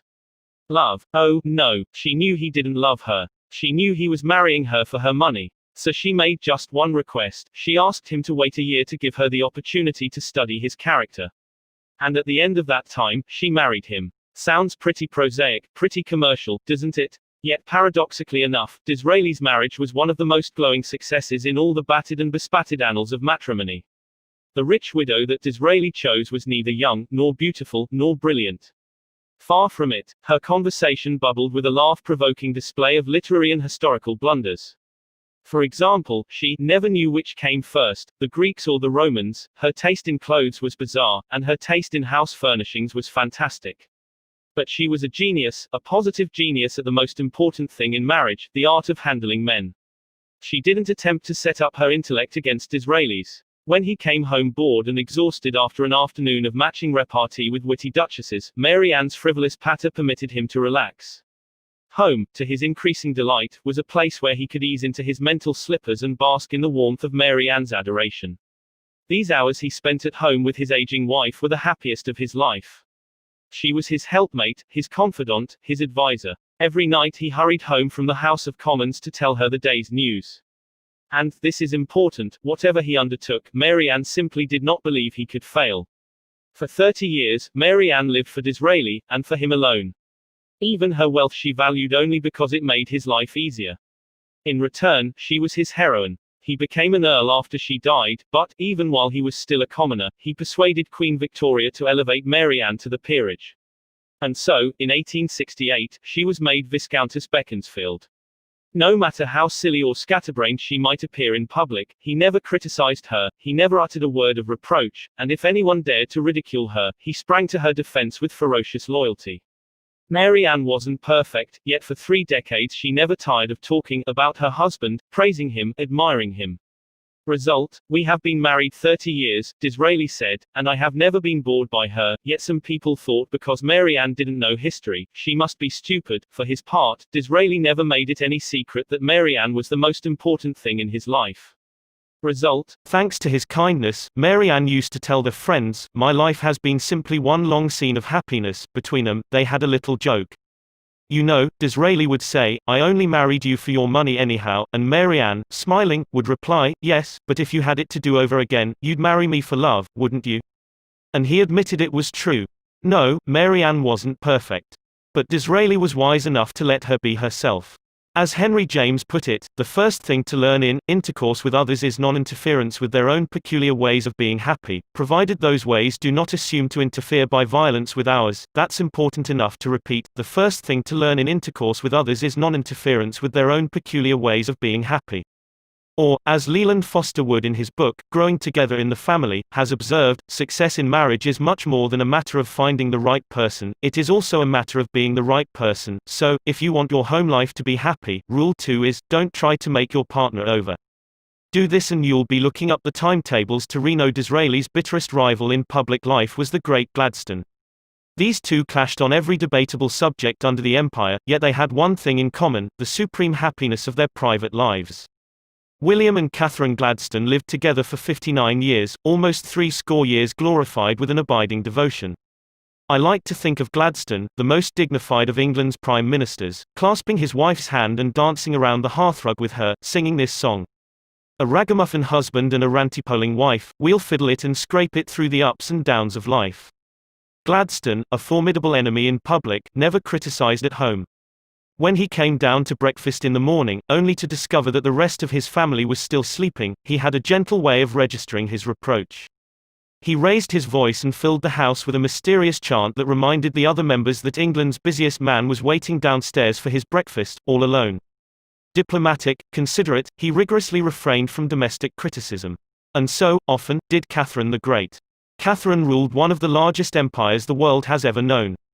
Over millions of her subjects she held the power of life and death. Politically, she was often a cruel tyrant, waging useless wars and sentencing scores of her enemies to be cut down by firing squads. Yet if the cook burned the meat, she said nothing. She smiled and ate it with a tolerance that the average American husband would do well to emulate. Dorothy Dix, America's premier authority on the causes of marital unhappiness, declares that more than 50% of all marriages are failures, and she knows that one of the reasons why so many romantic dreams break up on the rocks of Reno is criticism, futile, heartbreaking criticism. So, if you want to keep your home life happy, remember Rule 3, don't criticize. And if you attempted to criticize the children, you imagine I am going to say don't. But I am not. I am merely going to say, before you criticize them, read one of the classics of American journalism, Father Forgets. It appeared originally as an editorial in the People's Home Journal. We are reprinting it here with the author's permission, reprinting it as it was condensed in the Reader's Digest. Father Forgets is one of those little pieces which, dashed off in a moment of sincere feeling, strikes an echoing chord in so many readers as to become a perennial reprint favorite. Since its first appearance, some 15 years ago, Father Forgets has been reproduced, writes the author, W. Livingston Land, in hundreds of magazines and house organs, and in newspapers the country over. It has been reprinted almost as extensively in many foreign languages. I have given personal permission to thousands who wish to read it from school, church, and lecture platforms. It has been on the air on countless occasions and programs. Oddly enough, college periodicals have used it, and high school magazines. Sometimes a little piece seems mysteriously to click. This one certainly did. Father Forgets. W. Livingston Land. Listen, son, I am saying this as you lie asleep, one little paw crumpled under your cheek and the blonde curls stickily wet on your damp forehead. I have stolen into your room alone. Just a few minutes ago, as I sat reading my paper in the library, a stifling wave of remorse swept over me. Guiltily I came to your bedside. These are the things I was thinking, son. I had been cross to you. I scolded you as you were dressing for school because you gave your face merely a dab with a towel. I took you to task for not cleaning your shoes. I called out angrily when you threw some of your things on the floor. At breakfast I found fault, too.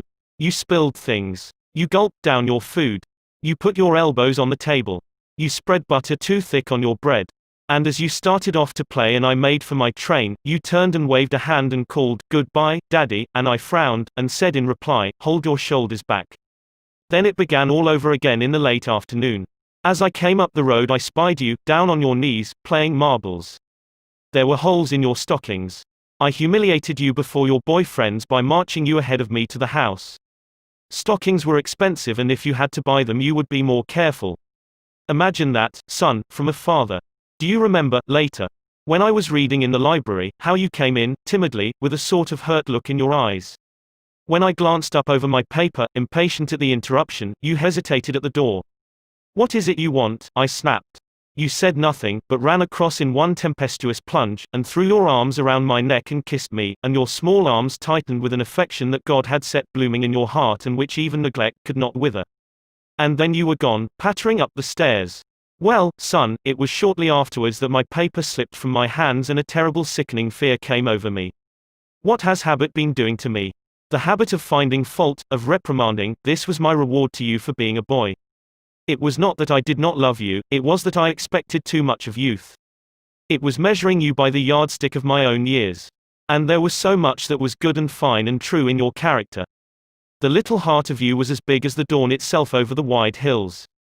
This was shown by your spontaneous impulse to rush in and kiss me good night. Nothing else matters tonight, son. I have come to your bedside in the darkness, and I have knelt there, ashamed. It is a feeble atonement. I know you would not understand these things if I told them to you during your waking hours. But tomorrow I will be a real daddy. I will chum with you, and suffer when you suffer, and laugh when you laugh. I will bite my tongue when impatient words come. I will keep saying as if it were a ritual, "He is nothing but a boy, a little boy." I am afraid I have visualized you as a man.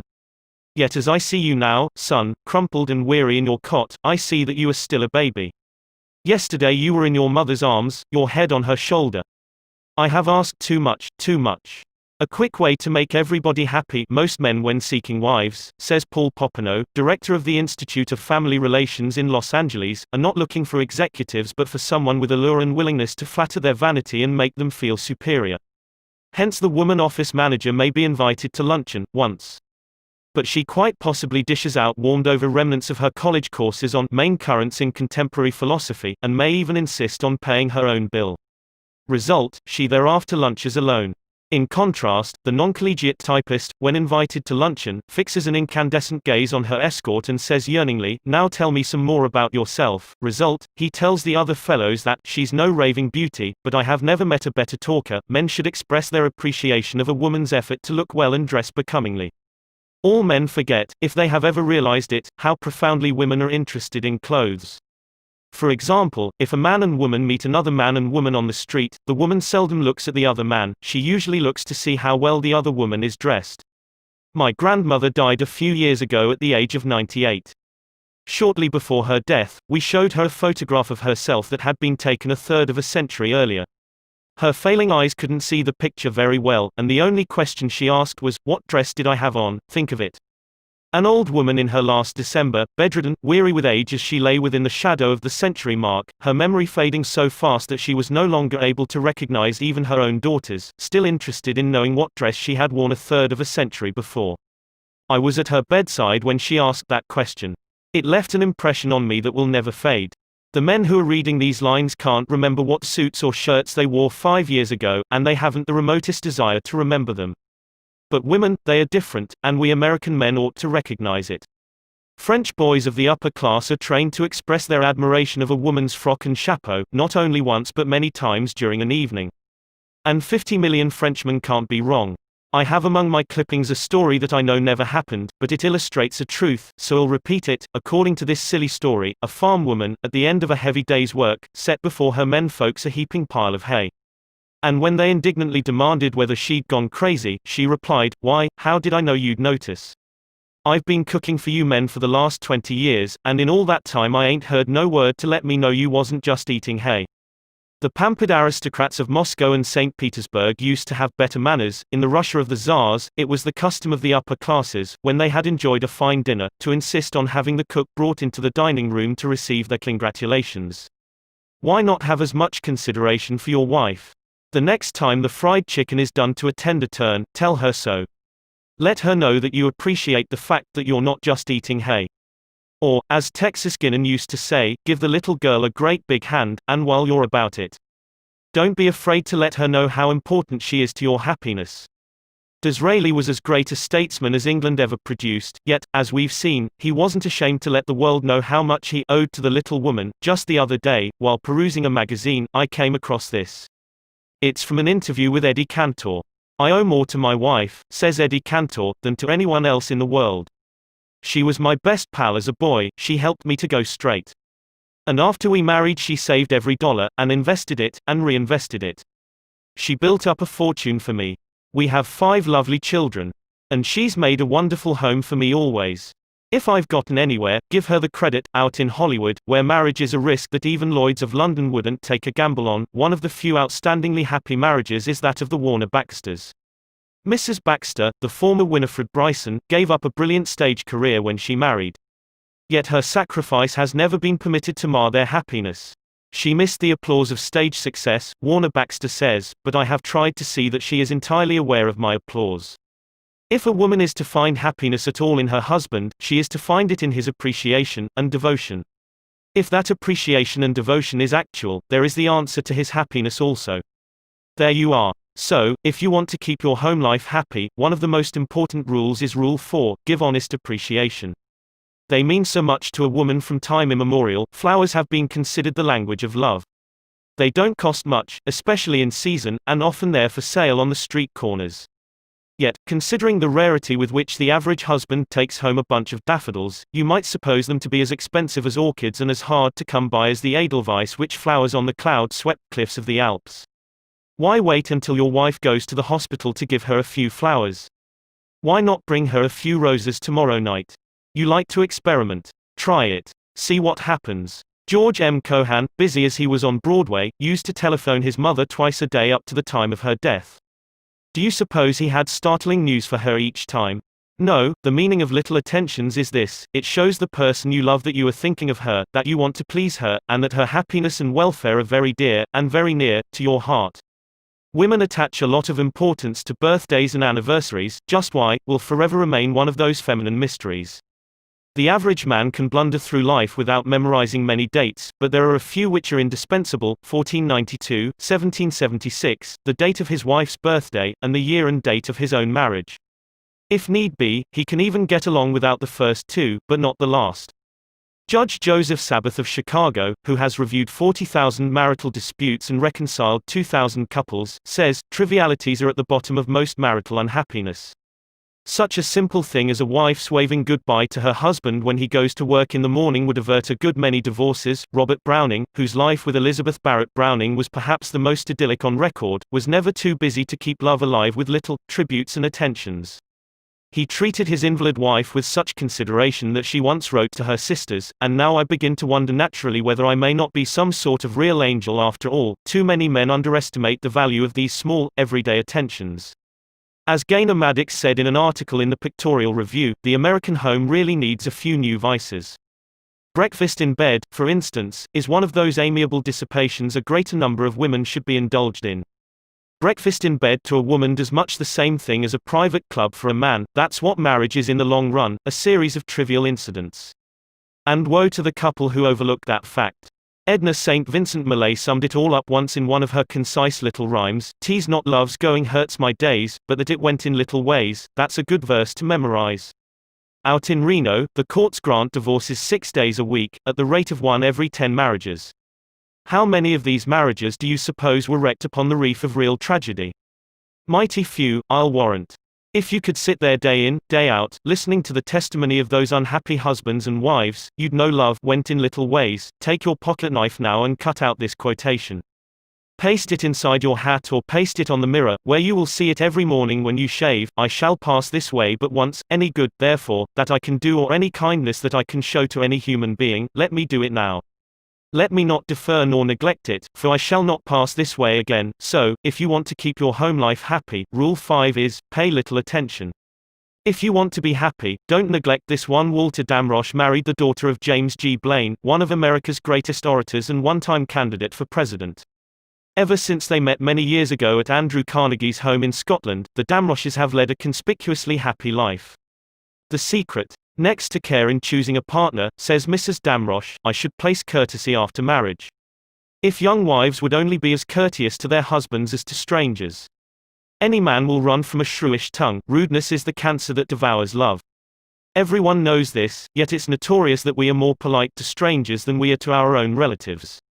We wouldn't dream of interrupting strangers to say, "Good heavens, are you going to tell that old story again?" We wouldn't dream of opening our friends' mail without permission, or prying into their personal secrets. And it's only the members of our own family, those who are nearest and dearest to us, that we dare insult for their trivial faults. Again, to quote Dorothy Dix, it is an amazing but true thing that practically the only people who ever say mean, insulting, wounding things to us are those of our own households. Courtesy, says Henry Clay Risner, is that quality of heart that overlooks the broken gate and calls attention to the flowers in the yard beyond the gate. Courtesy is just as important to marriage as oil is to your motor. Oliver Wendell Holmes, the beloved autocrat of the breakfast table, was anything but an autocrat in his own home. In fact, he carried his consideration so far that when he felt melancholy and depressed, he tried to conceal his blues from the rest of his family. It was bad enough for him to have to bear them himself, he said, without inflicting them on the others as well. That is what Oliver Wendell Holmes did. But what about the average mortal? Things go wrong at the office, he loses a sale or gets called on the carpet by the boss. He develops a devastating headache or misses the 5:15, and he can hardly wait till he gets home, to take it out on the family. In Holland you leave your shoes outside on the doorstep before you enter the house. By the Lord Harry, we could learn a lesson from the Dutch and shed our workaday troubles before we enter our homes. William James once wrote an essay called On a Certain Blindness in Human Beings. It would be worth a special trip to your nearest library to get that essay and read it. Now the blindness in human beings of which this discourse will treat, he wrote, is the blindness with which we all are afflicted in regard to the feelings of creatures and people different from ourselves, the blindness with which we all are afflicted. Many men who wouldn't dream of speaking sharply to a customer, or even to their partners in business, think nothing of barking at their wives. Yet, for their personal happiness, marriage is far more important to them, far more vital, than business. The average man who is happily married is happier by far than the genius who lives in solitude. Turgenev, the great Russian novelist, was acclaimed all over the civilized world. Yet he said, "I would give up all my genius, and all my books, if there were only some woman, somewhere, who cared whether or not I came home late for dinner." What are the chances of happiness in marriage anyway? Dorothy Dix, as we have already said, believes that more than half of them are failures, but Dr. Paul Popenoe thinks otherwise. He says, a man has a better chance of succeeding in marriage than in any other enterprise he may go into. Of all the men that go into the grocery business, 70% fail.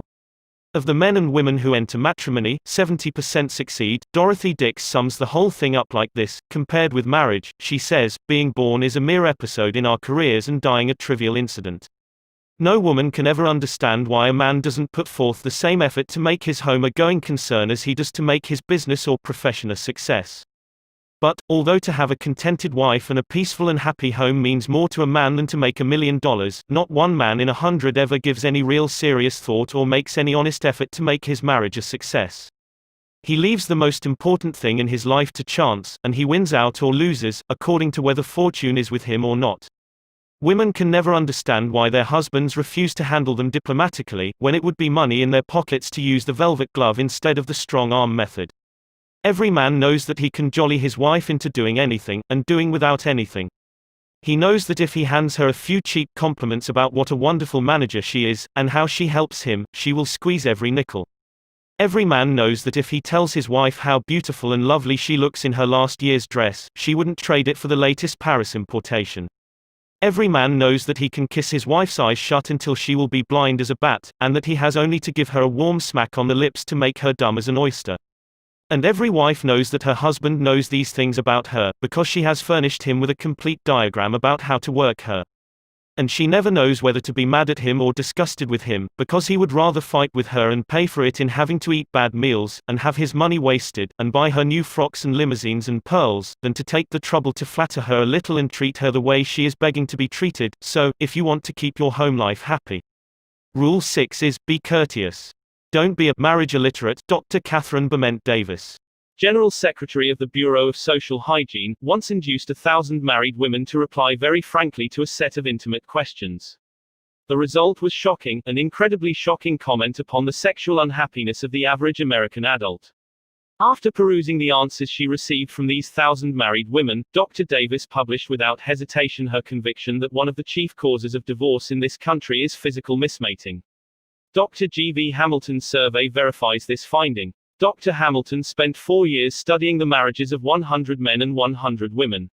He asked these men and women individually something like 400 questions concerning their married lives, and discussed the problems exhaustively, so exhaustively that the whole investigation took 4 years.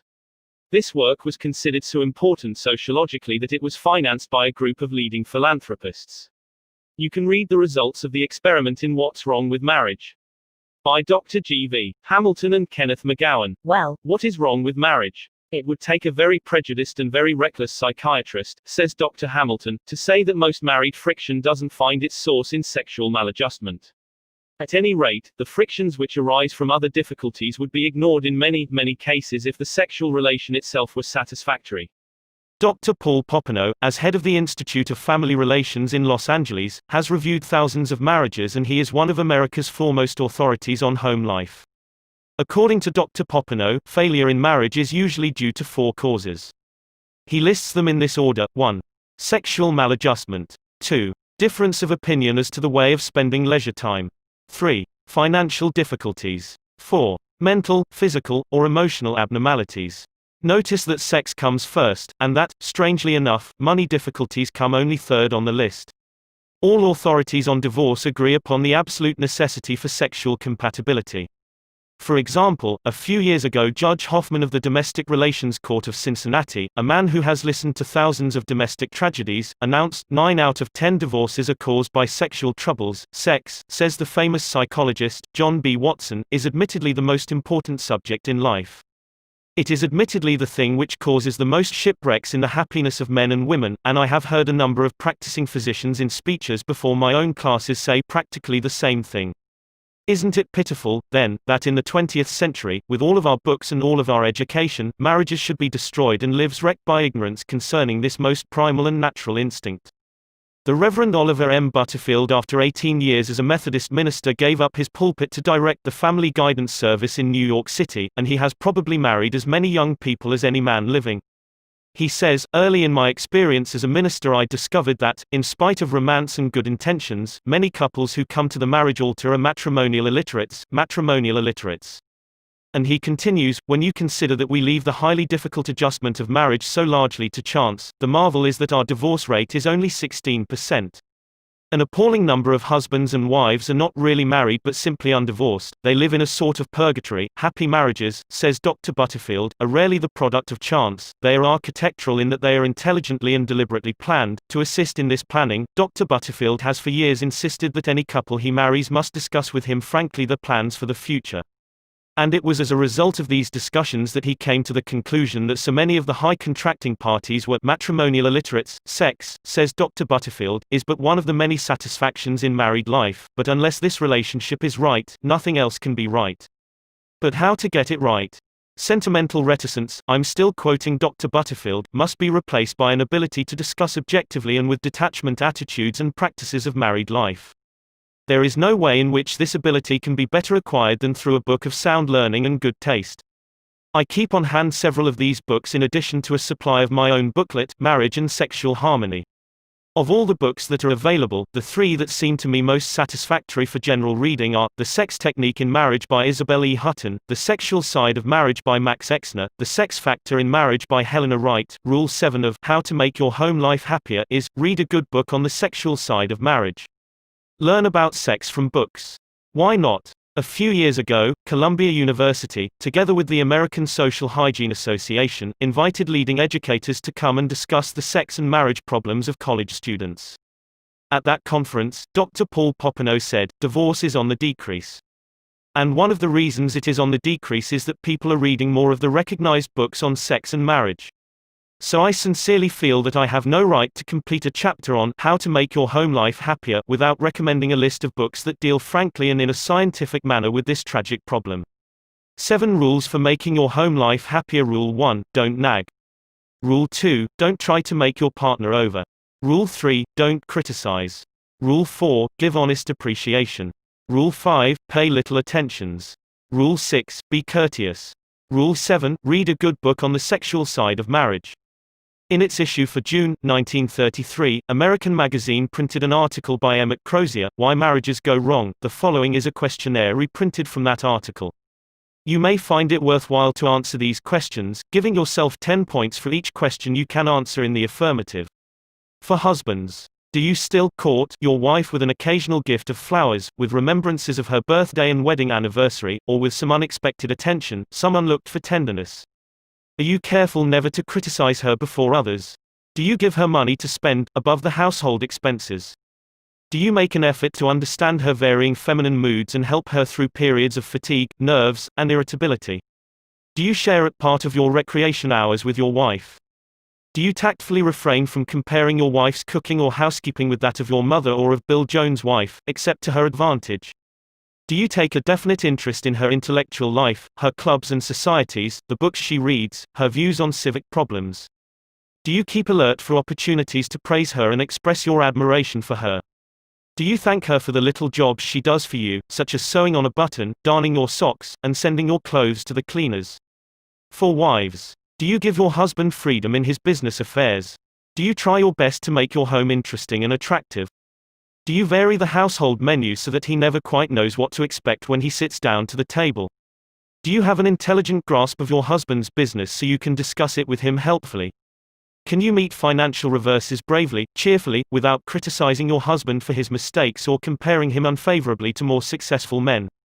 Do you make a special effort to get along amiably with his mother or other relatives? Do you dress with an eye for your husband's likes and dislikes in color and style? Do you compromise little differences of opinion in the interest of harmony?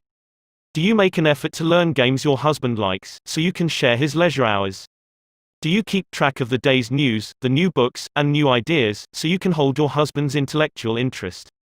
The end.